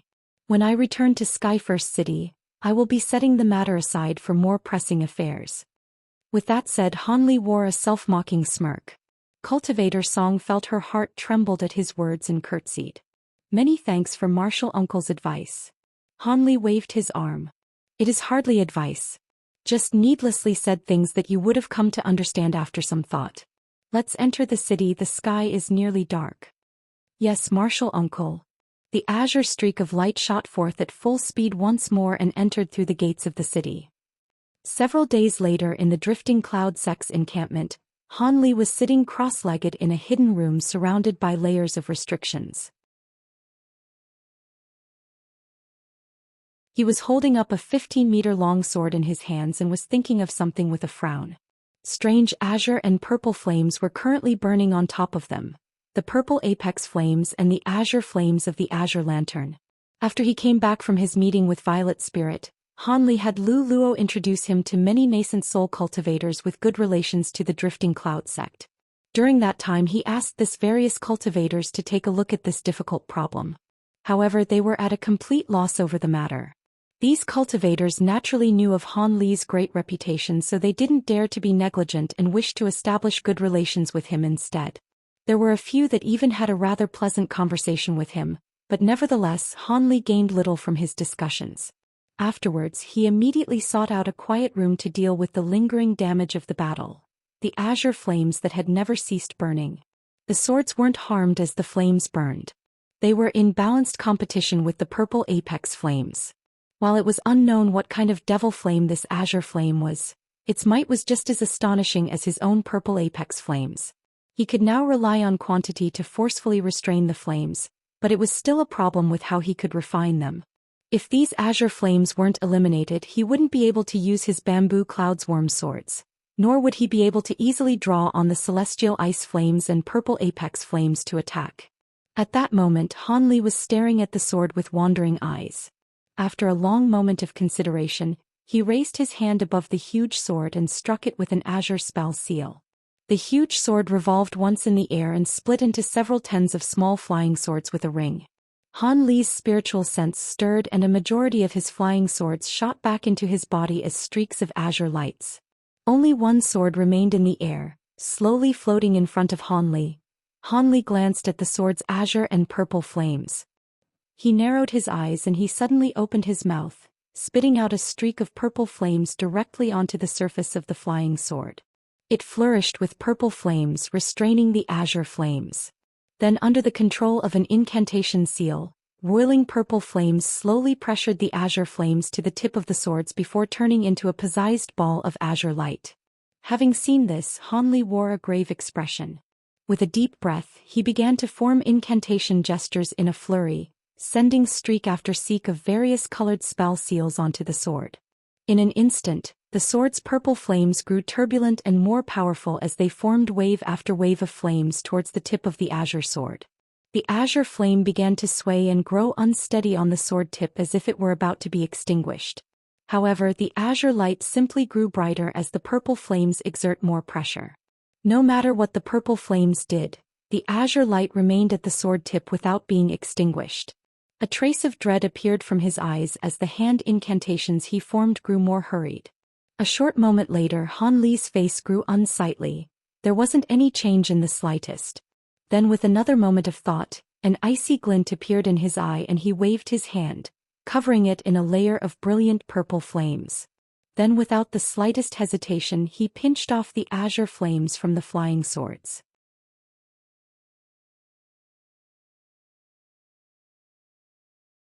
Chapter 755. Lightning bead. Han Li pinched the azure flames at the tip of the sword and held them in his inflamed fingers. However, he felt his fingertips grow numb as a huge force began to emit from the azure flames and forcefully repelled his grasp, the azure flames still remaining on the sword. Han Li was dumbstruck, but something soon came to mind. He widened his flaming hand and had the purple flames alone envelope the azure flames. Han Li's hand remained still as his fingers continued to spout blinding violet flames, causing intertwined azure and purple light to pulse. This continued for quarter hour more before he sighed and shook his hand. The purple flames in his hand disappeared without a trace, leaving behind only a dazzling and translucent ember of azure flame. This strange flame was more troublesome than he had anticipated.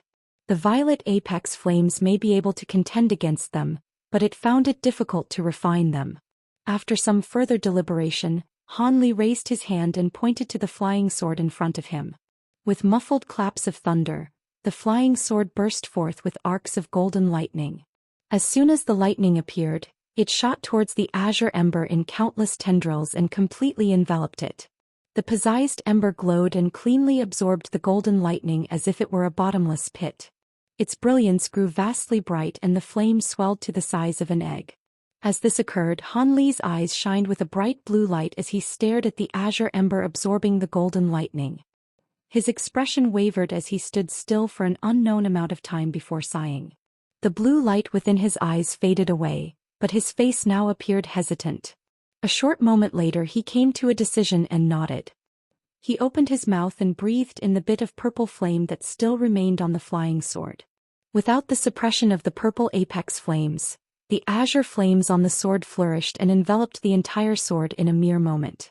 As the treasure was bonded to Han Li's soul, his face immediately paled from the pain that followed. However, he didn't pay this any further attention and simply flicked his fingers towards the sword, shooting streaks of azure sword streaks from his hands. The azure sword streaks had been completely absorbed just like the divine Devilbane lightning. However, Han Li continued to circulate the spiritual power inside his body as if nothing had happened and continued to strike the azure ember with repeated attacks of sword streaks, quickly consuming their magic power. As a result, the azure flames took the sword streaks as kindle, causing them to roar and surge with brilliant light. At that moment Hanli had already consumed a third of his magic power. With the lantern flames greatly enlarged, Hanli smiled and ceased attacking. Instead he beckoned at the sword chi within the fireball. In a gust of wind, the bamboo cloud's worm sword was able to easily leave the azure flames. It circled once around before landing in his hand. Hanli lowered his head and took a look at it. He couldn't help but smile at the translucent blade being completely free of flame. As expected, although the flames are miraculous, it has a limit of how much spiritual power it can absorb. Once it absorbed too much of the azure sword chi, it was capable of being manipulated. Once that was muttered, he slapped his hands together and the sword disappeared in a flash of light. Hanli then turned his eyes towards the azure ball of flame before him. He lightly tapped it, sending a sliver of his spiritual sense into it. The azure fireball then trembled and began to slowly revolve as it pulsed with light. Hanli raised his brow and attempted to command the fireball with his spiritual sense, but it merely swayed from start to finish. A short moment later he was able to command it to sluggishly fly 3 meters into an air at a crooked angle. When Hanli saw this, he stroked his chin and began to mutter to himself. Given how powerful the azure flames were, it would be a waste not to use them. Although he was able to forcefully control the flames from the large quantities of azure essence sword chi that it had absorbed, it was clear to see that this method also came with its flaws. After all, these flames weren't something that he had refined. It would be difficult to control it as naturally as the celestial ice flames. Hanli frowned and stared at the azure fireball as his mind wandered. He then reached for his storage pouch and summoned a flawlessly smooth rib bone and a faint yellow bottle into his hand. This was the Bone Sage's jade slip that recorded the profound Yin arts and the magic tool he had used to absorb demon beast souls. Hanli opened the bottle and released a cloud of black chi. He grabbed the air in the direction of the black chi and summoned it into his palm. Then, under the control of his spiritual sense, the ghost chi immediately flew into the rib bone that he held in his other hand. In a moment, it turned black and began to float in the air, releasing a sinister black light. When Hanli saw this, he pressed the bone against his forehead and quickly read through the contents of the profound Yin arts, searching for something in particular. Just as Hanli found the Yin fire lightning technique, he rejoiced and began to carefully read through its contents. While the technique's name may suggest it to be ordinary, it was a technique on par with the profound Yin arts heaven-wide corpse fire. However, it wasn't some secret devil Dao technique.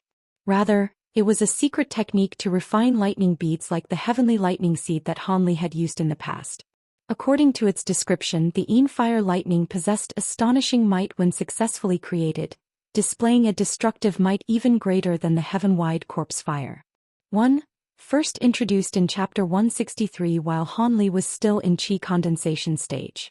In principle, condensing such a large quantity of pure Yin fire into an explosive required other materials in order to stabilize it, creating a weapon that was capable of inflicting devastating damage.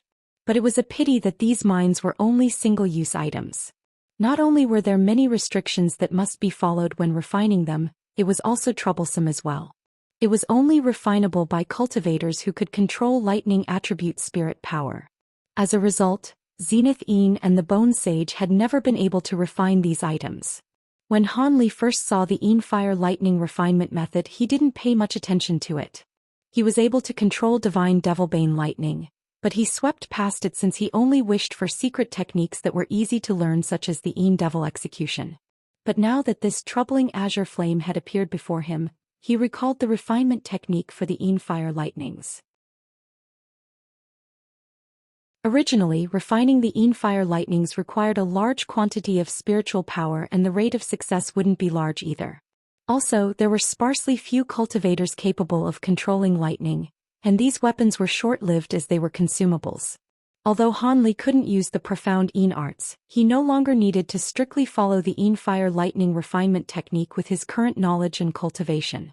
He simply needed to alter the refinement method to make sure of the azure flames in order to refine them. And since the azure flames might were no less than the purple apex flames, they would be no less powerful than the Yin fire lightnings that were originally described. In the past, he had thoughts of using the celestial ice flames or even the purple apex flames to refine the mines. But because the two flames were too difficult to refine and he lacked the amount needed to face enemies, He didn't dare to squander them on this idea and tossed the matter to the back of his head. Now that he had the azure flames which he could neither store nor refine, he could now put his plan into action. This way he would have another devastating weapon to use in the incoming war. With that thought, Han Li took a look at the other items in his storage pouch. Han Li was eventually able to find the materials needed to refine the lightning beads. These items weren't rare in the least. They were all common materials used to refine tools and pills. After taking out all these items once by one and arranging them in front of him, he faced the flickering fireball and he raised his hands with a grave expression. With a series of rumbles, 2 arcs of lightning shot out from his palms, striking the azure fireball. In the main hall of the Drifting Cloud Sect encampment, Lu Luo was motionlessly sitting in his chair without a trace of emotion. There were several Drifting Cloud Sect core formation disciples standing on front of him, the red-clothed cultivator Song among them. They all appeared somewhat apprehensive. Lu Luo calmly asked, "Martial nephew Duan, your martial uncle Han still hasn't left seclusion after these many days?" Reporting, martial uncle Han has remained in seclusion for 2 months. Junior martial sister Song and I have been guarding his room since the very beginning. He had yet to leave. Lu Luo sighed and muttered, "When your martial uncle Han entered seclusion, he had already told me that he had to make preparations for the coming war and wished that we wouldn't bother him during his seclusion. However, the Mulan have just about finished gathering together and are about to move. There is a meeting being held amongst the high-grade cultivators, and they want your martial uncle Han to attend." They had used this as a reason to delay the meeting, but now that the 3 great cultivators had arrived at Skyfirst City, they sent a request for Han Li to attend it.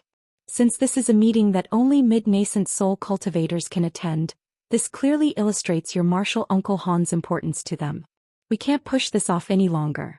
Furthermore, I reckon that this meeting will decide the final decisions for the battle. If someone from our sect were to attend, it would bring great benefits. Having heard martial uncle Lu, the other cultivators in the hall wore a bitter smile. After a moment of hesitation, cultivator Song worriedly said, "However, martial uncle Han is certain to be at a crucial moment of his seclusion. If we were to rashly disturb him, wouldn't we spoil his efforts?" The middle-aged cultivator with a long, thin mustache also appeared hesitant and said, "Even if there are some apprehensions, martial uncle Lu can no longer delay the matter. The meeting is being held tomorrow. If martial uncle Han doesn't come..." "What's going on, everyone?" At that moment, a soft voice was clearly heard throughout the hall. When Lu Luo heard this, he wore a face of delight.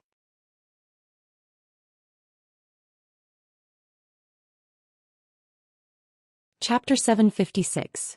Old Devil Cloud Part. Soon after those words echoed through the hall, Han Li suddenly appeared at the entrance wearing a calm expression.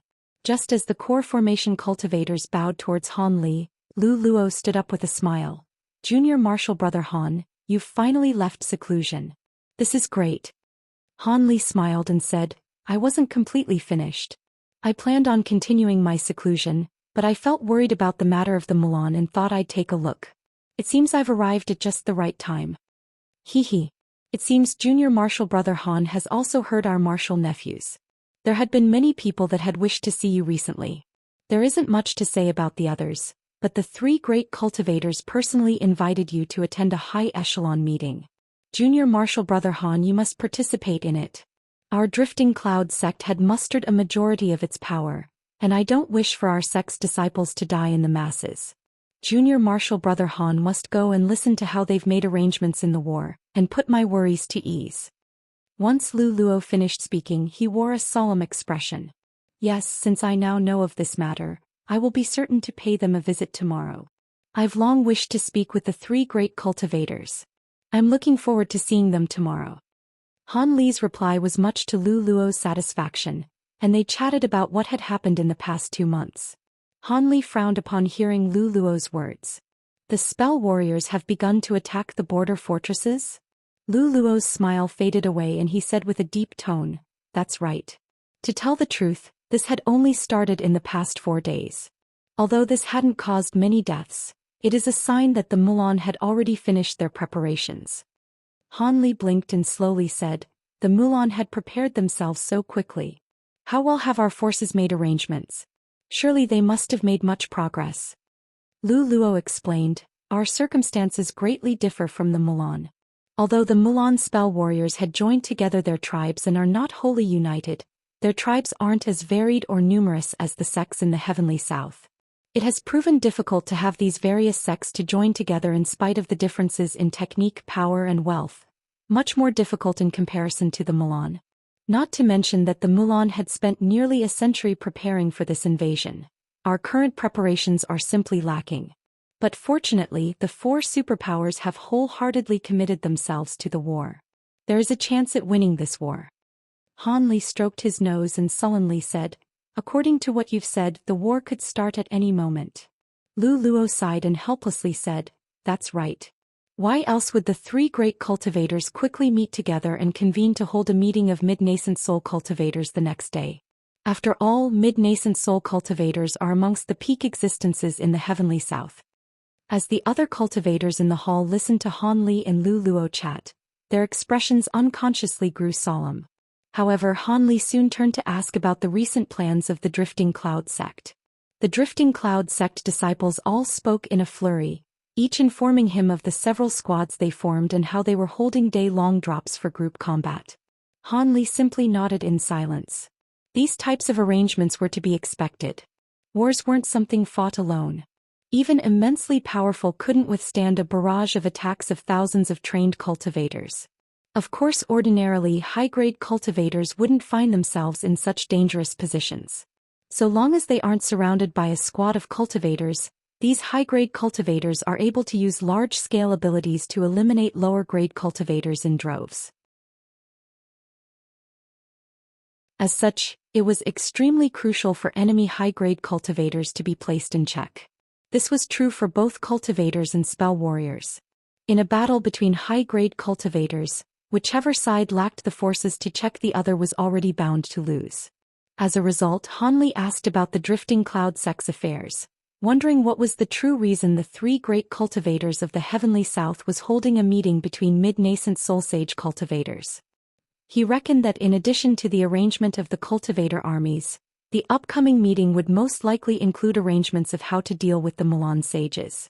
With that thought, Han Li couldn't help but coldly smile. In the last 2 months, not only did he eliminate the azure flame from all of his bamboo cloudsworm swords, but he also used the divine Devilbane lightning to turn the azure flames into 8 lightning beads. When Han Li recalled his attempts to create the lightning beads, he couldn't help but wryly smile. His efforts were met with mostly failure. It had been a truly exquisite way to rid off the azure lantern flames.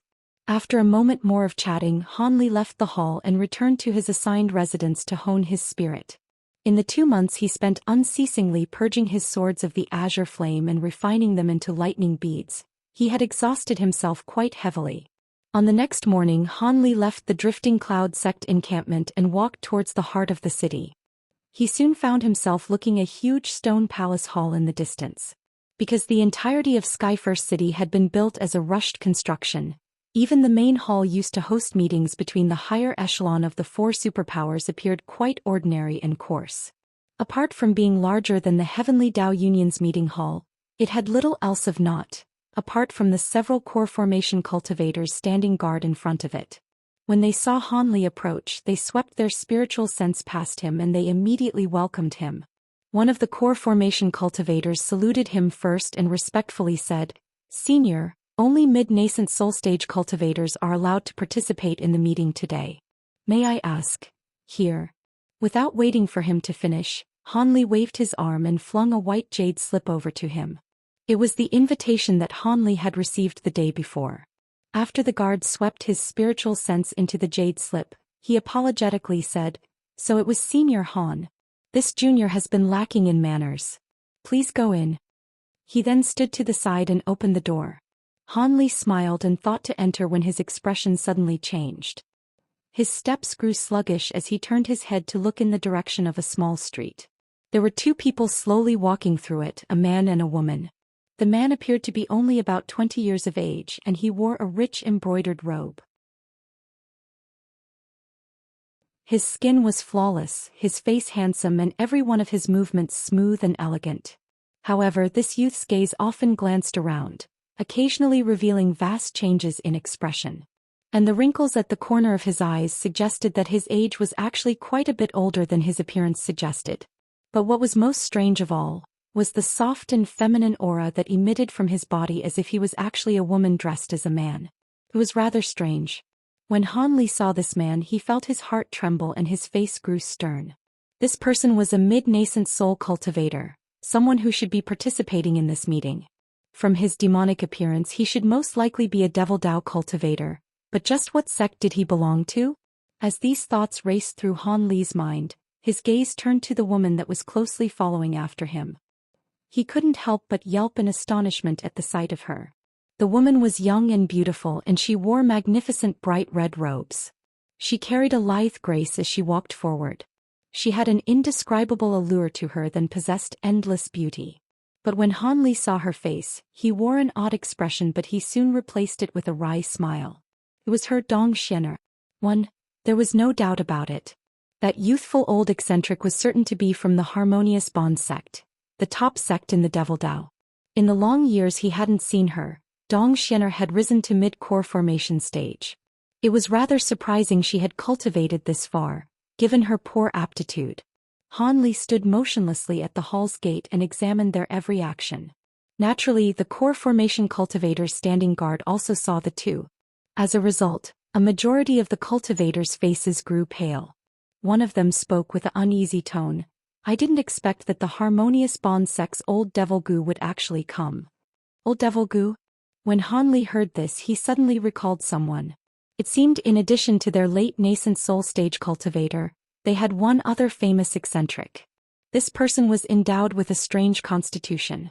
Both yin and yang was contained in his body, allowing him to cultivate the peak Devil Dao techniques of the Harmonious Bond sect. An expert of appearance mending, he named himself Taoist Cloud Part, known to others as Old Devil Cloud Part. By cultivating some unknown technique, he had become overwhelmed with lust, and would often go through the shady actions of seizing others and having his way with them. Be they handsome men or beautiful women, whenever someone caught his eye, they wouldn't be let go. As a result, he had offended many large sections. However, his cultivation was truly profound. And with the backing of the Harmonious Bond sect, none dared to retaliate. Additionally, those he seized would be released once he had his fun with them, as he wasn't particularly fond of killing. As a result, the sects of these victims could only conceal this matter and bear with it. With such a reputation in the cultivation world, people grew fearful at the very sight of him. When young cultivators heard of his reputation, they would flee from the sight of him without exception. Those who couldn't run would simply be left shaking in trepidation, fearing that they would draw his attention. Could it be this youth is the old eccentric? Although Han Li had nothing to fear from him, the man gave him a feeling of unease. Just as it so happened, the handsome youth had taken notice of Han Li, who was standing in front of the gate. He examined Han Li with narrowed eyes before smiling at him, faintly exuding a trace of seductive intent. When Han Li saw this, a cold chill shot up his back, but he forced himself to return the smile. But when Zhou Xian spotted Han Li, she wore an expression of shock. The handsome man walked towards the hall as if he took no notice of this. As Devil Cloud Part continued, Han Li walked inside and disappeared from sight. When the youthful man saw this, his smile disappeared and he calmly asked Zhou Xian, "What, do you recognize this person?" Your heartbeat quickened. She was an unruly woman that used her wiles to charm her fellow disciples in Yellow Maple Valley, and was paired with Han Li in Chapter 246 as a result, who was immune to her seductions. She was later captured in the Devil Dao invasion by the Harmonious Bond sect and joined them.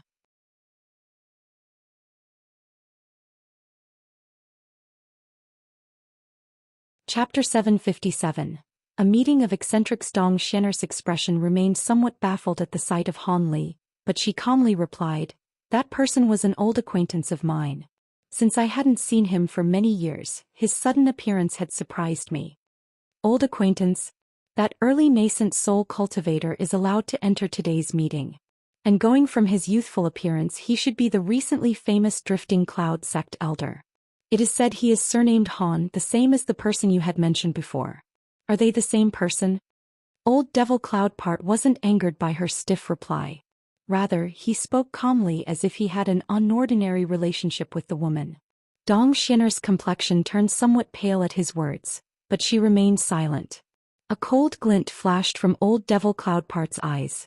While he did drop the matter with a cold snort, a slight frown appeared on his face.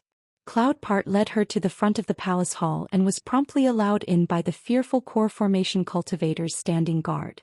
Of course, Dong Xianer wasn't allowed to enter. She was led to side room to rest for the time being. Not long after Han Li entered the palace hall, he soon saw the entrance of the meeting room and hurried inside. The meeting room was rather simply arranged. Apart from a few rows of huge stone pillars, there was a large empty space at its center with 17 exquisitely crafted wooden chairs placed several meters apart from one another. 8 cultivators were currently sitting amongst the chairs in various places. When Han Li entered, there were a few that indifferently glanced at him, a few that ignored him, as well as others that were currently meditating. They all acted without regard for any others.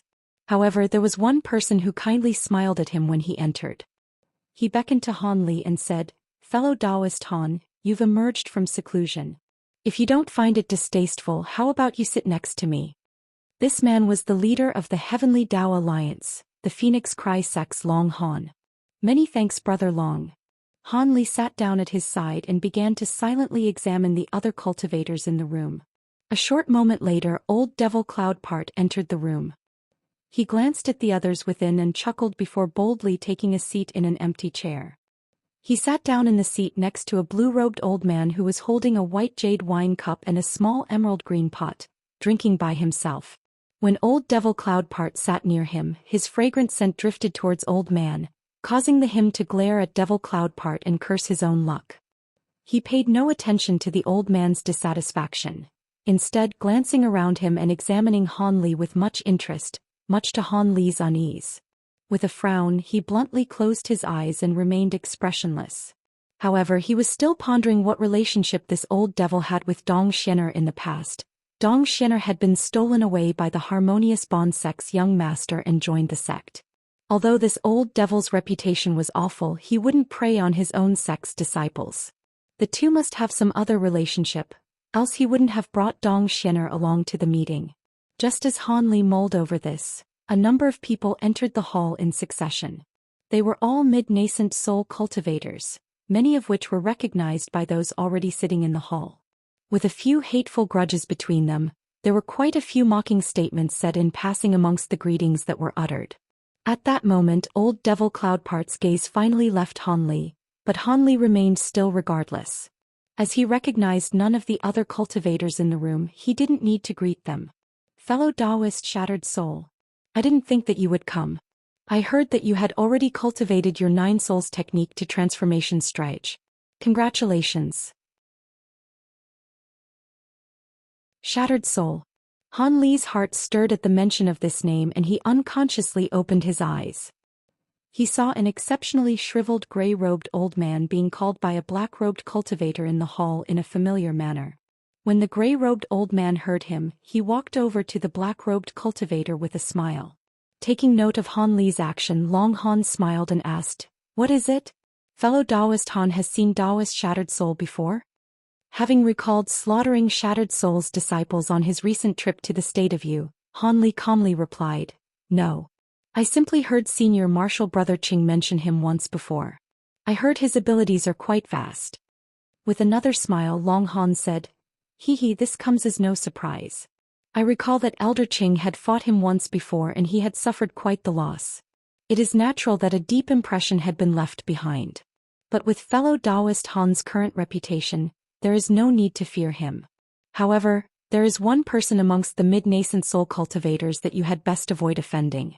Even the 3 great cultivators have a headache dealing with him."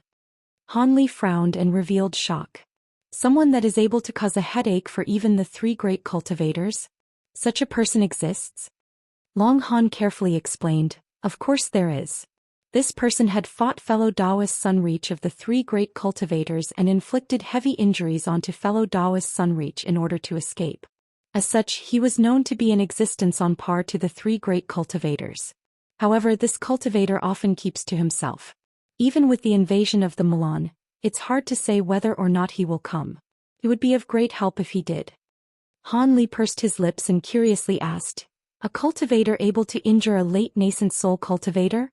It is no wonder why this person seems so exceptional. Could you tell me who he is? Continuing his smile, Long Han said, you should have heard of his name before. His name is Eccentric Heavenvenge. Han Li wryly smiled and said, Eccentric Heavenvenge. It is true, I have long heard of his vast reputation. He suddenly recalled what had happened when the sacred tree area was infiltrated.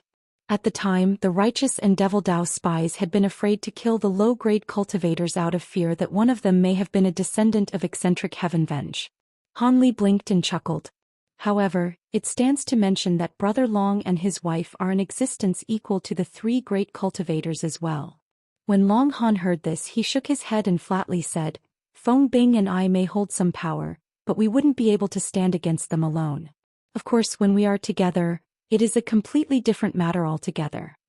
Han Li smiled and thought to speak of the matter when he felt someone's gaze on him. It was icy and filled with ill intent. Vigilance filled Han Li's mind as his expression froze. He then turned his head to look at the source of the glare, an unfamiliar green-clothed old man with a long beard. When the old man saw Han Li glance at him, he withdrew his gaze and expressionlessly turned his eyes elsewhere as if nothing had happened. However, this didn't cause Han Li to relax. Instead, he continued staring at the old man for a long while. Having seen what happened, Long Han asked with a smile, What? Does fellow Taoist Han not recognize this person? Feeling somewhat puzzled, Han Li replied, Brother Long seems to imply that I should know who he is. This person is the Grand Elder of the Controlling Spirit Sect, Elder Dongmen Tuesday. He holds the most power in the sect. Although I hadn't spoken to this person before, I have heard his friendship with Gu Shuangpu was quite deep. While he might not say anything because of the irrefutable evidence that Gu Shuangpu was a Mulan spy, he is certain to be resentful at you for having killed him. You have best be careful. Han Li stroked his nose and wryly smiled before uttering a word of thanks. A mere quarter-hour later, most of the chairs in the room had been filled. There was quite a funny sight to behold at this point. Nearly all the Devil Dao cultivators were sitting on the right side of the room, with most of the Righteous Dao cultivators sitting on the left. As the Heavenly Dao Alliance and the 9 Nations Union cultivators, they casually sat on either side. Among these cultivators, Han Li found a familiar face, the Sailing Boundaries Sect's cultivator Kuang. He was currently sitting on the Devil Dao's side. When he saw Han Li look over at him, he smiled at Han Li, to which Han Li responded with a nod. At that moment, Long Han was giving Han Li an explanation on the 2 other Heavenly Dao cultivators through voice transmission. One of them was a plainly dressed woman with an ordinary appearance, with the other being an old man with a miserable appearance. Han Li glanced at the 2 and committed their appearances to memory. Perhaps due to the many people in the room, their expression began to turn grave and they remained silent as they coldly examined one another. These cultivators were all peak existences in the Heavenly South, each of them from opposing factions and holding various intentions and thoughts of their own. Amongst these people, Han Li could be considered the most unusual. Han Li allowed the old eccentrics to sweep their powerful spiritual sense across Han Li's body. When they saw his comparatively shallow cultivation, they all figured out who he was. After all, Han Li's fame over the past half-year had reached the ears of all these old eccentrics. However, they simply saw him resting in his chair with his eyes closed. He appeared entirely calm in spite of current circumstances. Just as the room became silent and even somewhat grave, 3 people walked into the room one after another, instantly catching the attention of these old eccentrics. There was a large black-robed old man, a green-haired old man, and a cultivator with a sword on his back. Han Li's expression remained calm, but he felt his heart began to thump. These 3 were the 3 great cultivators of the Heavenly South, the only late nascent soul stage cultivators on the continent. They were all over 1,000 years old. With a few exceptions, a majority of the people present managed to retain their calm like Han Li and waited for the 3 to begin speaking.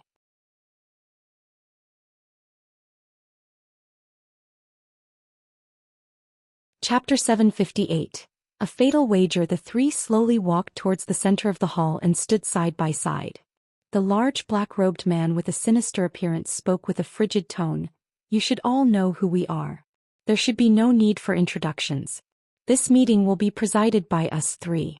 Are there any objections? Once he was finished, his body suddenly emitted a huge spiritual pressure, enveloping the entire room. When the cultivators in the room felt these profound spiritual chi fluctuations, their expressions changed one after another. Han Li felt a wave of astonishment from this person's amazing power. From his icy, demonic aura, he should be the old devil Concord. This old devil's appearance was different from what he had imagined. In fact, his appearance was more in line with a cultivator from the ghost spirit sect. Unbeknownst to Han Li, each successive generation of the Harmonious Bond sect Grand Elder was titled as the Old Devil Concord. Although the large black-robed man cultivated a devilish technique that had little relation to the Harmonious Bond sect, he had no choice but to adopt the title. At that moment, the others sensed the fearsomeness of the large man. Although they felt somewhat ill at ease, none of them dared to foolishly challenge the authority of the three great cultivators. For a time, silence reigned in the entire room as if in tacit approval of Old Devil Concord's previous words. The large black-robed man expressionlessly said, "Good, since there are no objections, there will be no need to speak any rubbish. To tell the truth, we do not have the time." This morning, the Mulan had sent an envoy delivering an official challenge of war. If we do not comply with their conditions, there will be a battle to death in 7 days. An uproar occurred within the hall. A challenge of war? 7 days? What conditions? The sword-bearing Taoist chuckled and calmly said, "Brother Yi's words are correct. Everyone should first look over the Mulan's challenge of war before we discuss a plan with how to deal with them. Although the war is coming earlier than we anticipated with the abilities of everyone present, do we still have anything to fear from the Mulan?" Although his voice wasn't very loud, it was clearly heard by everyone in the room, leaving a calming chill on their hearts. The other cultivators felt alarmed by this sensation, but their uproar immediately cased. Rather, there was someone who muttered, "Sure enough, Great Truth Sect's meditative arts are the way to do it." The middle-aged Taoist ignored those contemptuous words and took out a glistening red jade slip before casually tossing it to an old man across from him. He smiled and said, "This contains the Mulan's challenge of war. How about fellow Taoists take a look?" The old man was startled, but he soon swept his spiritual sense into the jade slip. With a sudden change of expression, he gloomily handed it over to the person at his side. As a result, that person's expression also grew unsightly after curiously reading through it. As the war challenge was being passed through the various cultivators, Han Li shot an appraising glance at the sword-bearing middle-aged Taoist and the azure-robed old man. The Taoist appeared to be about 40 years of age, but his skin was translucent and pure, and he had a face befitting of a scholar. He was the Righteous Tao Alliance's Great Truth Sect's Master Sunreach. As for the old man, he had a very ordinary appearance in plain clothes, revealing nothing particularly of note. But what caught Han Li's attention was the old man's long fingernails. They appeared exceptionally sharp and were a purple-black, occasionally shining with a faint black light. This person should be the Nine Nations Union's Grand Elder Wei Wuya. When Wei Wuya sensed Han Li's gaze, he turned to look at him with a trace of surprise before smiling at him. Han Li awkwardly returned the smile, and he couldn't help but ponder whether or not he would still smile once he knew of what happened between him and Nan Gongwan.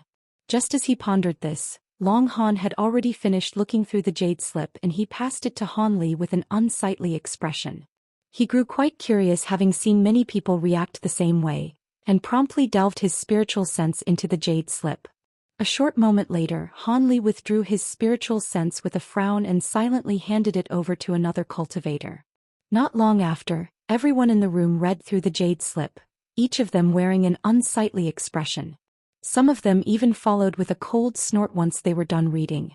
The Great Truth Sect's Master Sunreach asked with a mysterious smile, "Having read through the war challenge, what does everyone think?" A green-robed man wearing a sinister expression coldly said, "They are rather arrogant to have us give them half of the heavenly South continent. Do they believe victory is already certain?" A plump old man wore a sly expression and said, "That's right. Who was it that said we could end hostilities by merely ceding a few lands? They clearly don't understand that Mulan are merely hungering vultures. Perhaps we do not need to fight a decisive battle. If we stall them, they may slowly submit to attrition." A large tan man sitting at the plump old man's side angrily said, "Fellow Taoist Lu, what do you mean by that? Is it because your Thousand Illusions sect is deep within the heavenly south that you don't care whether the rest of our sects live?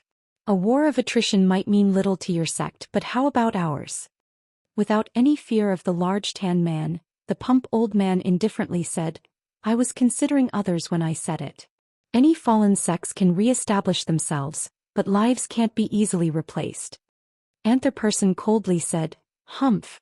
You speak of the matter quite simply. If our countries were abandoned, for what reason would we block the Milan armies on behalf of your Devil Dao sects? We should simply move all of our sects into your state of Tianluo. That way nobody will die. That's enough. We've already come to a conclusion of the matter of a war of attrition and we won't discuss it further. Now we must discuss how to deal with the armies of the Milan spell warriors, not fight amongst each other. The black-robed cultivator grew sullen having heard this and rebuked them.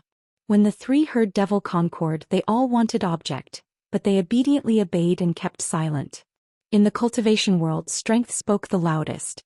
Master Sunreach solemnly added, In truth, it isn't necessary for you three to discuss the matter.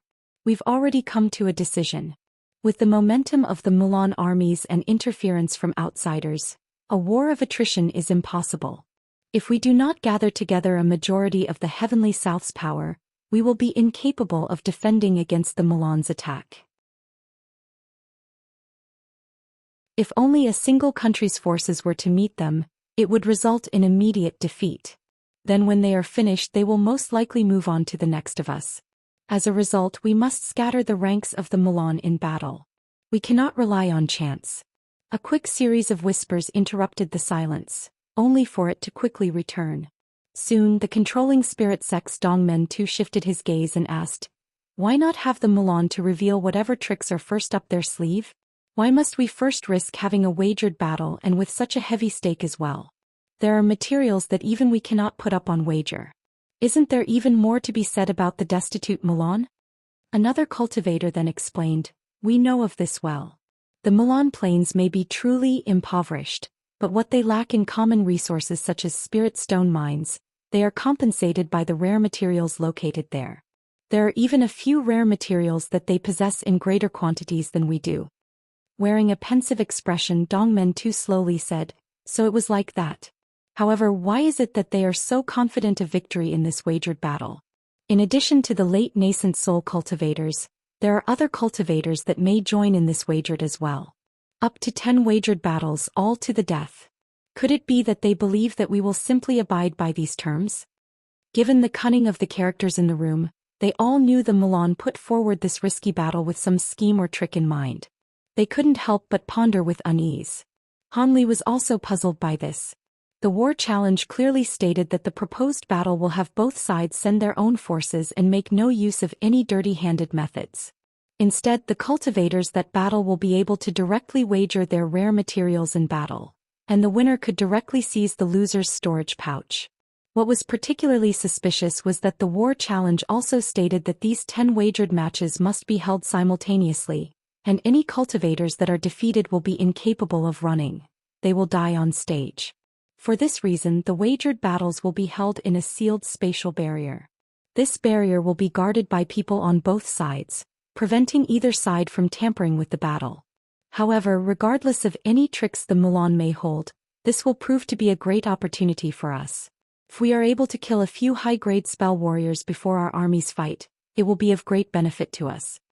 Humph. I fear the Milan holds the same intentions as you do. The hesitantly spoken statement was immediately rebuked. Old man Kwong of the Sailing Boundaries study disdainfully said, What is there to think about? If the Milan wishes to hold a wagered battle, we don't need to accept. In 7 days we will lay out our own arrangements. As a result, their plans will result in nothing. Master Sunreach sighed and helplessly said, Unfortunately, while Brother Kwong's words are reasonable, we are required to participate in this wagered battle and we must win. Old man Kwong frowned and discontentedly said, What? What does Master Sunreach mean? We cannot allow ourselves to be led by the nose by the Milan. Many of the other eccentrics in the room nodded in agreement.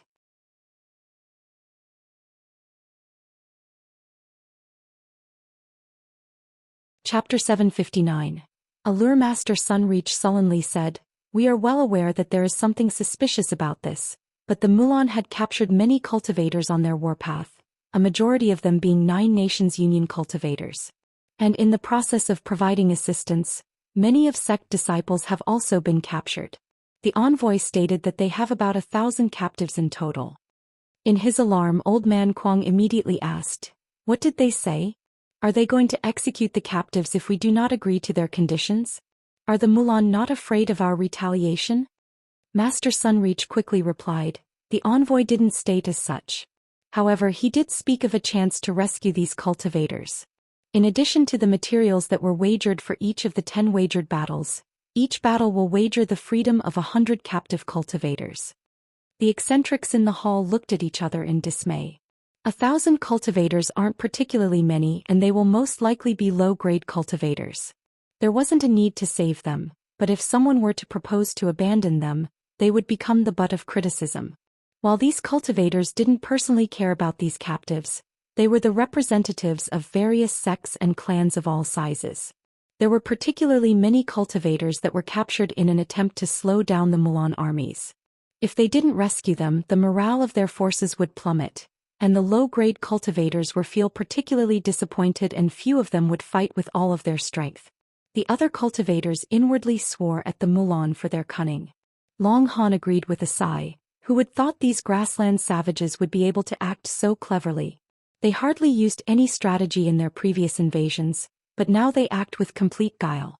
We can't help but feel somewhat uneasy at this sudden change. Master Sunreach swept his gaze across the room and solemnly said, "It seems that everyone realizes that this battle is something that we cannot refuse. Regardless of what they are planning, we must defeat the spell warriors in this battle, else it will strike at our morale. Moreover, this wagered battle seems to lack any tricks. They most likely hold other intentions. As a result, you fellow Taoists need not worry about suffering any unexpected mishaps. If you have any doubts, we'll personally put a stop to these battles. Of course, since this is a battle to the death, we will not force anyone to join. This is voluntary." When the eccentrics heard this, they coldly smiled and their eyes glinted as they remained silent. Nobody was so foolish to accept. Even if there was nothing suspicious about these wagered battles, there were none wished to fight to the death. After all, one had to strenuously cultivate for several hundreds of years in order to reach this current stage of cultivation. They wouldn't easily expose oneself to danger. Han Li also remained silent. Although he didn't mind exerting a bit of strength to fight in the war, he didn't wish to brave any unnecessary risks. In that last battle at the Yellow Dragon Mountains, he had nearly lost his life. He didn't wish to relive the experience. Old Devil Concord grew sullen at everyone's silence and coldly snorted. The bone-chilling sound caused the seated cultivators to feel a chill down their back. However, these cultivators still decided to remain silent. Master Sunreach shook his head at the sight and also revealed a trace of helplessness. Wei Wuya also narrowed his eyes and said not a word. Master Sunreach didn't allow this awkward silence to continue and said, "Before we arrived, we had a bit of a discussion. Since these wagered battles will prove dangerous, we have decided that any of the spoils gained from these battles will belong solely to the victor." Doesn't this somewhat make up for the danger? To the best of my knowledge, you fellow Taoists should be lacking some rare materials that you've been unable to find. We have some in our collection that we are able to persuade you with. Once this was said, his gaze swept past the room once more and his gaze stopped upon Han Li. Han Li felt his heart tremble and he felt somewhat puzzled. The other cultivators in the room felt the same.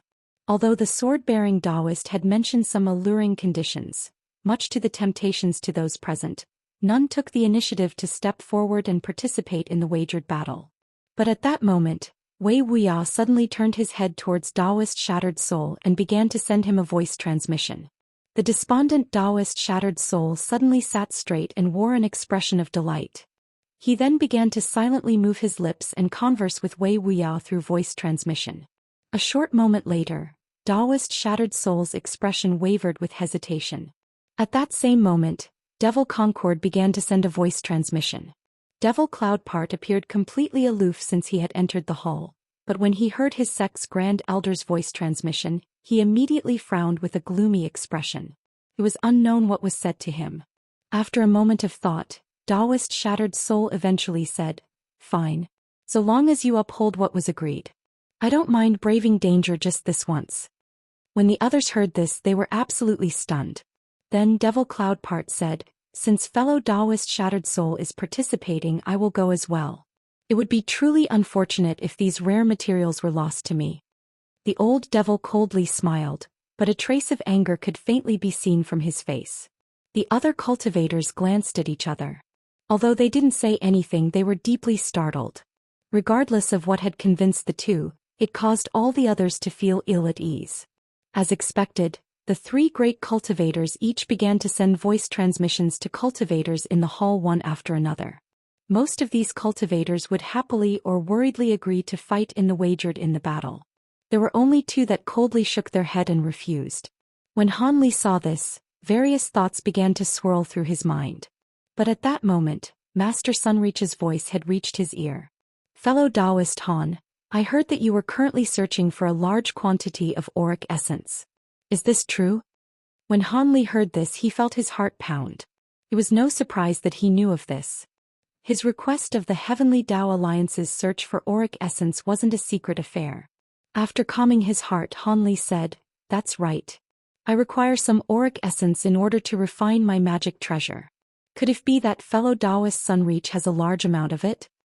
Master Sunreach chuckled with a grin. "Fellow Taoist Han guessed correctly. Fellow Taoist Wei and I have each acquired a large chunk of auric essence.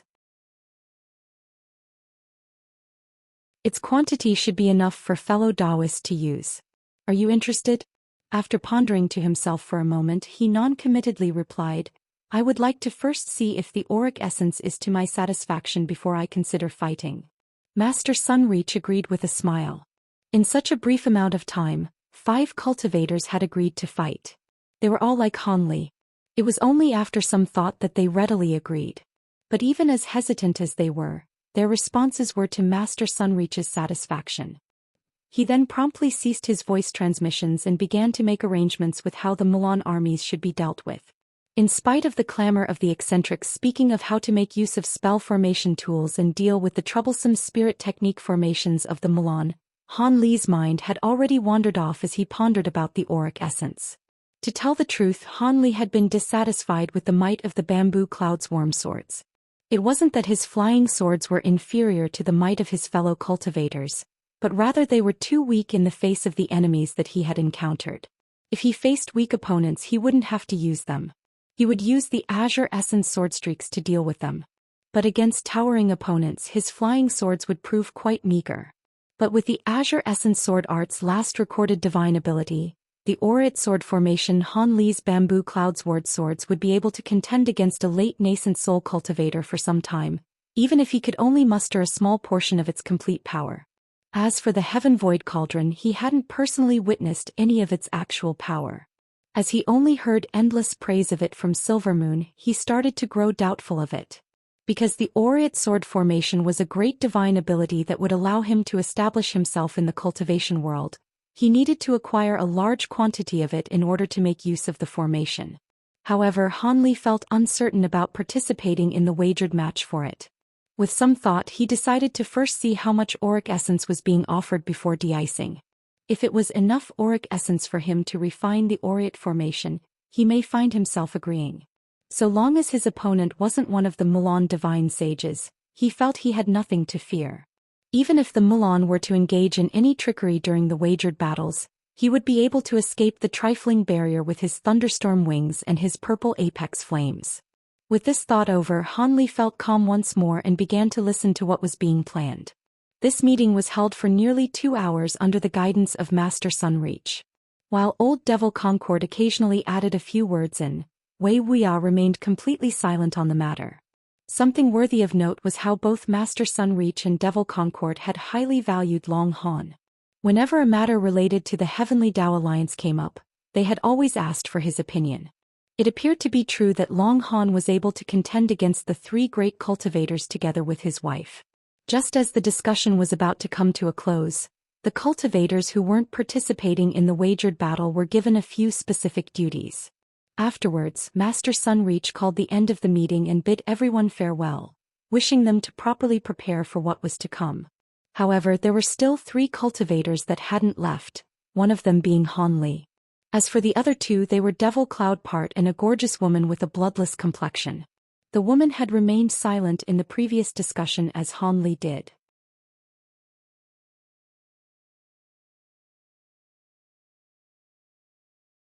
Chapter 760.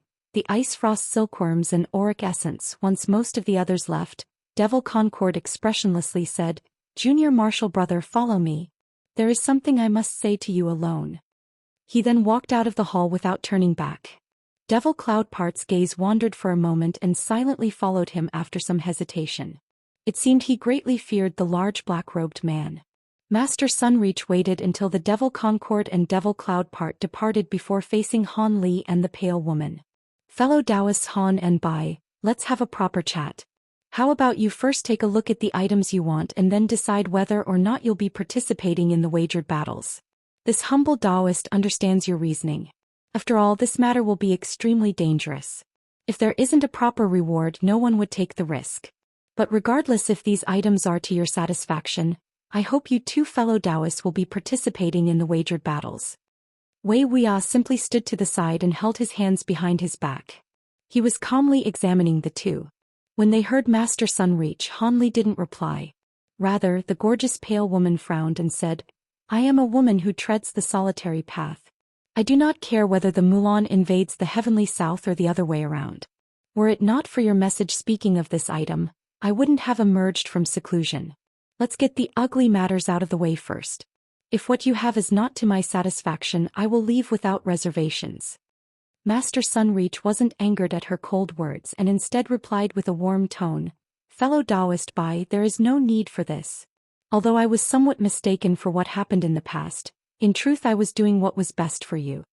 The woman's expression sank and she coldly snorted, "I am the judge of whether or not it was mistaken. Enough of the past, bring out the item." When Han Li heard this, he felt shocked despite his calm exterior. This woman surnamed Bai seemed to have a dispute of some sort, perhaps due to a past relationship. When Master Sunreach saw the woman's angered expression, he could only helplessly shake his head and took out a white jade box from his storage pouch. It appeared rather ordinary, as if made of common materials. But in the instant it appeared, the entire room dropped in temperature as if they were in the dead of a harsh winter. Even Han Li, who had long grown unfazed by weather, couldn't help but feel unwell in the face of such cold.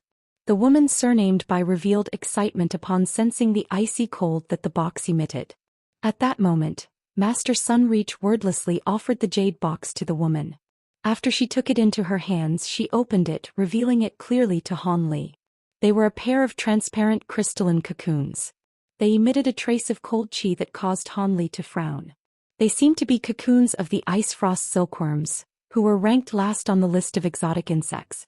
Although this exotic insect wasn't very powerful in battle, it has an inconceivable divine ability that is difficult to find. If this woman truly required these insects, it was quite possible she would agree to fight in the wagered battle. Why are they cocoons? These aren't fully grown. To Han Li's surprise, the woman's expression turned unsightly upon seeing them. Master Sunreach replied with a calm expression, "Fellow Taoist Bai, these ice frost silkworms were found 100 meters deep inside a sheet of ice.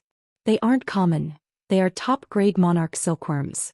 Look at them with your spiritual sense. You'll find that there is something exceptional about them." Monarch silkworms? The woman's expression stirred and she doubtfully swept her spiritual sense past the cocoons.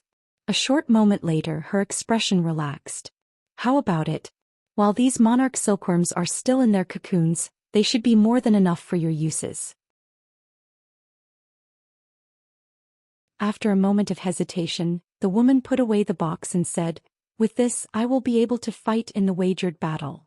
Master Sunreach sighed with relief and smiled, "Good. With fellow Taoist Bai's frost cloud arts, she'll be able to deal with those trifling spell warriors in a single move." Afterwards, the woman expressionlessly said, "I'll be taking my leave," before heading out of the hall. Master Sunreach bitterly smiled and shook his head. When Wei Wuya saw this, he chuckled and said nothing else. Once the woman left the hall, Master Sunreach focused on Han Li and asked with a smile, "Fellow Taoist Han, just how much auric essence do you require?" With completely open intentions, Han Li said, I require much of it. Can be said that the more the better. Of course, since auric essence is quite valuable, so long as you two fellow Taoists bring it to me, I'll exchange it for an equivalent price.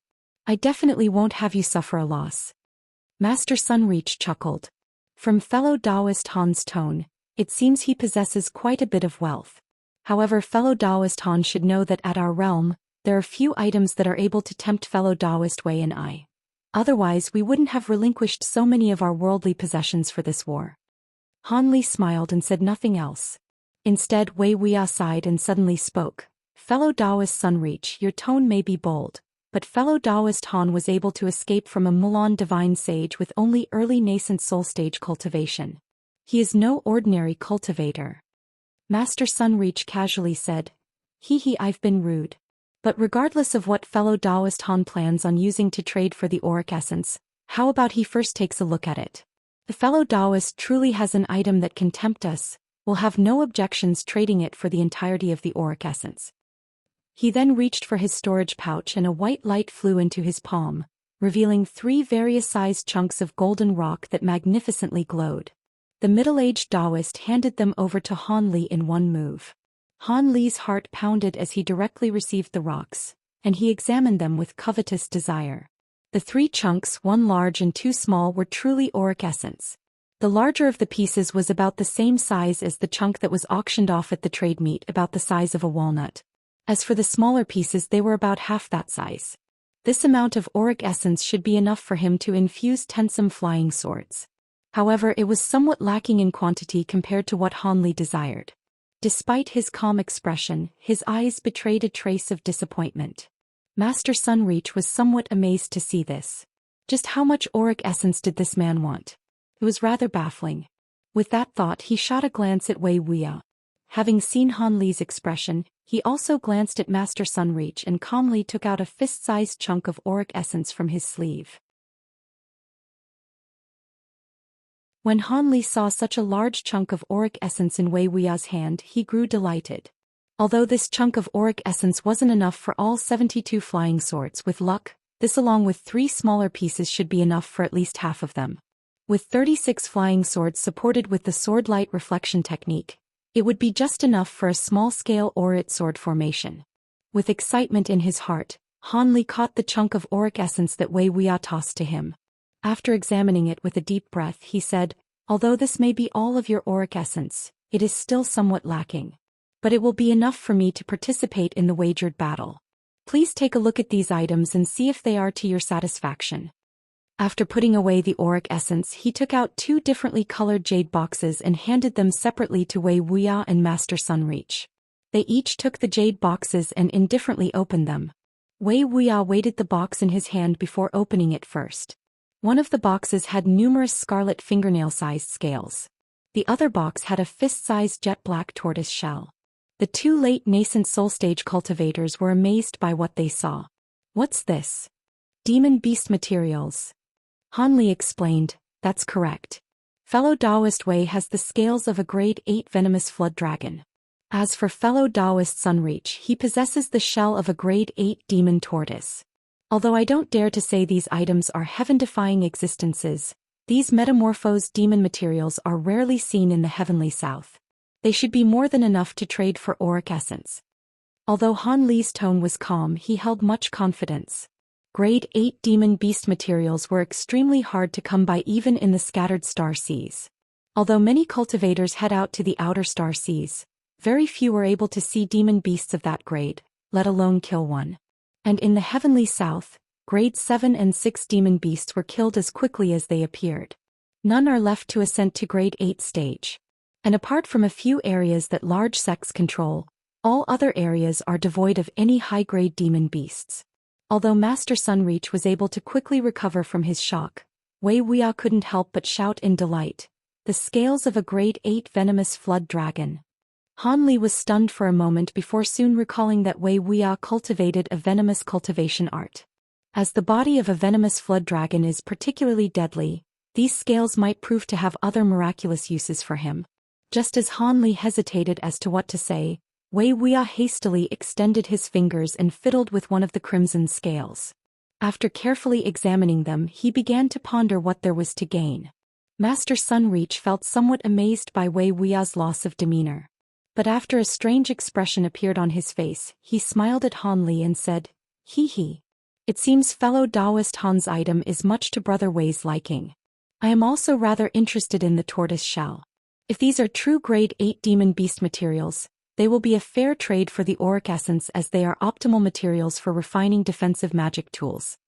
Although he felt that Han Li's words weren't false, the sword-bearing Taoist found it hard to believe that an early nascent soul cultivator was able to acquire grade 8 demon beast materials. He naturally had to determine whether or not the tortoise shell was genuine.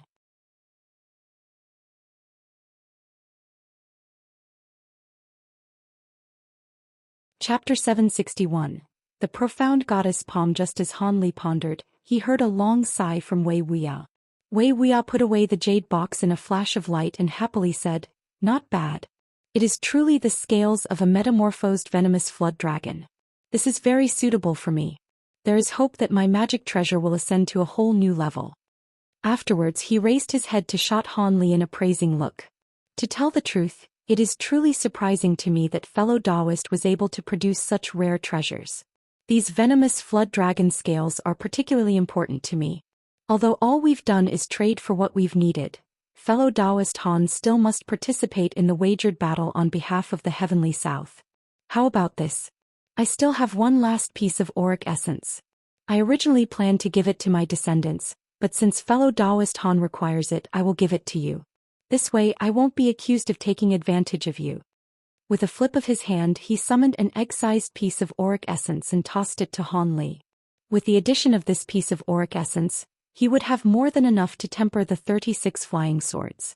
His goals to taking out such rare materials had been achieved. Could be said these grade 8 demon materials proved slightly more valuable than that of the auric essence. If they would take the materials and still have him fight in the wagered battle without further compensation, it would be rather unreasonable. Of course, their intentions of acting so generously towards Han Li was obvious.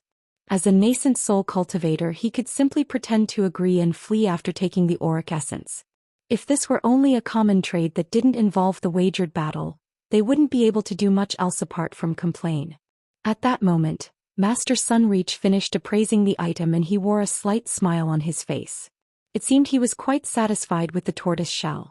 However, when he saw Wei Wuya give him another piece of auric essence, he hesitantly muttered to himself for a moment before bringing out a 6-inch-long yellow rootstock that was as thick as a thumb. Master Sunreach solemnly said, "From the wood attribute spiritual qi that is overflowing from your body, I believe that fellow Taoist's main cultivation art is wood attributed. I have nothing appropriate to give you, so I can only present to you a small piece of rootstock from an ancient rattan palm. It will be greatly useful regardless of whether you refine it into a magic tool or use it to nourish your body's wood attribute spiritual qi. It should be enough to compensate you for the grade 8 demon tortoise shell." Wei Wuya revealed an expression of astonishment when he saw this item. That is. Han Li was initially disappointed, but when he saw Wei Wuya's change of expression his mind stirred in thought. An ancient rattan palm? Could it be that profound goddess palm that the righteous and devil Tao wished to resurrect with the spirit root tree's wine nectar? Han Li glanced at the item in his hand with astonishment. Master Sunreach wasn't surprised to see that Wei Wuya recognized this item. He calmly said, "With Brother Han's status he should know of the profound goddess palm that appeared in this world. It is a pity that despite our efforts, we were unable to bring it back to life. In the end, we were only able to divide up the pieces of the rattan palm with the devil Tao and treat it as tool refinement materials. This is 1/4 of the palm's rootstock." The profound goddess palm. Han Li caught the yellow rootstock and muttered to himself with surprise. Han Li learned of the profound goddess palm from several ancient records. He now realized why the righteous and devil Tao had schemed to resurrect it. Immortal rattan palms were only a general classifier for these plants. They were merely a vine-type spiritual root that were useful. However, the profound goddess palm was different.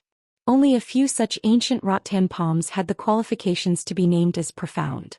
Profound rattan vines belonged to a completely different realm, and came into creation during times of antiquity. As such, any fruits or flowers it may produce possessed inconceivable effects that were truly heaven-defying. However, the profound goddess palm were one of such roots that possessed amazing effects, but as it had perished long ago, its husk was indistinguishable from other rattan palms. Were it not for the explanation that was left behind in the ancient cultivator burrow where it was found, it would have been assumed to be an ordinary rattan palm husk. At the start it was believed to be a precious treasure. Even the righteous and devil Dao has fought several times for the possession of the treasure. Later on, the higher echelon of the righteous and the devil Dao decided to first see whether or not the immortal rattan was able of being resurrected. After all, even if it was resurrected, it could take tens of thousands of years before it would bear fruit or flowers. As a result, they first tried several different methods in their attempts to bring it back to life, and they later used spirit water and milk to water it. They even used wine nectar from the spirit root tree of the Dream Cloud Mountains. However, all these efforts were in vain as the immortal rattan showed no sign of coming back to life. With dashed hopes, the devil and righteous Dao decided to divide the stalk and branches into tensome pieces and even divide them between each party. As for how Master Sunreach acquired a piece of the rootstock, it was offered as tribute in an attempt to curry favor with him, the Grand Elder of the Righteous Dao Alliance. As for how Wei Wuya recognized it, he also had a section of the immortal rattan, but it was only a small portion of its branch. Through a series of trades, it had eventually made its way into Wei Wuya's hands. Since the pieces of the profound goddess palm couldn't be resurrected, they could only be used as top-grade materials at best, greatly decreasing its value in Master Sunreach's point of view. Additionally, since it was a wood attribute material and wasn't well suited for his own cultivation arts, he gave it to Han Li without much consideration. Wei Wuya soon realized what Master Sunreach also thought, and his surprise soon disappeared. Although he knew of the origins of the rattan rootstock, Han Li only felt slight disappointment. He currently had no lack of top-grade tool refinement materials. He only desired to acquire more auric essence, and it was for that reason that he took out the grade 8 demon materials. Since he didn't have the time to nurture his bamboo cloudsworm swords nor the spiritual power to refine a new magic treasure, it was currently better for him to receive ancient treasures instead if auric essence was out of the question.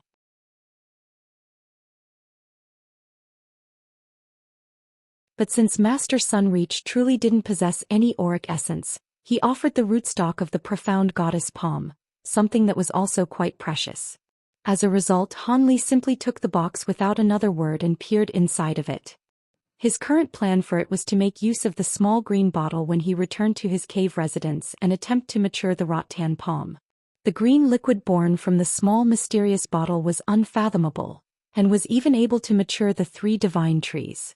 Perhaps it would be able to create a miracle of reviving the profound goddess palm. Although the chances were small, it would be an enormous windfall if it succeeded. As a result, his initial disappointment faded away. 1 golden lightning bamboo acquired from Violet Spirit, soul nurturing tree acquired from Heaven Void Hall and Yuan Yao, and the Spirit Well tree, Dream Cloud Mountains.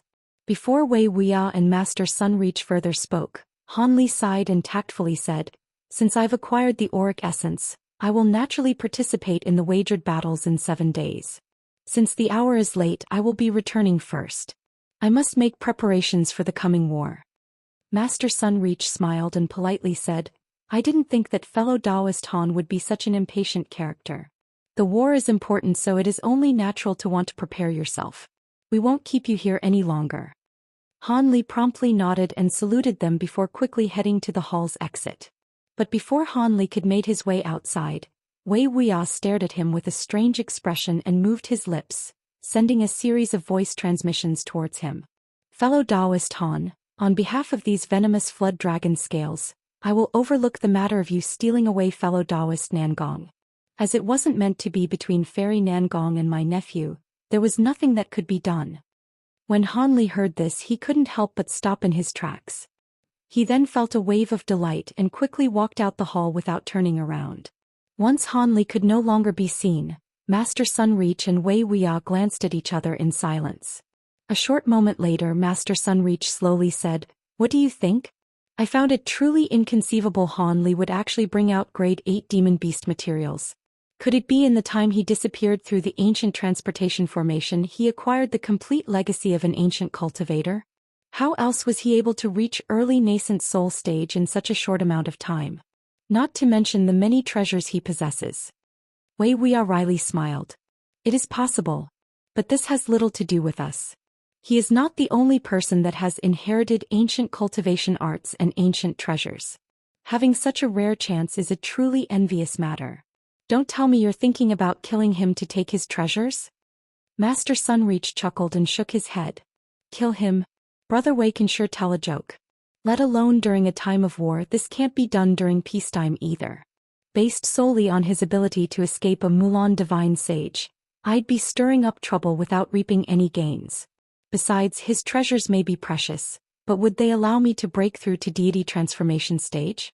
Besides, the Heavenly Dao Union and those pair cultivators aren't easily trifled with.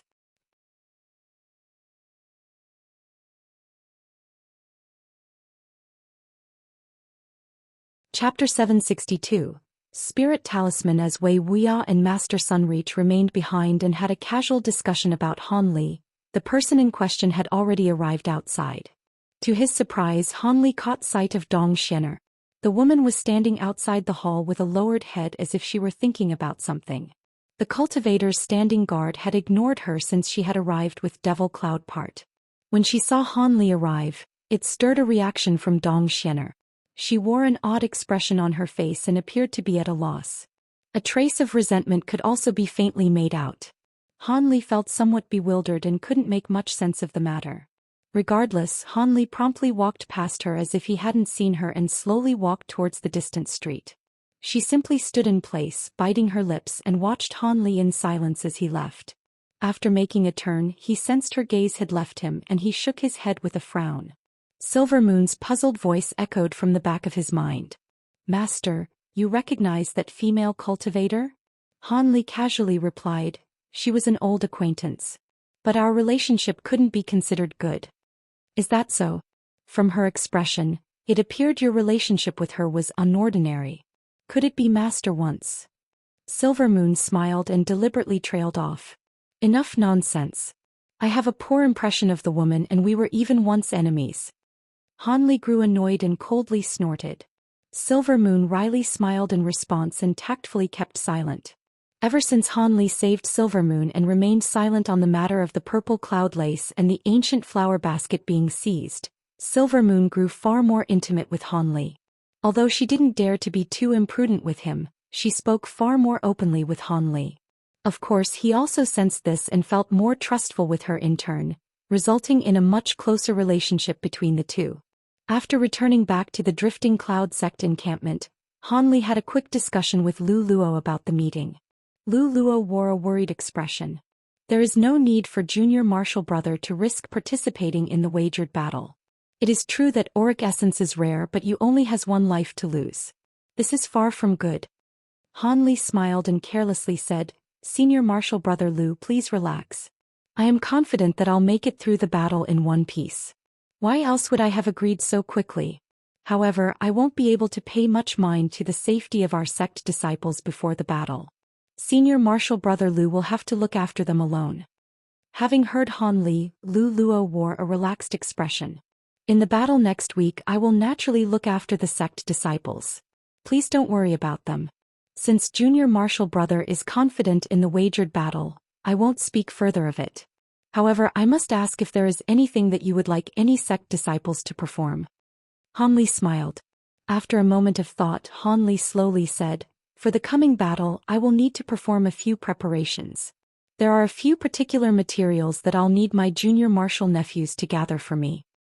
Han Li bluntly took out a jade slip he had already prepared and handed it over to Lu Luo. Lu Luo took the jade slip and resolutely said, Rest assured. So long as they can be found in Skyfirst City, I will have these materials gathered for you. Warmed by his words, Han Li nodded and chatted a bit before taking his leave. The jade slip that he gave Lu Luo detailed the supplementary materials for the spirit subjugation talisman. 1. On the way back to the encampment, he had came to a conclusion that while he should have no problem with the wagered battle given his current abilities, he always felt it best to tread with caution and that he should make what preparations he could, the spirit subjugation talisman being one of them. 1. In the Umber realm he received the talisman refinement method for a grand talisman. Chapter 591. It would be the soul-killing move that he would be able to prepare within several days' time. His only worry was the odds of success for refining it.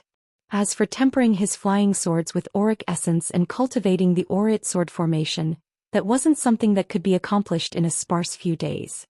He originally thought to find a satisfactory spirit talisman brush and have some more practice honing his talisman refinement techniques before attempting to create the spirit subjugation talisman. But now that he only had a few days, he had to make an attempt despite the lower chances of success. If he could successfully refine it, he would have another killing move. If he failed, nothing could be done about it. Any other preparations he could make over the next few days wouldn't be able to increase his strength. With that thought, Han Li calmly arrived at his assigned residence and entered his bedroom. He then sat cross-legged on his bed and closed his eyes. In a mere 2 days, Han Li had acquired all of the materials that he had requested. He was delighted and felt reassured of his decision to become a drifting cloud sect elder. With these materials on hand, Han Li moved to a sealed room. After taking a seat cross-legged at the center of the room, he placed each of the materials in front of him and carefully opened a black-green bottle that he took out from his storage pouch. With a whoosh, a streak of crimson light shot out from the bottle. Already prepared, Han Li calmly raised his hand and grasped at the air. A large hand of azure light appeared soon after and grabbed the crimson ball of light. The azure light hand then pulsed with light and trembled, revealing the crimson light's true form. It was a crimson flood dragon that was several inches long. It continuously swiveled at the center of the palm and would occasionally attempt to escape, but the surrounding walls of azure light firmly trapped the flood dragon like a bird to a cage. Han Li narrowed his eyes and blue light shined from his pupils. He was able to instantly view every detail of the flood dragon's soul. It appeared lively and exactly the same as when he had captured it tens of years ago.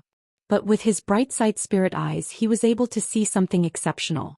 Although the power of the flood dragon's soul still remained astonishingly strong, the light in its eyes had dulled. Clearly its intelligence had waned. Now the soul merely had power, but its mind was exactly the same as an unevolved flood dragon. Its attempts to escape were only born from instinct. Han Li sighed and recalled the grade 8 venomous flood dragon and its immense abilities. It was now reduced to a feral soul only over the passage of tens of years. The contrast was so great that it nearly invoked pity.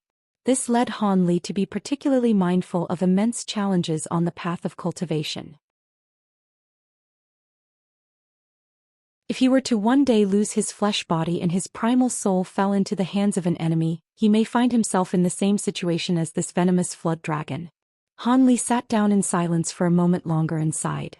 With a shake of his hand, he had the crimson flood dragon appear 3 meters above his head, remaining trapped in place within a barrier of azure light. Paying no further attention to the venomous flood dragon's soul, Han Li lowered his head to look at the materials before him. He pointed to the emerald green hide of an unknown spirit beast and had it fly over towards him.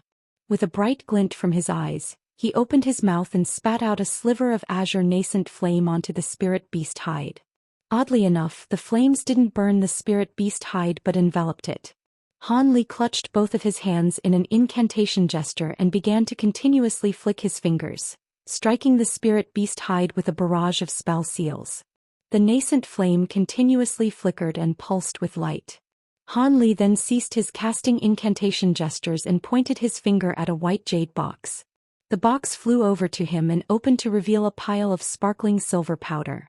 He flicked at the jade box, sending a small portion of the silver powder directly into the azure nascent flames, bringing forth silver embers within the flames. With further control from Han Li's incantation gestures, the flames drew the spirit beast hide to its center, transforming the hide into a huge silver lotus flower that slowly swiveled in the flames. Han Li's expression grew increasingly solemn and began to point to each of the containers in front of them. Various materials dazzlingly burned as they entered the fire. As they burned, the spirit beast hide turned silver to black, then black to green. Then when it turned crimson, Han Li breathed out and ceased pouring in the materials and instead began to mutter. At the same time, several of his fingers trembled, shooting out several threads of slim azure light from his fingertips, directly striking the surface of the spirit beast hide. Now under the azure thread's control, the spirit beast hide ceased revolving and began to sway with a strange momentum. As Han Li continued his incantation, the spirit beast hide began to release slivers of black qi and shrink by a small amount. When the black qi touched the crimson nascent flame, they burned and released a faintly fishy scent in the air. Han Li seemed to ignore this and continued maintaining the flames for 2 hours. When the last sliver of black qi from the spirit beast hide had been refined, Han Li's expression finally relaxed and he sighed with relief. He tossed several more materials into the flame and had them burn for a moment more. Then as Han Li's gaze flickered, the flames were suddenly extinguished with a pop, revealing a crimson spirit hide. At this moment, it was only the size of the palm of a hand. Han Li was satisfied to the chances to the spirit hide. He then pointed to the flood dragon's soul above him without the slightest hesitation and had the barrier surrounding it scatter into specks of light. Then through some invisible force, it was sucked into the crimson spirit hide. With a puff, it disappeared without a trace.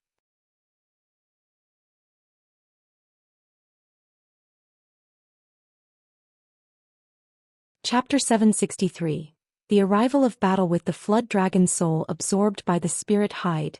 Han Li flipped his hand, summoning a sparkling blue talisman brush into his palm. It was 7 inches long and was exquisitely created.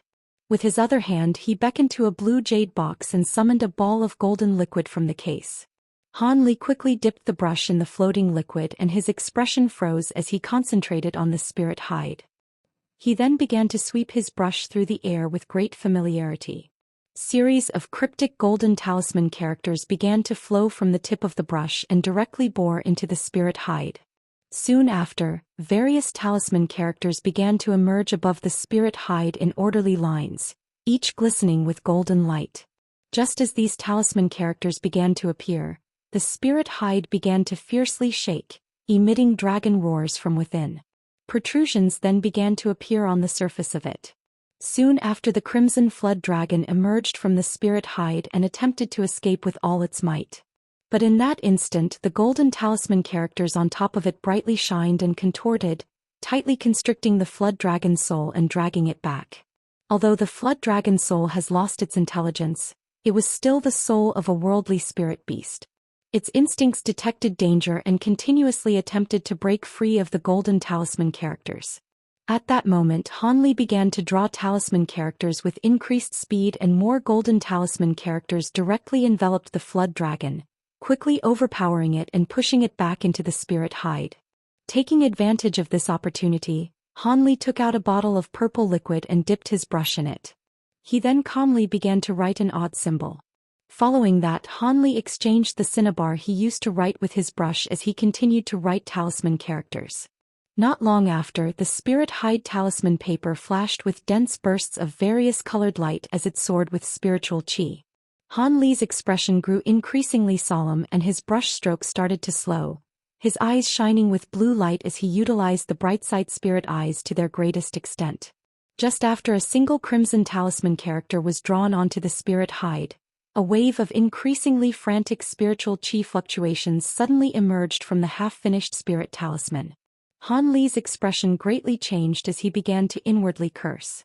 Without a further thought, he swept his sleeve, sending out a cloud of azure qi, instantly recalling all of the materials. At that same moment he swept his other hand towards himself, summoning a small blue shield. It expanded in the blink of an eye and blocked his front. As Han Li finished all of this, the crimson spirit hide exploded, releasing deafening dragon roars.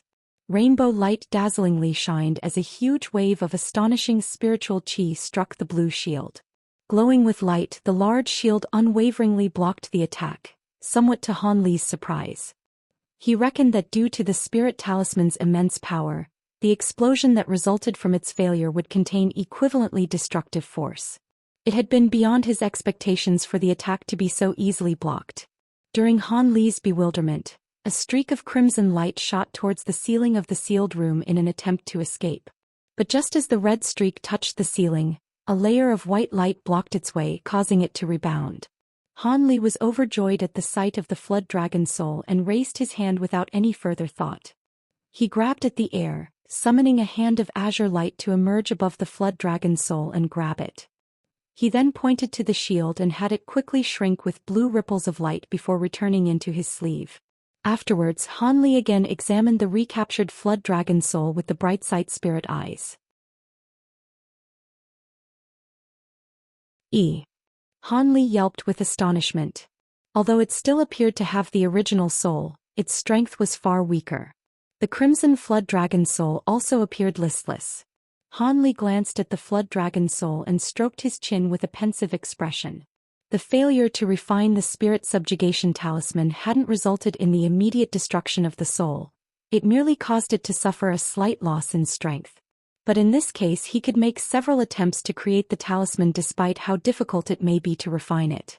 Of course, after each attempt, the soul would grow weaker and the power of the spirit talisman was sure to decrease as well. After pondering this, Han Li sighed with relief. Even if the soul decreased in power, it may prove easier to refine if the flood dragon soul was weakened. There was some fortune to be had from his failed talisman refinement. Han Li wryly smiled and began to take out another set of supplementary materials, and exchange the spirit beast hide for a new one. He then set his mind of refining a new spirit beast hide. As Han Li painstakingly attempted to refine the spirit subjugation talisman over the span of 3 days, the entirety of Skyfirst City began to mobilize. All sects and cultivators knew that there was about to be a great and decisive battle coming in a few days. After a period of disorder, the cultivators in the city began to leave their sect encampments and solemnly brought themselves to the assigned divisions of the cultivator army. They all knew that if they didn't win this battle and push back the Milan, they would invade the heavenly south. It would bring about the end of countless sects and legacies. As a result, their morale was at their peak without any need to rally them. As for the 10 wagered battles, news of that had also quickly spread around. Out of fear that Milan spies would leak the identity of the cultivators who would fight in the wagered battles, the names of those fighting were kept confidential. Apart from the eccentrics that participated in the meeting, no one would know of the 10 that would fight. Of course, the identity of these 10 nascent soul stage cultivators were of greatly discussed amongst many cultivators as well as their potential chances of winning. After all, the survival of about 1,000 cultivators depended on them. Those who had fellow sect members among the cultivators were particularly concerned over the matter. As for the Drifting Cloud sect disciples, they left Skyfirst City along with the divisions they were assigned to, with the exception of Cultivator Song, who was ordered to stay behind and wait for Han Li.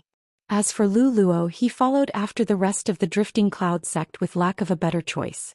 Not long after, Skyfirst City was empty apart for a sparse few cultivators standing guard. As a few more days passed by, Cultivator Song couldn't help but grow nervous. Han Li had yet to emerge and she could faintly hear dragon cries and explosions coming from his heavily protected residence, much to her worry. On the 5th day, Cultivator Song decided that if her martial uncle Han didn't emerge from seclusion, she would have to summon the courage to force her way inside. If she waited another day, it was possible that they wouldn't make it to the battle. At that moment, Cultivator Song was sitting in the main hall of the sect encampment as worried weighed on her mind. She occasionally looked outside the hall and faintly saw the glow of the setting sun. Her expression wavered as the sky gradually grew darker. She then stood up and bit her lips with a frown. But before she could leave the hall, she heard a series of clear bell rings from outside. She soon wore an expression of delight. A short moment later, Han Li suddenly appeared in a flash of azure light. "I pay my respects to Martial Uncle Han." Cultivator Song quickly stepped forward and curtsied. "How many days has it been? Nearly all the cultivators in the city are gone." When Han Li emerged from the sealed room, he swept his spiritual sense past the city and discovered that there were only a few cultivators left. While he was in the room, he could only feel a loose passage of time. Although he felt that the scheduled date had yet to arrive, he felt it best to make certain. Feeling much more at ease, Cultivator Song respectfully replied, "Reporting to Senior, today is the 5th day." Han Li decisively said, "The 5th day. We have more than enough time, but it is better to be early. Let's go." "As you command." Han Li waved his hand and a streak of white light flew out from his sleeve into the courtyard outside. The light faded away to reveal a winged white carriage, the wind-riding chariot. Han Li's figure blurred and he reappeared inside. He turned to the woman and said, "Come in." It will be faster to travel in this than flying with light. Cultivator Song shot an appraising glance at the carriage and silently entered it with slight surprise on her face. Afterwards, Hanli lightly tapped his foot, causing the wind-riding chariot to glow and envelope itself in a layer of white light. Then with a tremble it shot through the skies. The wind-riding chariot was worthy of being a treasure specialized in flight. Not only did it consume a small amount of magic power, it flew far more quickly than an ordinary cultivator could. In the blink of an eye they had already left Skyfirst City. Cultivator Song was very relieved at the sight of this. She also couldn't help but wonder if this treasure was the reason why her martial uncle Han appeared so relaxed. Did this unfathomable martial uncle of hers manage to cultivate some formidable secret in the last few days? Just what were those explosions and dragon roars coming from the room? Just as this woman pondered in silence and allowed her imagination to run wild, Hanli asked her a question, much to her surprise. Is fellow Taoist Violet spirits still where they previously were? After a pause, Cultivator Song obediently replied, Violet Spirit and Mei Ning had decided to leave Skyfirst City for the time being and decide what to do once the war is over. Hee. That girl Violet Spirit is rather clever. This was a truly wise decision. If I were in her shoes, I'd be doing the exact same. Soon after, he poured more spiritual power into his foot and propelled the wind-riding chariot at even greater speeds. Cultivator Song revealed shock as they soon tore through the skies and disappeared past the horizon.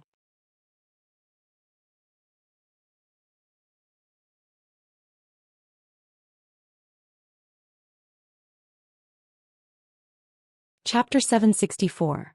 Marshal Nis Xiao. Several days ago, on the border of the states of Yu and Bailiang, the armies of cultivators and spell warriors commanded a flurry of magic tools and treasures carved into the earth, forming an extension of their original fortresses into massive war camps several tens of kilometers away from each other. In a single night, the area underwent a sweeping change. This deserted area was suddenly surging with men and murderous desire. There were even small groups of cultivators and spell warriors that patrolled around the war camps, wary of any surprise attacks the other side may bring. Afterwards, even more cultivators and spell warriors began to gather here with each passing day, and various spell formations were placed along each side of the border, adding even more tension in the air.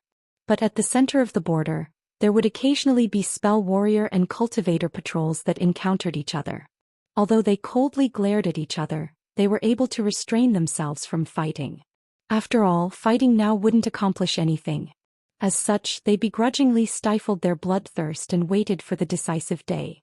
On the sixth day, the Heavenly South and the Mulan had finished placing down their grand formations, and they started to send their troops to probe the enemy, greatly decreasing the number of idle troops in camp. However, high-grade cultivators have also begun to accompany the patrols. Meanwhile, the higher echelons of both the Mulan and the Heavenly South began to nervously draft their plans for war. As Skyfirst City was to the north of the cultivator war camp, it was natural that there were fewer restrictions placed there, but there were sentries and patrols placed there to a greater degree to compensate for it. As such, there was a group of over 10 cultivators that was calmly patrolling an area over 10 kilometers north from the war camp. The cultivator in charge was a beautiful woman that appeared to be in her 20s. She was an early core formation cultivator and her subordinates were all foundation establishment cultivators. With the battle soon to come, none of them dared to be careless. Although this was only a routine patrol, the party was well alert. Only their leader appeared calm, but with her powerful spiritual sense, she was able to detect her surroundings clearly. Suddenly, the woman's expression stirred and she suddenly came to a stop. She glanced in the distant sky with an astonished expression, her subordinates soon following suit. Despite having not seen anything, they still maintained a lookout. Senior Xiao, what? Before the blue-robed cultivator could finish his question, a streak of white light suddenly flickered from across the sky, quickly traveling before them. Such speed! One of the cultivators cried out in shock. In nearly the blink of an eye, the light streak grew far brighter and something could be made out from within it. It should be that senior who stayed behind. But according to our rules we must question him. You can wait here for now. The young woman spoke without the slightest fear. She then flew forward in the flash of yellow light. The subordinate cultivators blankly glanced at each other during this time and remained silent. They didn't belong to the same sect as the woman, and they didn't dare to raise any objections due to their inferior cultivation. The woman stopped after flying for a short while and waited for the streak of white light to arrive. When the white light stopped, she could see a strange carriage within it due to the short distance between them. Junior is Yellow Maple Valley's Xiao Chuier. Greetings, Senior. Junior is under orders to ask for your name. I hope for your understanding. Xiao Chuier? A voice spoke with astonishment from within the white light. Does Senior recognize this Junior? Xiao Chuier blinked and wore an expression of astonishment. His voice wasn't among the nascent soul cultivators that she knew, but it seemed awfully familiar. As the woman gazed at the white light in shock, it faded away to reveal its true appearance. It was a strange white carriage with a young man and woman standing within it. The man was wearing long azure robes and had a common appearance. The woman was gorgeous and wore white. Martial Uncle Han. When she saw the azure-robed man, Xiao Chuier covered her mouth and shouted in surprise. Her eyes were in complete disbelief. Little girl, you've grown. You're quite different from when I last saw you. Han Li examined the woman and wore a faint smile. Martial Uncle Han, it really is you. Although Senior Martial Sister Nier and Senior Martial Brother Lei had mentioned that Martial Uncle Han had formed a nascent soul, I had found it somewhat difficult to believe. Xiao Chuier spoke with delight, her expression reminiscent of when she was still young. It was the only chance that I had encountered them at the time, Han Li said with a smile. In the past he had recommended this woman to enter Yellow Maple Valley. Although he hadn't spoken with her much, he felt somewhat close to her, unlike with Nie Ying and Lei Wanhe, as she was the succeeding disciple of his senior martial brother Ma. When Cultivator Song saw this, her mind began to stir. She recalled hearing that her martial uncle Han was once a disciple of Yellow Maple Valley. It seemed he had encountered an old acquaintance. What relationship did they have? Without heed of Cultivator Song, Han Li and Xiao Chuier had a warm chat of the past. She had mentioned how she had escaped pursuit from the Devil Dao with his senior martial brother Ma and how they returned to Yellow Maple Valley, as well as how senior martial brother Ma had passed away in meditation and how she managed to form a golden core. The conversation reminded how much the world had changed around Han Li. But a short moment later, Xiao Chuier hesitated for a moment before asking, Martial Uncle, have you truly become a drifting cloud sect elder? Can you not return? She appeared to be faintly hopeful when she said this. Yellow Maple Valley had found themselves in an awkward position.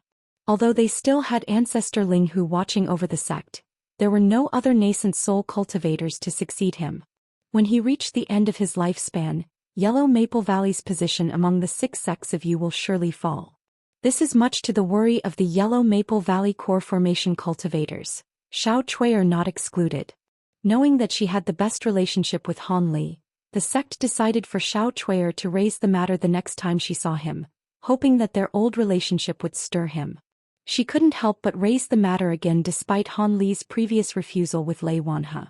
Han Li's smile disappeared and he shook his head. I cannot return. The Drifting Cloud sect has treated me quite well. It's better to not mention this matter any further. Xiao Chuier's expression dimmed. But our Yellow Maple Valley will. Han Li sighed. You don't need to worry too much.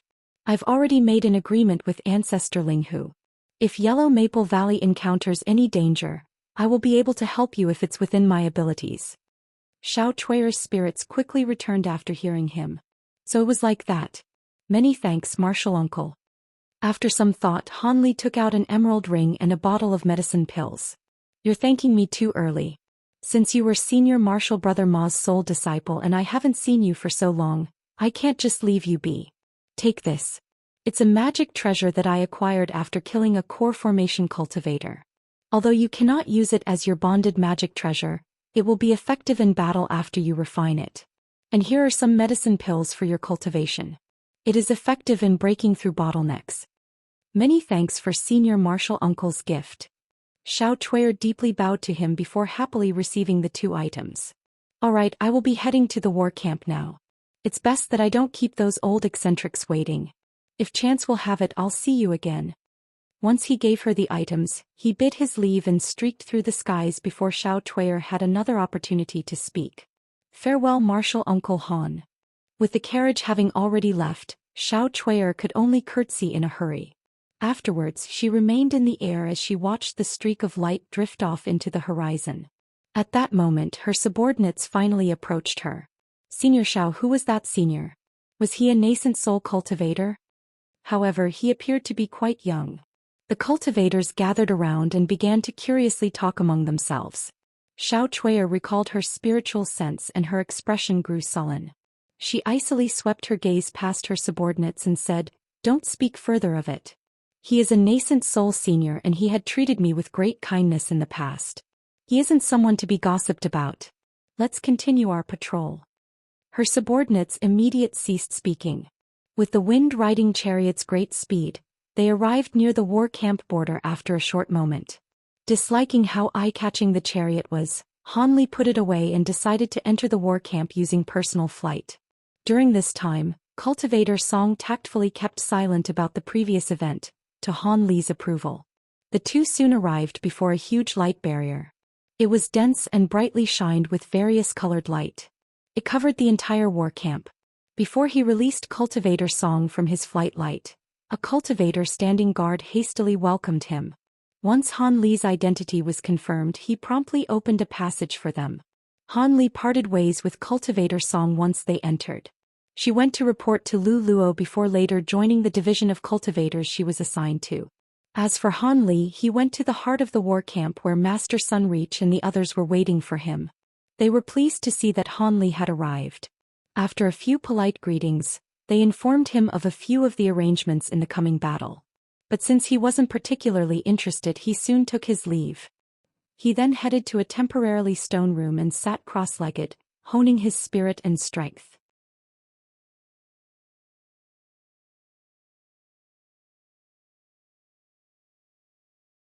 Chapter 765. Enemies. Han Li calmly sat down in the room. As time obviously passed by, the spiritual power he consumed on his way here had slowly recovered. When he opened his eyes once more, he wore a faint smile. Ever since his Azure Essence sword arts had been cultivated to the 10th layer, he could clearly feel his spiritual power returning far faster than normal. It had come as a pleasant surprise. With that thought, Han Li muttered to himself for a moment and he took out a wooden box that shined with black light.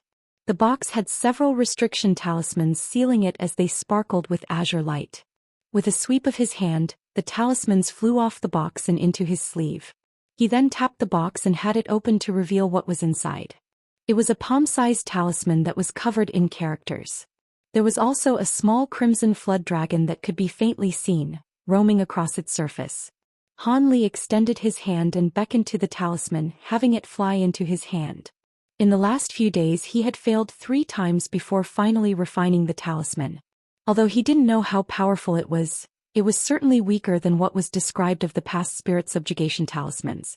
After all, the flood dragon's soul was greatly weakened from his 3 failed attempts, but in the end he would only be able to test its true strength in battle. Han Li gently stroked the various characters written on the talisman's surface and sank deep into thought, his expressions changing with his thoughts. As Han Li sat pondering in the room, there were several mysterious figures discussing something in a room underground, several tens of kilometers away in the Milan encampment. There were 5 men and 2 women. Among them there was 1 man and 1 woman who concealed themselves with black robes. 2 of the unconcealed spell warriors were recognizable to Han Li. The woman surnamed Lu, the wielder of the ancient lantern who he had fought at the Yellow Dragon Mountains, and the middle-aged scholarly man who pursued him for several days without end, the divine sage. As for the other 3, one was a shriveled old man with dark skin, a short man that wasn't even 4 meters tall, and a large embroidered-robed man with a majestic appearance. "Sage Lu, how are the spirit oil preparations? You should know that the holy bird can only appear in this world as long as the sacred lantern burns. There can't be any mistakes." Despite the wrinkles on the old man's face, his eyes were bright and clear. The green-robed woman surnamed Lu respectfully replied, "Divine Sage Shu, please don't worry. My clan is treating this battle as a matter of life or death.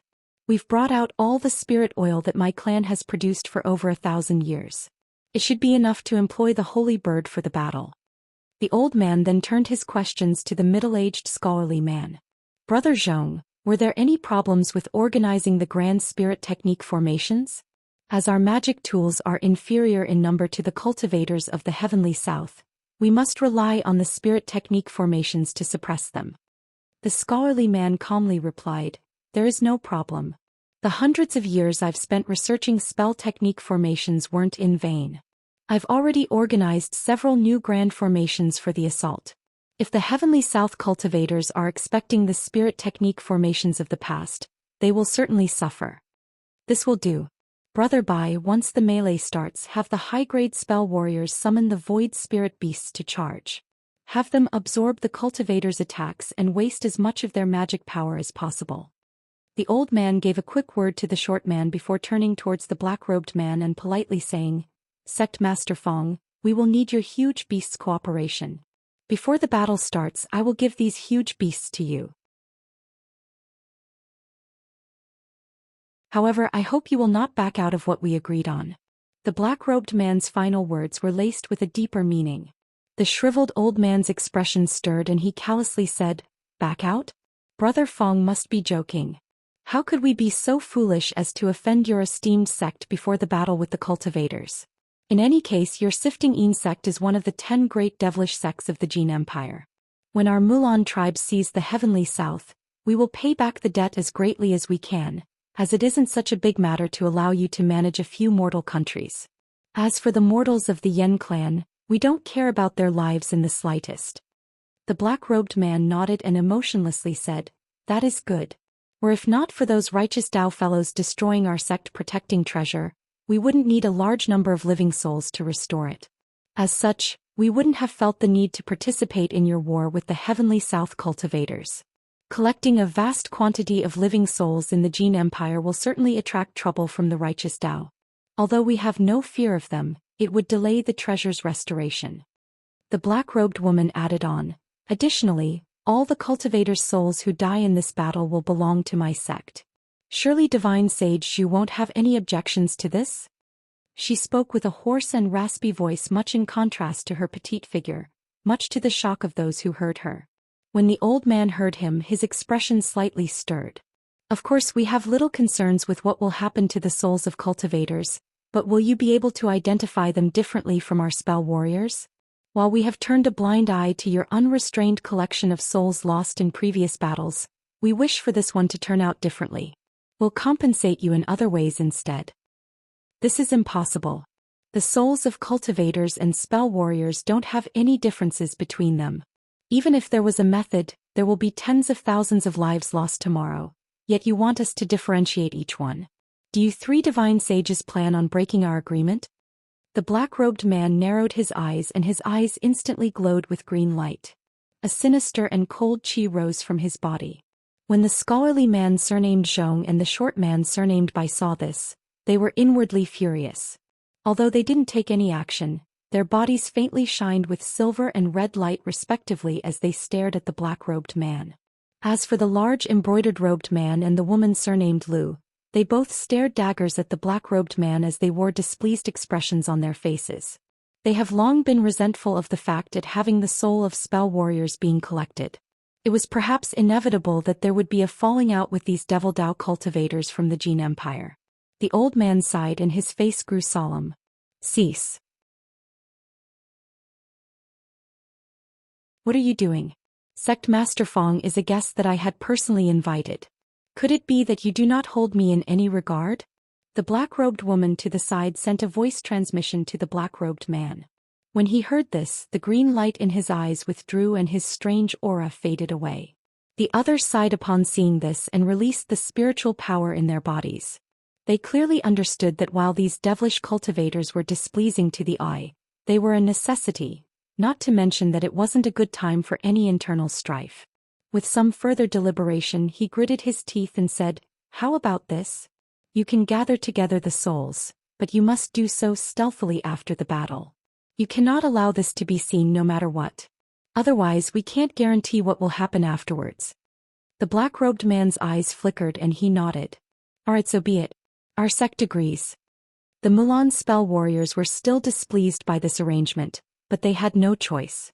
At that moment the large embroidered-robed man asked, Are your sect's battle preparations truly feasible? Are you not overreaching yourselves? The heavenly south also have their own devilish cultivators. Won't they see through you? The black-robed man sneered with disdain. Devilish cultivators? Can they be considered as such? They merely cultivate some superficial techniques. Even if they hold confidence in their devilish techniques, they are merely the same on the surface. How would they know of the viciousness of true devil Dao techniques from antiquity? The short man surnamed by smirked and said, "Is that so? But an elder of your esteemed sect was killed in an instant by a heavenly south cultivator of the same grade. Are you not underestimating them?" The black-robed man's eyes coldly glinted and he said nothing further apart from a snort. But at that moment the black-robed woman took the opportunity to say, "I was just thinking of this matter. This cultivator with golden lightning is somewhat useful to our sifting Een sect. I hope that you 3 divine sages would be able to hand him over to us.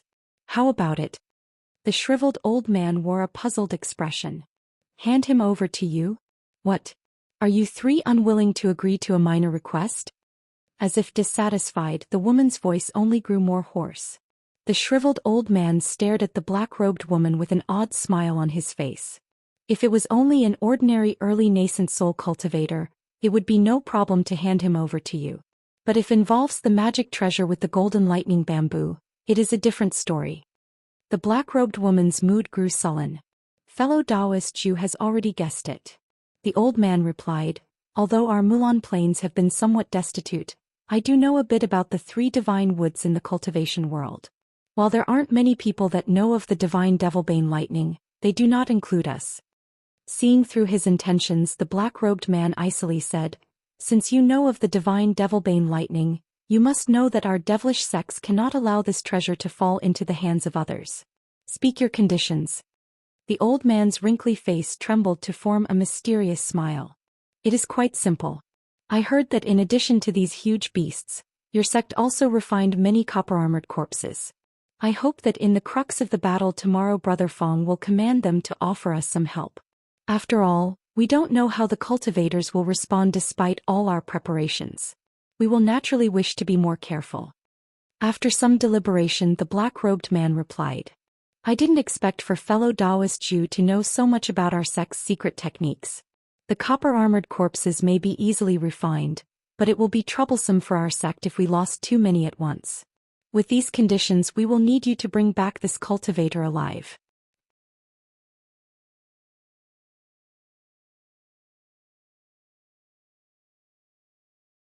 Chapter 766. Hidden Plans. When the shriveled old man heard the sect leader, he gloomily said, "Capture him alive? Is Brother Fan joking? You should know that fellow Taoist Zhong has already fought him once. Not only is he capable of lightning movement, but also a blood movement technique that hasn't been seen before. We are incapable of blocking him. With such vast abilities, even we are unable to restrain him. Fellow Taoists, do you believe this is possible?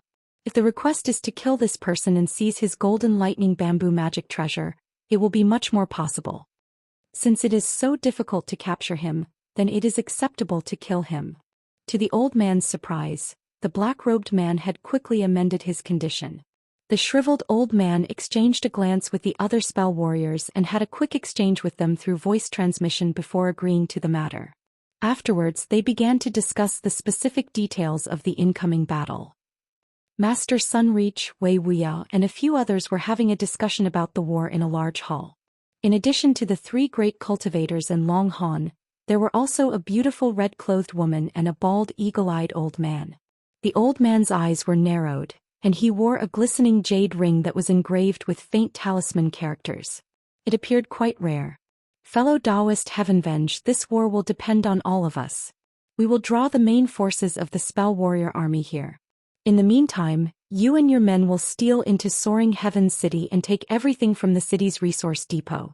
Even if the Mulan were able to make some use of it before the battle, if we draw this battle out, they will collapse without support form spirit stones or any other of their materials."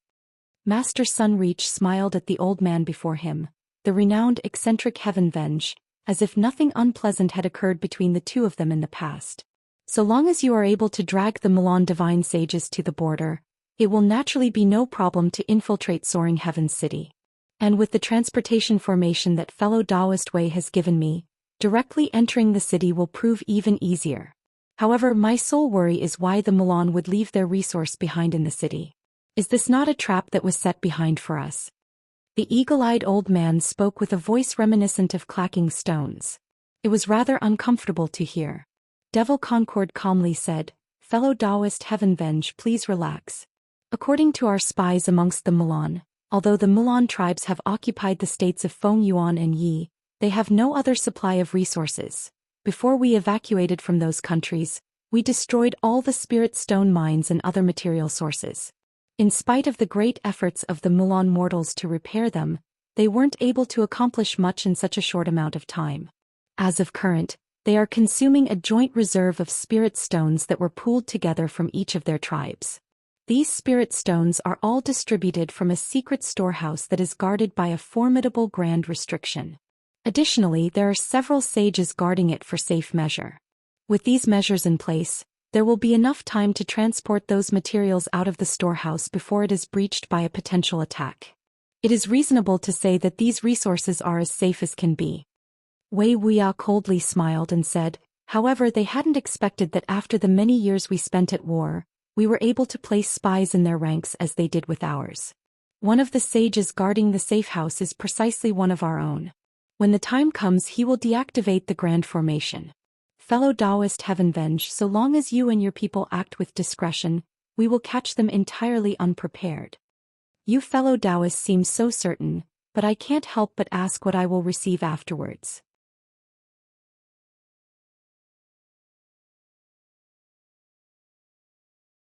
Long Han answered with a smile. "Once this war is done, our 4 superpowers will agree to give a section of land in the state of Su over to you. You may establish your own sect there and we will not interfere in the slightest. From then on you will be known as a sect founder." "Good. Since you seem so confident, my good friends, and I will make an attempt. Since it is already late, I will return first to make preparations. We'll then set off the next day and infiltrate the state of Su." Eccentric Heavenvenge appeared satisfied with these conditions, but he had little intention of speaking further with them. He took his leave and soon disappeared from sight. Devil Concord frowned and slowly said, "That eccentric has good odds of succeeding. He will be bringing those vagrant eccentrics with him as well, each of them possessing profound abilities. If the Mulan aren't expecting it, there shouldn't be much reason for them to fail." Long Han's expression stirred and said, "Fellow Taoist, he speaks truly. So long as we tie down the Mulan divine sages, fellow Taoist Heavenvenge will most likely succeed. However, I didn't expect that this old eccentric would want to found a sect at his age, not to mention gathering together so many vagrant cultivators to form their own faction. Comes as quite a surprise." Master Sunreach leisurely said, "I would say otherwise. Eccentric Heavenvenge has entered mid-nascent soul stage for at least 300 years. After being unable to break through to late nascent soul stage during this time, I reckon that he has admitted failure. In this case, it is no surprise that he has become committed to something else. Being able to become the founder of a sect will gain much glory for him. However, he has made many enemies out of various large sects and is taking this opportunity to discuss terms with us. His arrival has come as unexpected reinforcements. Enough. Although we have eccentric Heavenvenge handling some subterfuge, we cannot be careless at the start of this battle. We must prevail. If we are defeated, we will not be able to stop them regardless of whatever resources they may possess." Master Sunreach paused before continuing. "Brother Wei, will your 9 Nations Union have any problems blocking their Grand Spirit Technique formations? This should be the spell warrior's most common tactic for a melee." Wei Wuya calmly said, "In the many years we've fought them, we've gained an understanding towards spirit technique formations no less than that of their own masters. Were it not for the problem of techniques, our 9 Nations Union would have been able to employ spirit technique formations of our own. There is no need for fellow Taoist Sunreach to worry over the issue." Master Sunreach was satisfied by his answer, and then he looked at the large black-robed man. When Devil Concord saw this, he began speaking.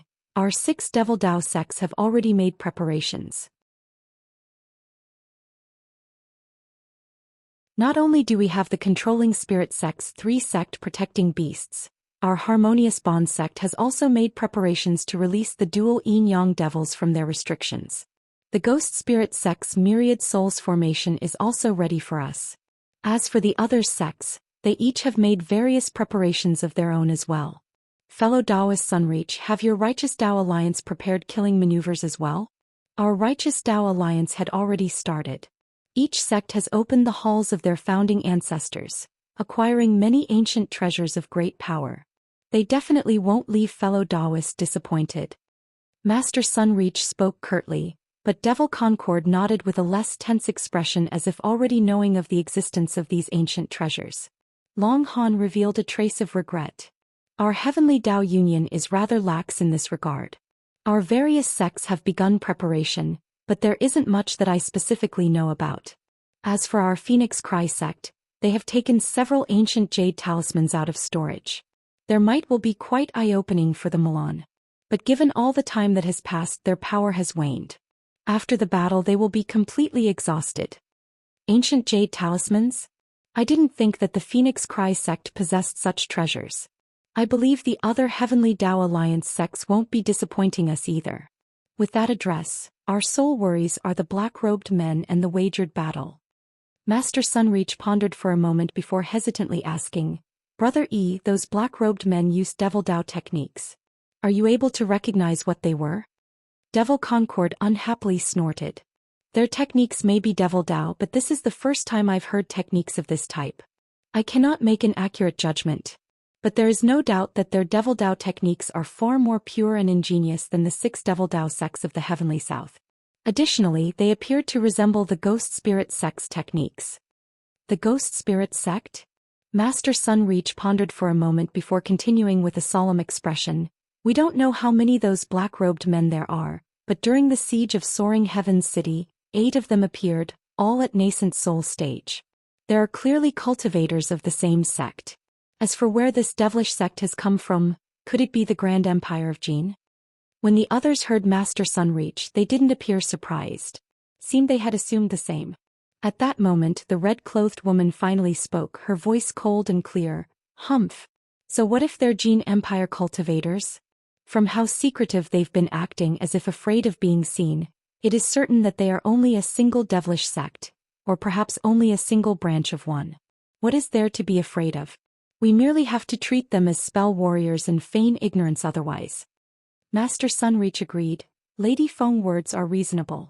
Even if a branch of the Jin Empire's Devil Tao is fully supporting the Milan, we won't be handing over the Heavenly South to them either, despite how powerful they may be. That is right. But we must take into account that not only will the Jin Empire Devil cultivators have superior magic treasures, but that they will meddle in the wagered battles tomorrow through some hidden scheme. It will be troublesome.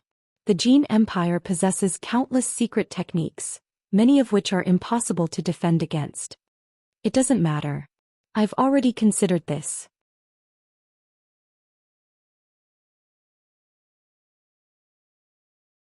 Do you remember our Great Truth sect's restriction-breaking bead? Long Han astonishedly asked. The restriction-breaking bead?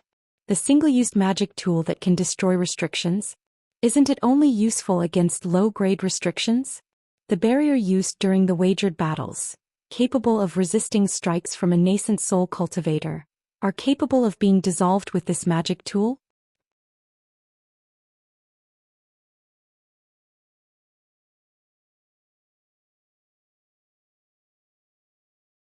Master Sunreach explained. If it were that restriction-breaking bead, it definitely wouldn't have an effect on a high-grade restriction. Brother Long may not know this, but the restriction-breaking beads that have spread are only half-finished goods. True restriction-breaking beads not only require many precious materials, but they are also difficult to refine. As a result, they possess great efficacy at breaking high-grade restrictions. Of course, since my sect hadn't used them often, we hadn't refined many of them. But for those fellow Taoists that will be fighting in the wagered battles, my sect has managed to gather together 10 restriction-breaking beads. So long as they have this on hand, they will be able to break the barrier and escape, given that they aren't immediately dealt with.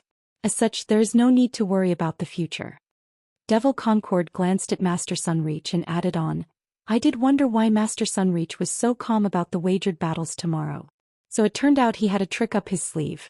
With these restriction-breaking beads, we will have no need to fear the enemy's tricks.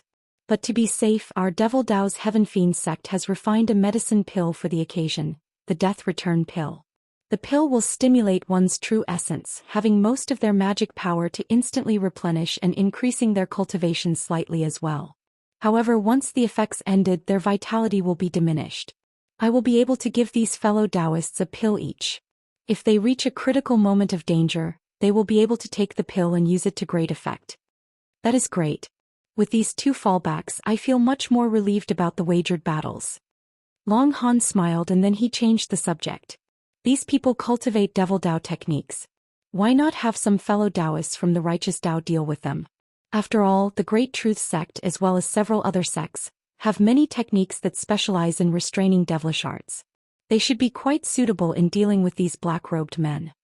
Long Han glanced at Master Sunreach and waited for his reply. Master Sunreach openly replied, "Of course. These Devil Dao cultivators will be handled by our Righteous Dao Alliance. However, you all will be putting most of the effort into handling the Mulan sages. This is only natural. The spell warriors will be dealt with the other three superpowers. Specifically by..."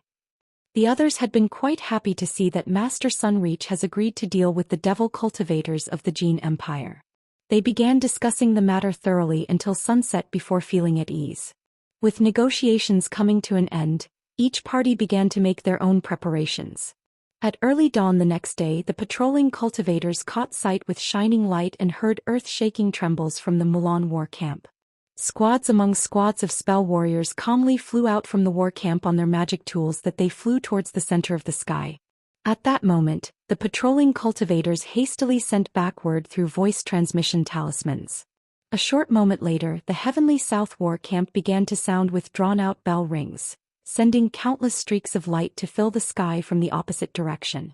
For a time, various colored light filled the skies as clear rings and long whistles continuously sounded out.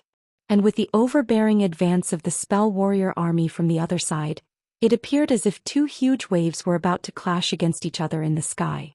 But when they reached about 5 kilometers apart, when they were able to catch sight of one another, both sides came to a sudden stop and began to observe one another from the distance. Neither army retreated, resolved to fight until the other was wiped out. On one side were natives who lived on this land their entire lives.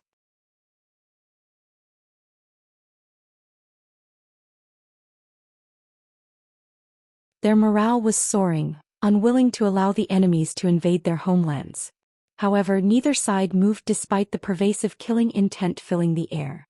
At that moment, Han Li was above a division of over 1,000 cultivators. He was watching the spell warrior army from the distance.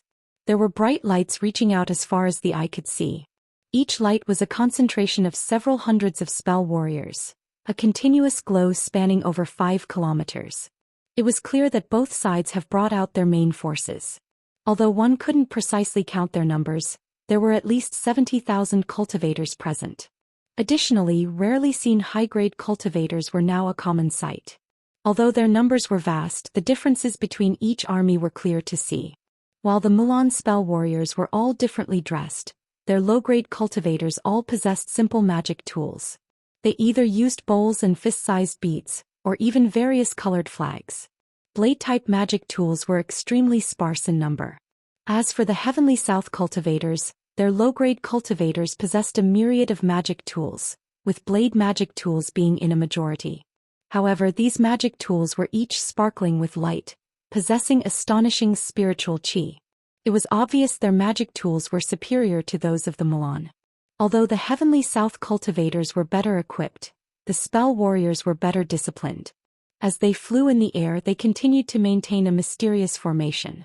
They were all silent as they watched their enemies with hostility. The cultivators, on the other hand, could barely maintain formation and were in complete disarray. It was clear they didn't have enough training. Not only were they whispering incessantly to one another, but they would occasionally separate from their ranks to do other things. The high-grade cultivators in charge had no choice to rebuke their troops, much to the commander's frustrations. When Han Li saw this, he frowned. This came as no surprise. In only a few months' time, how was it possible to properly train so many unruly cultivators? In comparison, the Mulan tribes were often at war with the Soaring tribes. As a result, It was a common occurrence for them to be arranged in army formations. They were constantly trained.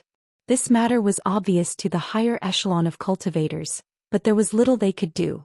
Fortunately for them, this wasn't as crucial a factor for victory, unlike in mortal armies. As such, they turned a blind eye to these problems.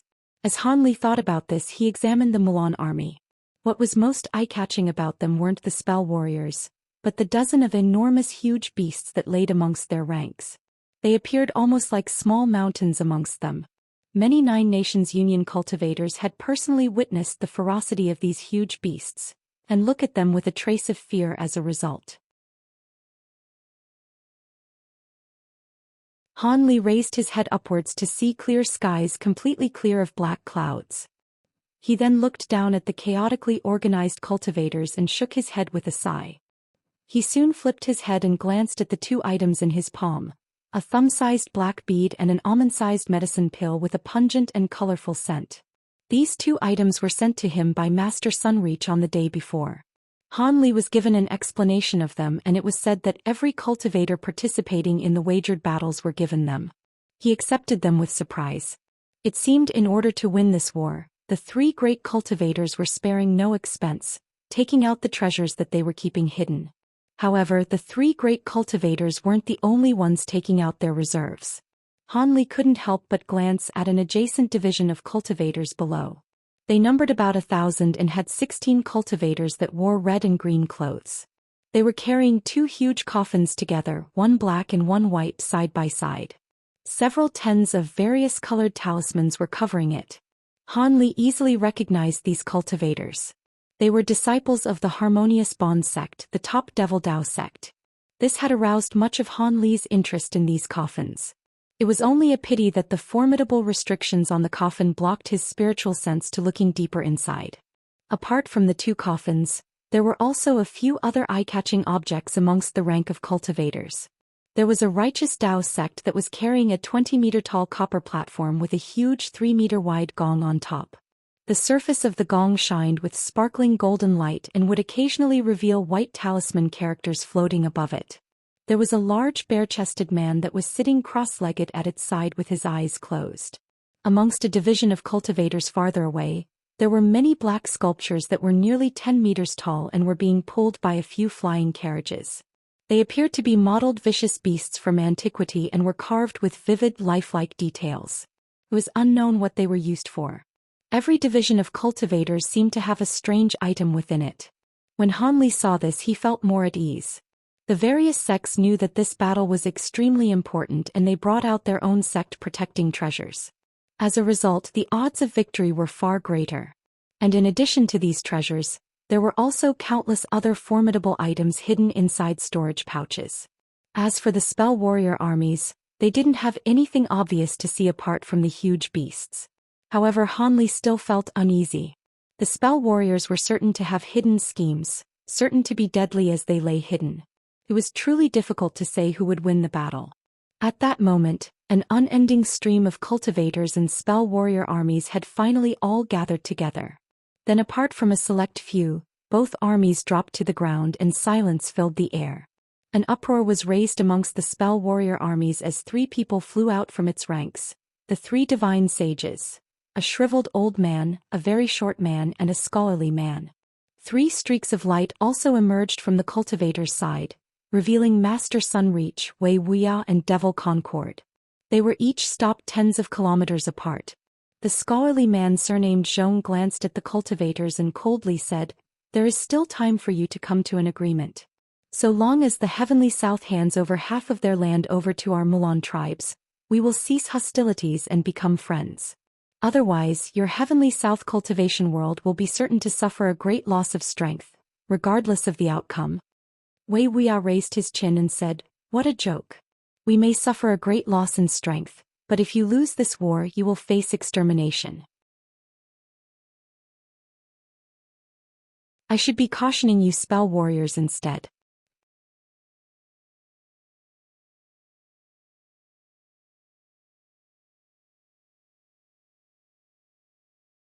Chapter 768, Battle at the Border 2. The shriveled old man spoke bluntly, "It seems there is no point in speaking any further. There is no room for discussion. Now there can only be a battle of life and death. But before that, let us conduct the wagered battles. Let us send out our people and set up the restrictions. Regardless of the outcome of these wagered battles, we will immediately start the war once they are concluded. At this stage he realized that having the three great cultivators admitting defeat was merely wishful thinking. Devil Concord stared at the old man and coldly smiled. Of course we will agree to the wagered battles. However, where are the captives you've promised? I don't see anyone. He. Once the old man heard this, he blankly stared in through before sending a voice transmission to someone behind him. Suddenly, a spell warrior division began to shuffle, revealing over 1,000 unarmed cultivators among their ranks. The cultivators were then placed in front of the army, each wearing a variety of expressions. There were even those that were flushed with anger and were glaring at the spell warriors. This had aroused an uproar in some of the cultivator ranks. Some cultivators recognized a few fellow sect members amongst the captives. When Master Sunreach and the others saw this, they exchanged a glance and nodded. The short man of the Milan Divine Sages grew impatient. What now? You've seen them, so you should feel at ease. Quickly start the wagered battles. Wei Wuya suddenly asked, why is your esteemed self so anxious? Could it be that you're planning something with these wagered battles? The short man's face stirred and he menacingly said, if you don't dare to fight the wagered battle, we will string these cultivators up on banners and then start the battle. Would you like that? A cold glint flickered from Wei Wuya's eyes. He sternly asked, you're threatening us? At that moment the shriveled old man sinisterly said, it isn't a threat at all. If you aren't willing to conduct the wagered battles, we no longer have use for these captives, apart from hanging them and stirring up morale. When Master Sunreach heard this, he frowned and said, but if we agree to the wagered battle, you will have to release the captives first. The short man bluntly rebuked, release them? You believe that we would do something so foolish? But we are also distrustful of you. What can we do if you don't keep your promise? Wei Wuya calmly asked. Even with this, Before the short man could finish, an ominous glint flickered from the shriveled old man's eyes, and he interrupted him, enough with these useless words. We will first release half of the captives before the wagered battle takes place. We will hand over the remaining captives once they are over. You must have no objections about this, right? If that won't do, then we will simply start the battle. Master Sunreach spoke to the other two at his side through voice transmission and said with a decisive tone, fine, that will do. Release half of the men and we will begin to set up the restrictions on our end. These conditions were the most that the enemy could concede. If the negotiations truly collapsed, he would have no way of rescuing those remaining cultivators. With the matter decided, the six returned to their respective war camps and made their arrangements. Han Li already left his original hiding spot from inside a division of cultivators. He hadn't wished to be noticed by the enemy high-grade cultivators before the battle started. As for conversation between the late nascent soul cultivators, Han Li was able to eavesdrop on them with his powerful spiritual sense. With a faint smile on his face, he saw the spell warriors release half of the restrictions on the captive cultivators. They all flew back towards the heavenly south cultivators with delight. Of course, Master Sunreach was already prepared for this.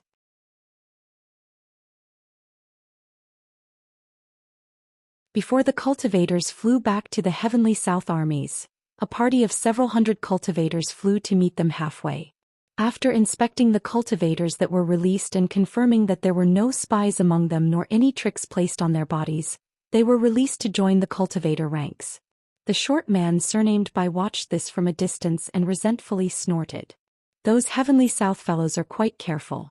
Fortunately, we hadn't used those heart drain pills on those cultivators beforehand. Otherwise it would have been difficult to deal with. The scholarly man surnamed Zhong said, without a doubt.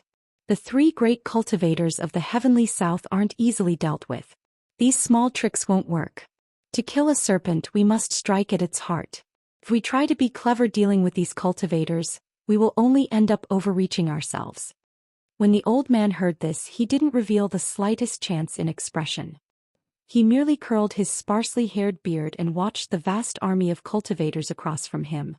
When Han Li watched from a distance, a group of cultivators and spell warriors flew out from their respective factions towards the center point between each army. They divided into groups of 10 and began to lay out spell formations. These men were all spell warriors and cultivators that were spell formation masters. Although they needed to place some powerful restrictions, there weren't any tricks that could be placed. As these people possessed vast obtainments in the Tao of spell formations, nothing could be hidden from one another. Ordinarily, placing down restrictions of this rank would consume a large amount of time.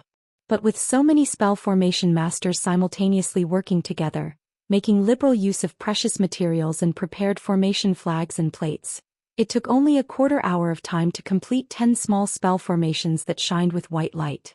As soon as the formations were activated, they created 10 barriers of white light that each spanned over 250 meters.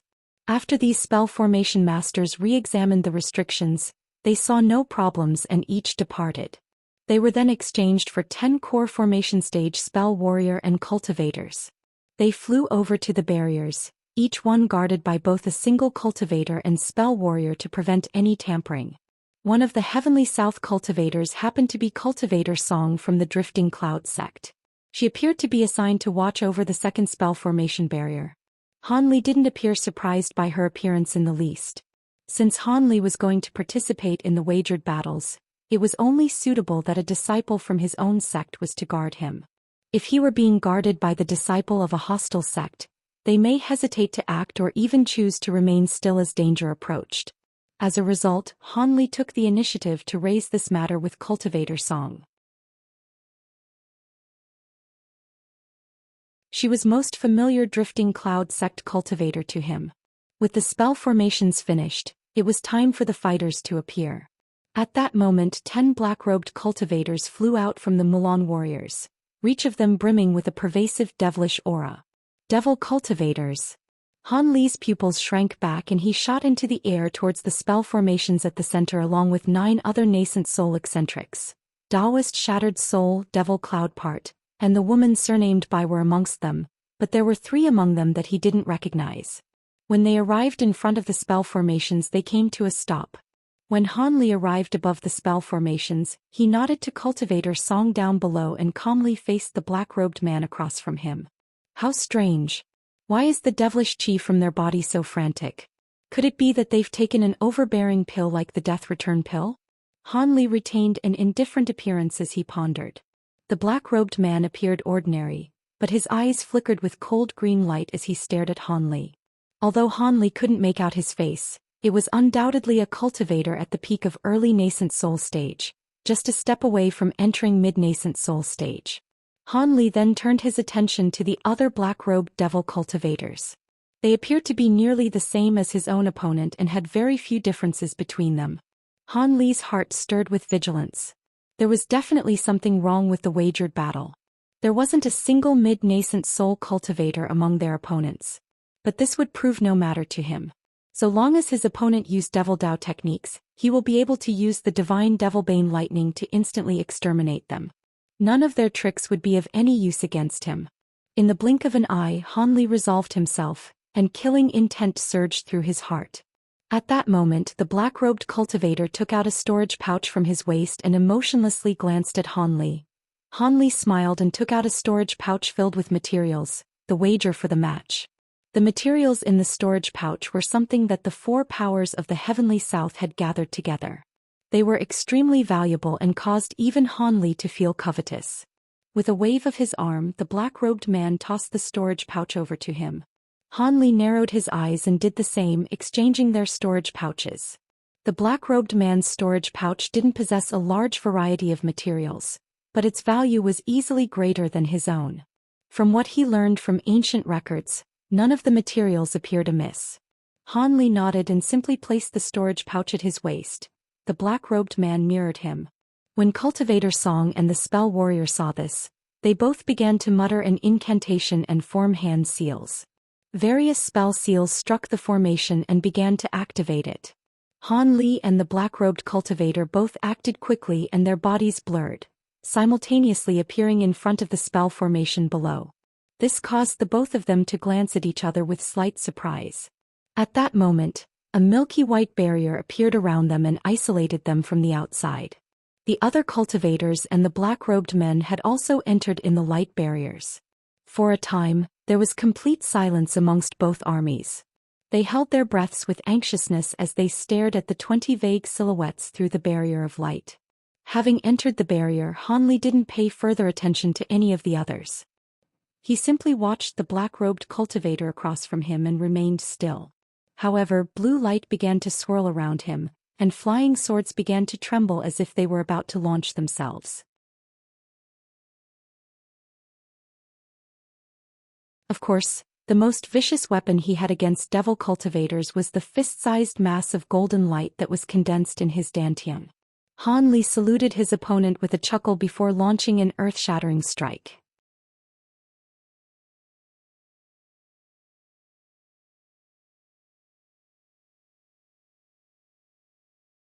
When the black-robed man saw the light barrier appear around them, he put his hands together in an incantation gesture and began to utter an ancient and obscure incantation. A sinister devilish chi erupted from his body and transformed into an inky black tentacle that continuously waved itself around. Han Li's eyes narrowed as he stared at the black-robed man. However, faint sounds of thunder rang from the cuff of his sleeve along with a flicker of golden light. Han Li had once before killed a devil cultivator of a similar cultivation in an instant. So long as he took advantage of the opening when the devil cultivator attacks, he would be able to deal with him with ease. But in that next moment the black-robed man's eyes glowed scarlet, and a beastly savage roar left his mouth. Soon after, the devilish chi surrounding his body disappeared. Instead it expanded, doubling in size in the blink of an eye. Han Li yelped in surprise. His astonishment wasn't due to his opponent's sudden transformation, but the complete disappearance of his devilish chi. A strange, unstable aura had replaced it. The black-robed man's crimson eyes revealed a trace of madness. His inflated body then shrank into the size of a 3-foot-tall dwarf before shooting back towards the wall of the barrier in a blur. In his alarm, Han Li's mind began to churn. He felt a faint sense of dread. He raised his hand and shot 2 dense bolts of lightning from his hands, forming a huge net of lightning in the air to capture the black-robed man. Soon after, he shook his sleeve, summoning a small blue shield in front of him. It quickly enlarged and blocked his front. He then slapped his storage pouch with his other hand, summoning the restriction-breaking bead into his grasp. If matters turned for the worse, he would immediately make use of the bead and break the restriction. Since he knew his opponent was up to no good, he wasn't about to stay still and subject himself to harm. Just as Han Li's thoughts fluttered about, the black-robed man let out a miserable scream when the net of golden lightning enveloped him. Then with a huge explosion, every inch of his body scattering through the air as a bloody pulp. Han Li found himself in complete amazement. He originally believed his opponent had performed some ferocious self-detonation technique. However, the entirety of his flesh was scattered all over the light barrier. The explosion itself didn't contain an iota of power. During Han Li's bewilderment, he discovered something odd. His opponent's flesh remained stuck onto the light barrier, rather than dropping to the ground. As Han Li stared at the flesh, he saw that they began to squirm. He was dumbstruck by the sight. With several pops, the flesh remains sputtered into crimson mist and began to spread around the light barrier. In the blink of an eye, it had painted a majority of the light barrier crimson, and a bloody, pungent scent filled the air. Han Li was aghast, and he hastily threw the restriction-breaking bead behind him. With a bang, a black light ruptured as soon as the restriction-breaking bead struck the barrier. Soon after, the affected portion of the barrier flashed with light, causing the entire barrier to tremble. Han Li was overjoyed by the sight and he hastily flicked his fingers, launching successive attacks of azure light at the affected area in an attempt to break it. But during that moment, a crimson light flashed before him, enveloping the weakened portion of the barrier in mist. Han Li felt his heart sank and he glanced around, discovering that the entire light barrier had turned crimson and roiled with crimson mist on its surface. Drops of blood seemed to be forming out of nowhere, further condensing the putrid scent of blood in the air. Without another thought, he opened his mouth and shot a thick dense bolt of lightning at the crimson wall in front of him. In a burst of golden light, the crimson mist scattered, but it soon restored itself to its original form, as if it hadn't suffered any damage in the first place. In his shock, he ceased his plan of releasing his bamboo cloudsworm swords and wore a grave expression. At that same moment, the other 9 wagered battles had experienced the same scene. With self-detonation, the barriers turned crimson with blood. The 10 Heavenly South cultivators in the wagered battles were all trapped by the light barriers, seized by a technique they couldn't defend against. The 10 Heavenly South core formation cultivators that were controlling the spell formation from the outside knew things were far from good. They vigilantly glanced at the spell warriors across from them as they hurriedly formed the hand incantations to halt the spell formation. To their surprise, the spell warriors immediately flew back to their armies without a word once they saw the barriers turn crimson. The 10 core formation cultivators weren't relieved in the slightest. Rather, they all knew that matters were grim. It seemed the change in the light barrier was certainly the Milan's doing. They managed to dissolve the spell formation barrier as they expected, but strangely enough, a crimson mist had appeared in its place. The mist began to spin and condensed into a thick crimson layer, forming a complete barrier around it. It appeared as if were made of the blood of several hundred people. When Master Sunreach and the others saw the blood barrier appear and that the 10 cultivators down below were unable to stop it, they managed to keep calm as they suddenly flew down in streaks of dazzling light. Once Master Sunreach arrived down below, he examined the barrier with astonishment and gloomily said, "Go back. This isn't something that you're capable of dealing with." When the cultivators heard this, they were greatly relieved and hastily withdrew. Before Cultivator Song left, she glanced at Han Li's blood barrier with a trace of worry. On the other side, the shriveled old man and the other spell warriors grew excited upon seeing the Heavenly South nascent soul cultivators trapped. They also appeared calm as they watched the 3 late nascent soul cultivators fly down to the spell formations as if they weren't afraid of the barrier being broken. The shriveled old man turned around and smiled at the black-robed man standing behind him. "Sect Master Fong, it is a success. I hope this blood-catching barrier is as formidable as you say and is capable of trapping these 10 cultivators for half a day. With 10 fewer nascent soul cultivators, their strength will be greatly decreased. We'll be able to strike a decisive blow against the Heavenly South during this time." The black-robed man glanced at the shriveled old man and coldly smiled. "Don't worry. This blood-catching barrier is one of my sect's 6 grand techniques. Not only was each blood corpse nurtured for 100 years, but we particularly had the blood corpses consume a devil spirit pill.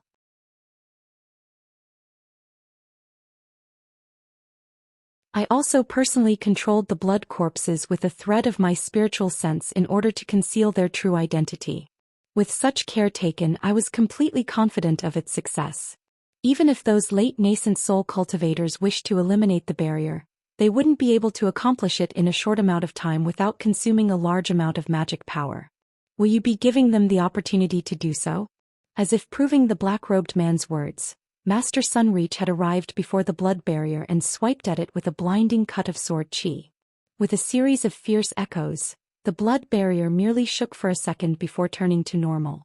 Master Sunreach wore a gloomy expression upon seeing this. When Wei Wuya and Devil Concord saw this, they didn't bother to attack the barrier. With their experience, they were able to immediately see just how powerful the blood barrier was. This blood barrier was extremely durable and there were other peculiarities about it. But from that single strike, the 3 were able to tell that this barrier solely meant to trap and isolate rather than to harm enemies. The 3 glanced at each other and wryly smiled. They originally believed that the wagered battles were an opportunity to heavily injure the strength of the Milan. They hadn't expected that the enemy planned to trap 10 of their most powerful from the very beginning. This miscalculation had caught the 3 eccentrics off guard, causing most of their preparations to be in vain. Wei Wuya sighed and slowly asked, "Brother E, what kind of Devil Dao technique is this? Does your 6 Devil Dao sects have techniques of this nature?" Those people self-detonated to employ them. It's unfathomable. Devil Concord replied with a frown, "We have no such techniques. This is the first time I've seen such a strange secret technique. It seems the cultivators of the Jin Empire cannot be underestimated." In their annoyance, they didn't have the mind to question their enemies. Drumbeats were already pounding from the spell warrior armies and divisions of spell warriors began to take to the air. As for the spell warriors that remained on the ground, they began to chant a series of incantations and assumed a position to attack. The 3 great cultivators were unshaken by the sight of this. The formations of their own army began to move in response. Varied color lights began to shine from it. Master Sunreach thoughtfully said, "We've suffered quite the loss, but it is fortunate that they are only temporarily trapped rather than dead. So long as they can stall, they will have the opportunity to emerge. We originally had more high-grade cultivators to start with. Even if we have 10 fewer, we won't be that much weaker." Devil Concord and Wei Wuya knew that these were only self-comforting words. With matters having come to this point, there was nothing they could do despite the fury in their hearts. "We aren't needed to direct the battle as it unfolds. We only need to deal with the 3 Milan divine sages." An ominous glint flickered from Devil Concord's eyes as he spoke. He then paid no further notice to the two at his side and raised his head to shout at the spell warrior army, "I've long heard of the 3 Milan divine sages possessing unfathomably profound spirit techniques. Might I ask to experience them and invite you to battle?" With the use of a secret technique, Devil Concord's yell caused the air within several kilometers to tremble and leave echoes in its wake. For a time, the incantation being uttered from both armies were interrupted. Even a few of the spell warriors in the air swayed. Those with weaker cultivation had also momentarily fallen from the sky.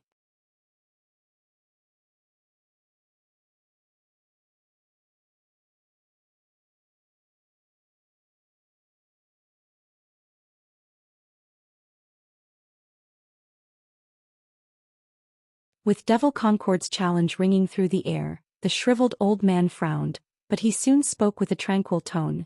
"We will have the fight with the 3 great heavenly south cultivators sooner or later. However, I must remain behind to direct the battle and cannot fight. I'll have to trouble Sect Master Feng to occupy one of them. It should prove an easy task given that you've cultivated the Heaven Flash Devil arts to its peak stage and can take in the Heaven Fiend Devil's true chi into your body. Since I've already come to an agreement with you, I will be taking action. I also wish to test the abilities to the top Devil Dao cultivator in the Heavenly South." The black-robed man spoke with a cold tone. With green light glowing from his eyes, black chi began to slowly ascend from his body before he took off in the direction of Devil Concord.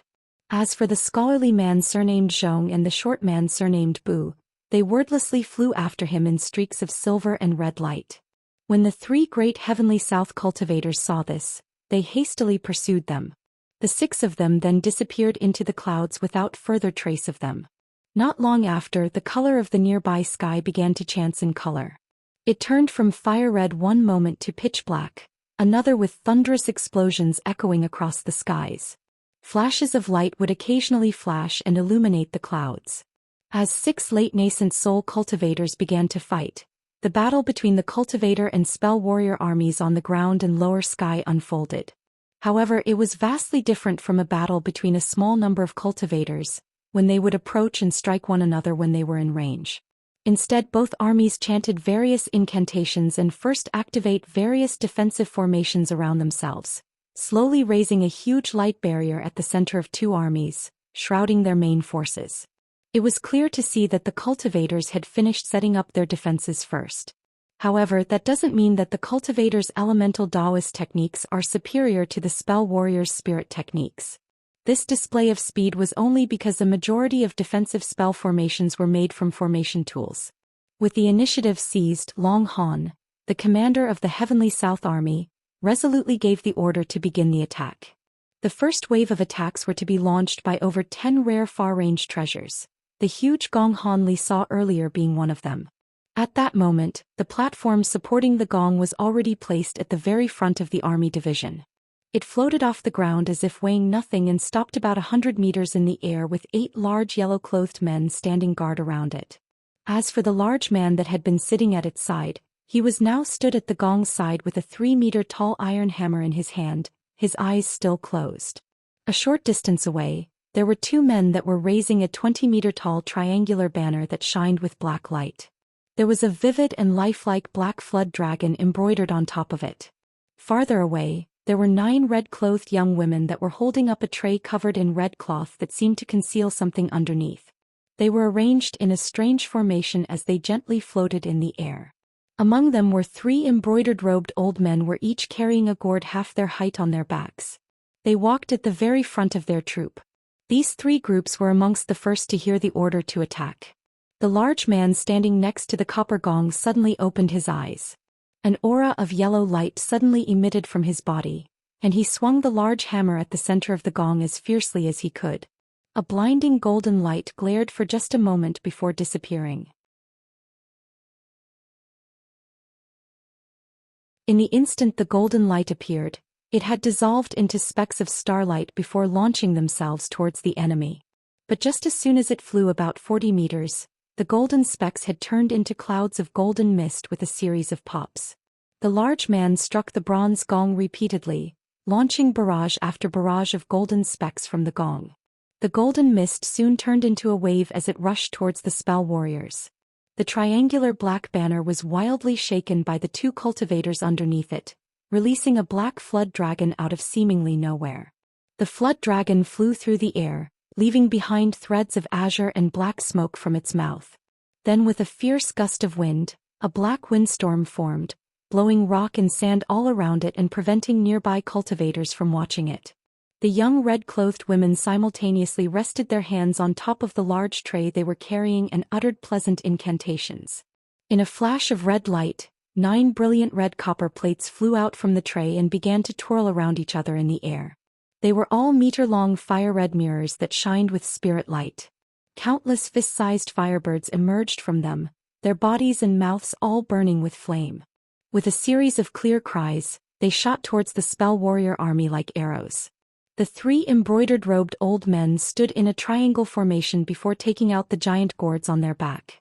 As soon as they were opened, a bone-piercing icy white chi instantly spread to an area in front of it, covering it in a layer of frost. The frost quickly spread towards the spell warriors. The strike from these exceptional treasures occurred at nearly the same time the spell warriors managed to raise their own spell formation barrier. Even under the shriveled old man's command, their only option was to endure. In the following instant the golden mist, the black winds and the firebirds all struck the spell warrior barrier with their attacks, causing it to tremble. When Long Han saw this, he immediately ordered for the second wave of attacks before the first wave of attacks was over. These wave of large-scale attacks were conducted through the use of secret techniques by the joint efforts of each sect. Various colored beams of light and overflowing devil fire shot out from the cultivator army, striking the spell warrior army immediately after the first wave of attacks. These attacks struck true once more, relentlessly damaging the spell warrior's defensive barrier. The shriveled old man wore a gloomy expression on his face.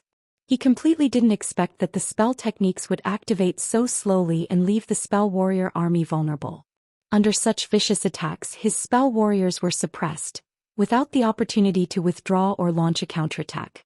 These fearsome large-scale attacks were something that even a nascent soul cultivator wouldn't dare to receive without the protection of a spell formation. The shriveled old man turned to the black-robed woman at his side.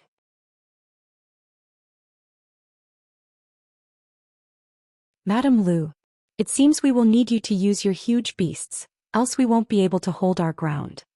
The woman smiled and carelessly said, since our sect master has lent them to you, feel free to use them. There is no need to tell me personally. The shriveled old man nodded and immediately gave the order. A series of bellowing roars shook the skies, followed by the appearance of over 10 huge silhouettes. They forcefully blocked the various attacks from hitting the spell warriors. These giant armored beasts immediately rushed in the direction of the cultivator army as soon as they appeared. With their appearance, the cultivators split off their attacks, with some of them attacking the beasts while others relentlessly attacked the spell warrior army. Several high-grade spell warriors quickly flew out at that moment, taking advantage of the weakened assault. As they flew, they tossed several tens of various colored beads into the air and began to mutter an incantation. An inconceivable scene occurred before them. A few of the beads directly bore into the ground and disappeared from sight, while a few others resolved in the air while wrapped in azure light. There were also those that produced clear water, pulsed with dazzling light and emitted raging flames. Soon after, these beads transformed into the form of demon beasts, such as 30-meter-long yellow pythons, 20-meter-tall fire wolves, transparent azure rocks, blue demon tortoises covered in icy mist, and much more. As soon as these demon beasts appeared, they followed after the huge armored beasts and charged straight towards the cultivator armies. Because of the innate defenses of the huge beasts along with armor and defensive spells, they were able to continue their charge despite the battered conditions of their bodies. As for the strange beasts following after them, they were on the brink of destruction.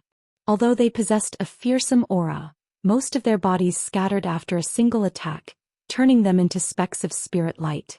With their form dissipated, the beads fell onto the ground, completely void of any spiritual qi.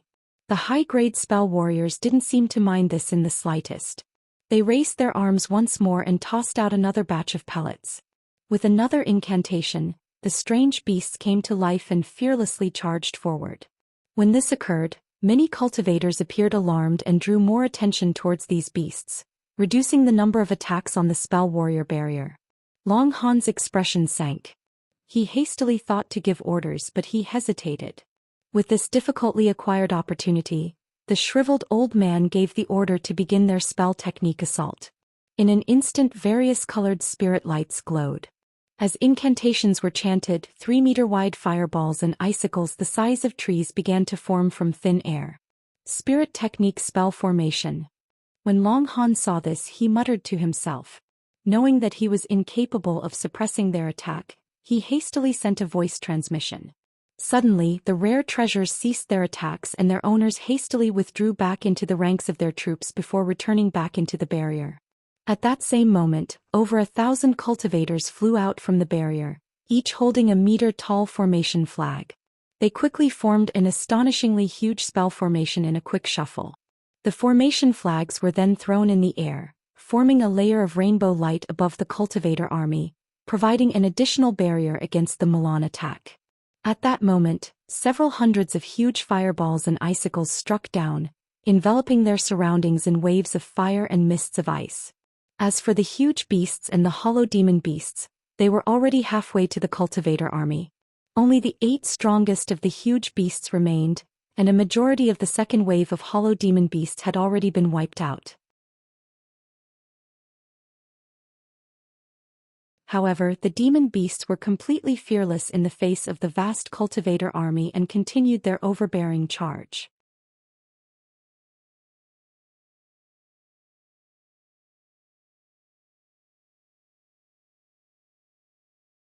The cultivator's layer of rainbow light was clearly specialized in blocking spirit techniques. Under such heavy attacks, the light barrier wasn't shaken in the slightest. Long Han rejoiced at the sight. The 1,000 of cultivators that had activated the formation were elite disciples from the 9 Nations Union. From how skillfully they placed down their spell formation, it appears that Wei Wuya's description of them wasn't exaggerated. Seeing that the attack had no effect, the shriveled old man's expression grew unsightly, but he immediately ordered another wave of attacks regardless. The next series of incantations from the spell warrior army didn't form simple fireballs and icicles. Rather, fire crows and translucent ice pythons began to take form in the sky. Of course, due to its increased complexity, the attack took longer to channel. At that moment, a series of disturbances occurred in the cultivator army, and a division of green-robed cultivators flew out from barrier. They raised spirit beast pouch from their waist and released several tens of different demon beasts in a burst of rainbow light. The 3 in the lead appeared particularly uncommon. There was a rarely seen dragon horse, with a horn on its head and scales that twinkled with white light on its body, a 2-headed demon lion, with a fishy scent and green fur, and the most fearsome of them all, a 15-meter-long venomous scorpion, with a crimson shell and a pitch-black stinger. These demon beasts were the most vicious and meticulously nurtured spirit beasts of the controlling spirit sect. Immediately after they were released, they led an overbearing charge against the huge beasts and transformed spirit beasts. For a time, the beasts fought together in a chaotic battle. Although only the 3 main spirit beasts could stand against one of the huge beasts alone, they had numbers on their side. They were well trained. Together, they were able to block the huge beast's advance and even gain the upper hand in battle. At the same time that the demon beasts were released, several thousands cultivators took to the skies. As they flew, these 5 cultivators' divisions each wielded their various magic tools and rained down attacks upon the spell warrior army. The current wave of spirit techniques that the spell warriors were casting were far more vicious than the others. As such, the cultivators wouldn't calmly wait for the spell warriors to finish, and they continuously sent waves of magic tool attacks and raging waves, wearing down the Milan defensive spell formation. The shriveled old man's expression sank and he coldly snorted before giving the order for a large number of spell warriors to fly to the skies and engage the cultivators in battle. A fierce exchange of spirit techniques, magic tools and treasures erupted through the sky. In the confrontation, several hundreds of defensive magic tools ruptured upon receiving enemy attacks and their owns fell from the skies, making for a desperate sight. But in that moment of delay, the spell warrior army had already finished preparations for their next spell technique barrage. Several tens of fire crows and ice pythons charged towards the cultivator armies as if they were alive. Likewise, in the time the Milan were casting their spell techniques, the cultivators had also prepared defenses. Before the attacks could land, countless magic treasures and tools flew into the air and struck down a majority of the flame crows and ice pythons. As for those who made it through, they were completely blocked by the rainbow light barrier, causing no lasting damage, only a few sways. Long Han frowned when he saw this. It seemed the Nine Nations Union's defensive spell formation was incapable of completely blocking more powerful spell techniques. After breathing out a long sigh, he gave the order for the cultivator army to slowly advance towards the spell warriors under the protection of the rainbow barrier.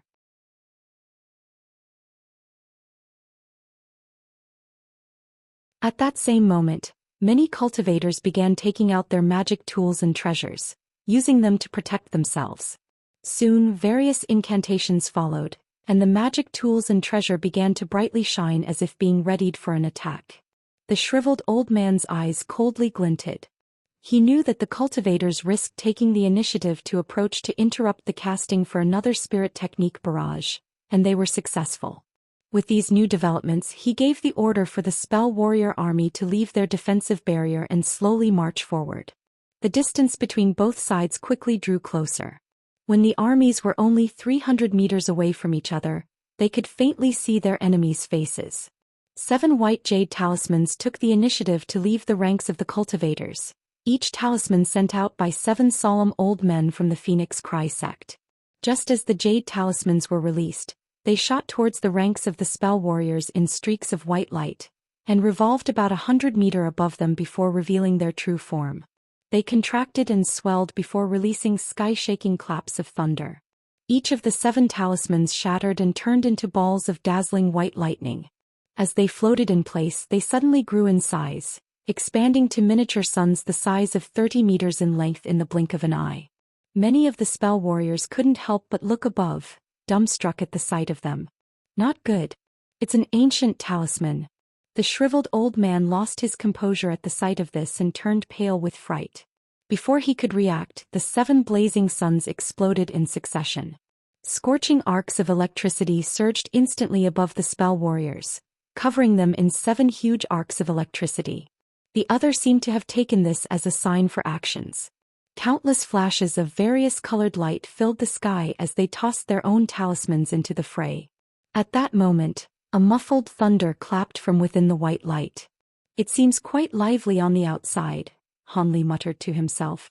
At that moment he was staring at the crimson barrier in front of him with complete tranquility. Ever since he realized that the Mulan planned to trap them, Hanli's worries had disappeared without a trace. The Mulan might be completely confident in this barrier, but likewise Hanli was confident in his ability to dispel restrictions.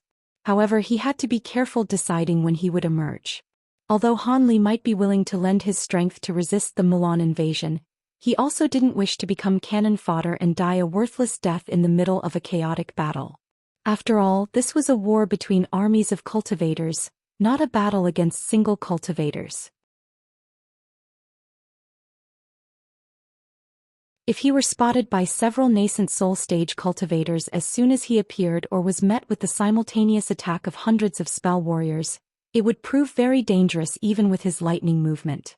It would only be safer to emerge once the melee starts between both armies, when a majority of high-grade cultivators were fighting each other. Of course, even if the blood barrier hadn't appeared, Hanli would have had other methods of disappearing during the most dangerous parts of the battle. Able to feel the thunderous vibrations through the barrier, Hanli felt that it was a sign that the melee was about to start. While he didn't know what caused such an astonishing attack, he knew that it was certain to be devastating to the side that received it. With that thought, Han Li sighed and he shook his head before examining the other areas of the blood barrier. The blood barrier was truly weird.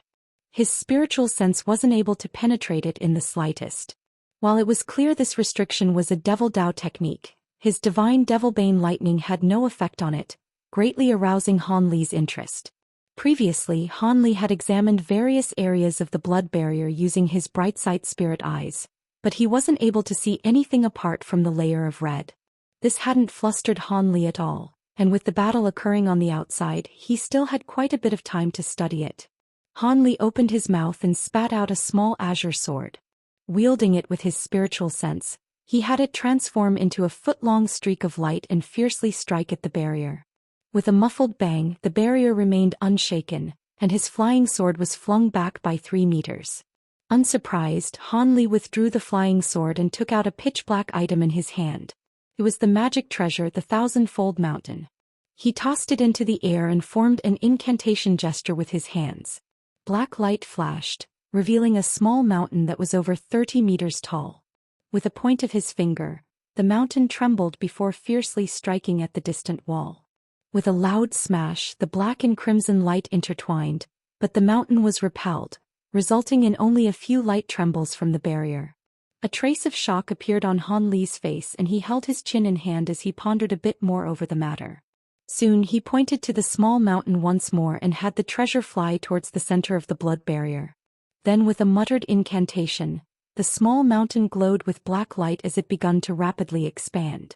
A short moment later, it grew over 200 meters tall and pressed against the top and bottom of the barrier. Without any intention of stopping, Han Li raised his arms and struck the small mountain with several spell seals, causing it to enlarge at even greater speeds. With rumbling swaying, the mountain grew to over 300 meters tall as its entire body shined with black light.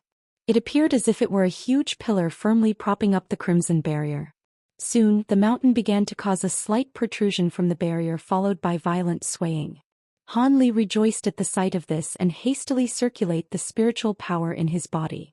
As he continued to strike various spell seals at the small mountain, it grew ever so slowly as it deformed the blood barrier before it was blocked from further expanding. Han Li ceased his incantation gestures and stared at the top of the blood barrier with narrowed eyes. It seemed that using the thousand-fold mountain to break the restrictions wasn't going to work. He would have to try using the celestial ice flames and the purple apex flames to break it.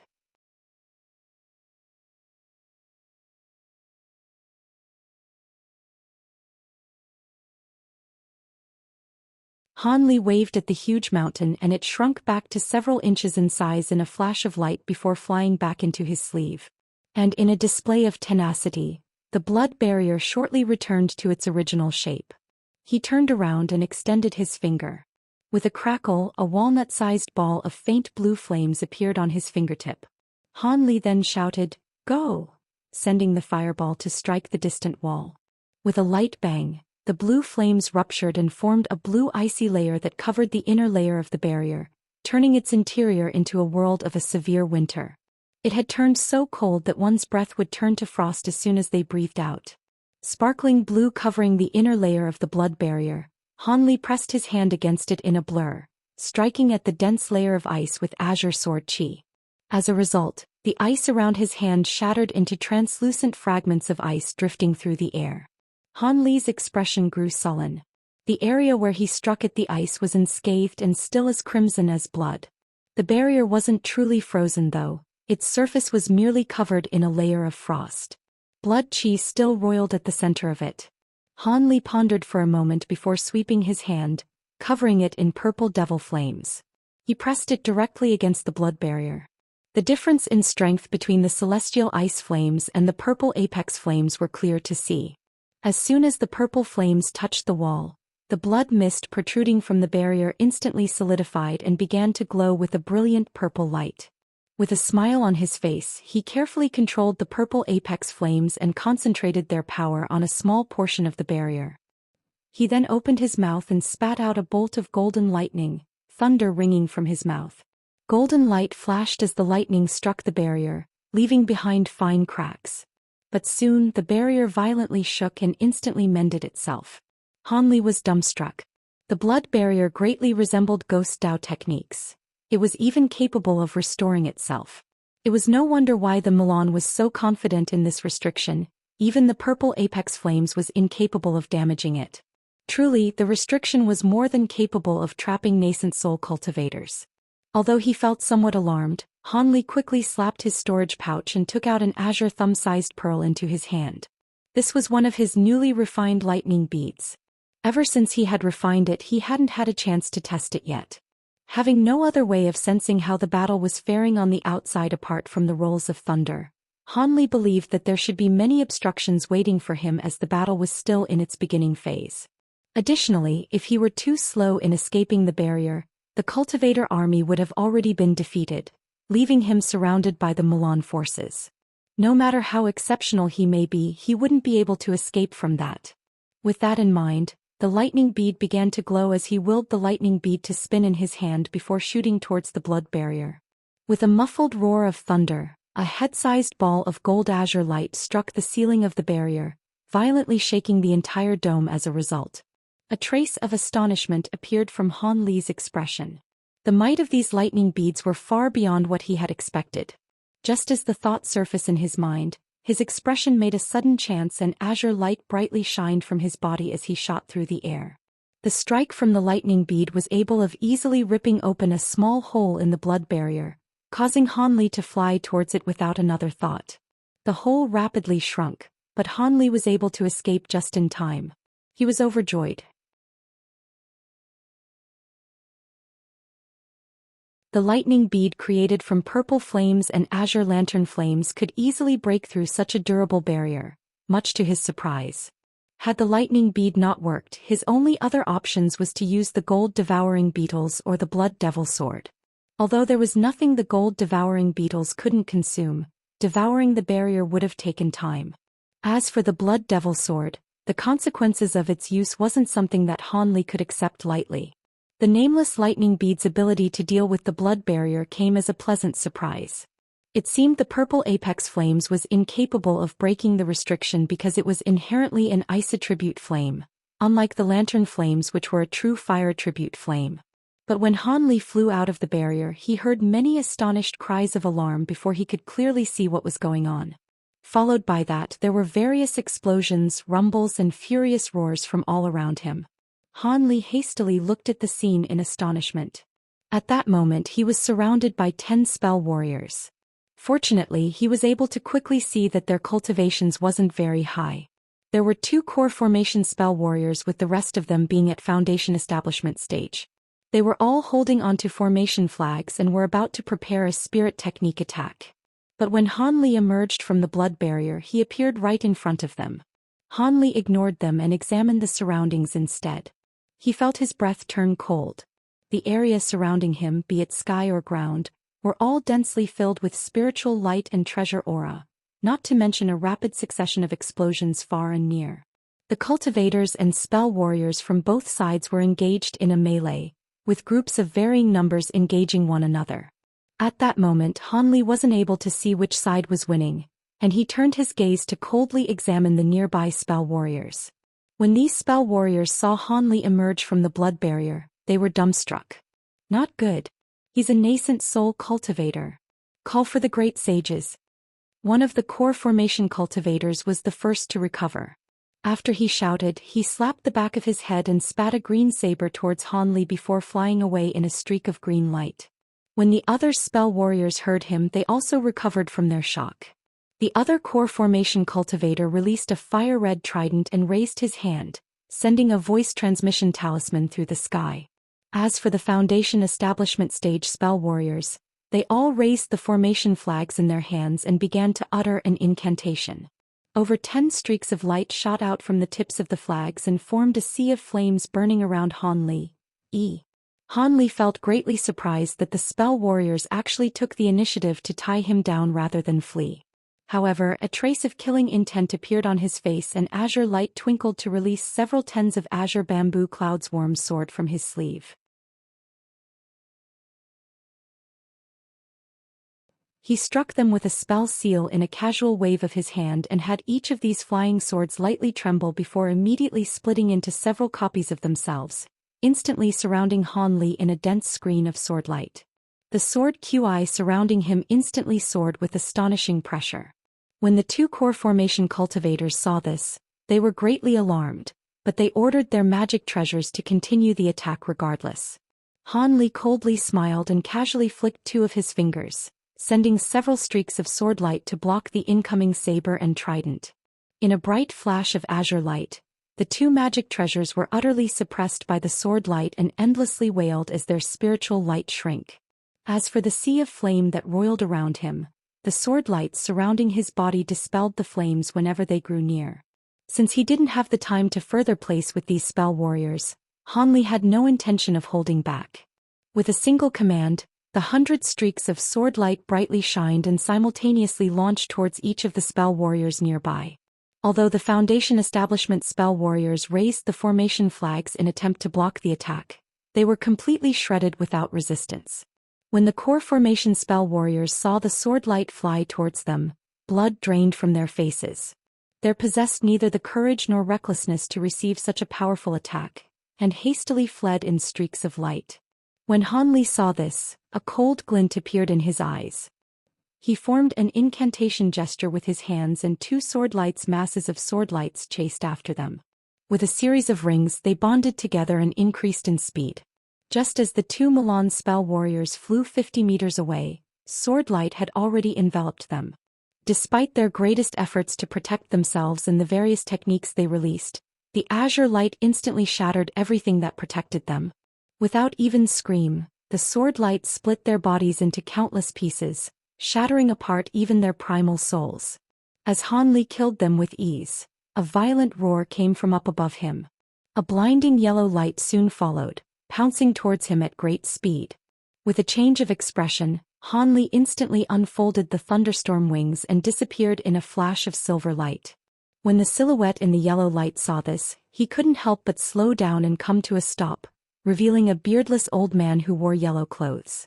Although he wore an expression of fury, bewilderment also appeared on his face. He was a Milan sage who had been battling against a heavenly south nascent soul cultivator when he suddenly received a voice transmission from a clan member. He immediately disengaged from the fight and quickly flew towards the sender only to see two of his relatives exterminated by azure sword light. One of them had even been his succeeding disciple, his own nephew. However, Han Li had quickly disappeared from sight. Alarmed by the sight, he quickly recalled a particularly fearsome heavenly south cultivator and he restrained his hatred only to sweep his spiritual sense around him.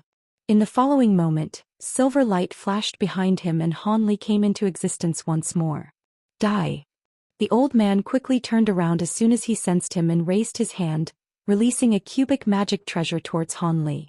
As it flew, it brilliantly glowed in yellow light, instantly turning into a huge brick that was over 40 meters large, carrying a fearful momentum as it screamed through the air. You're tuning in to the Zhou Xian's Legacy YouTube channel. Don't forget to subscribe and join us on this journey to catch the most captivating stories.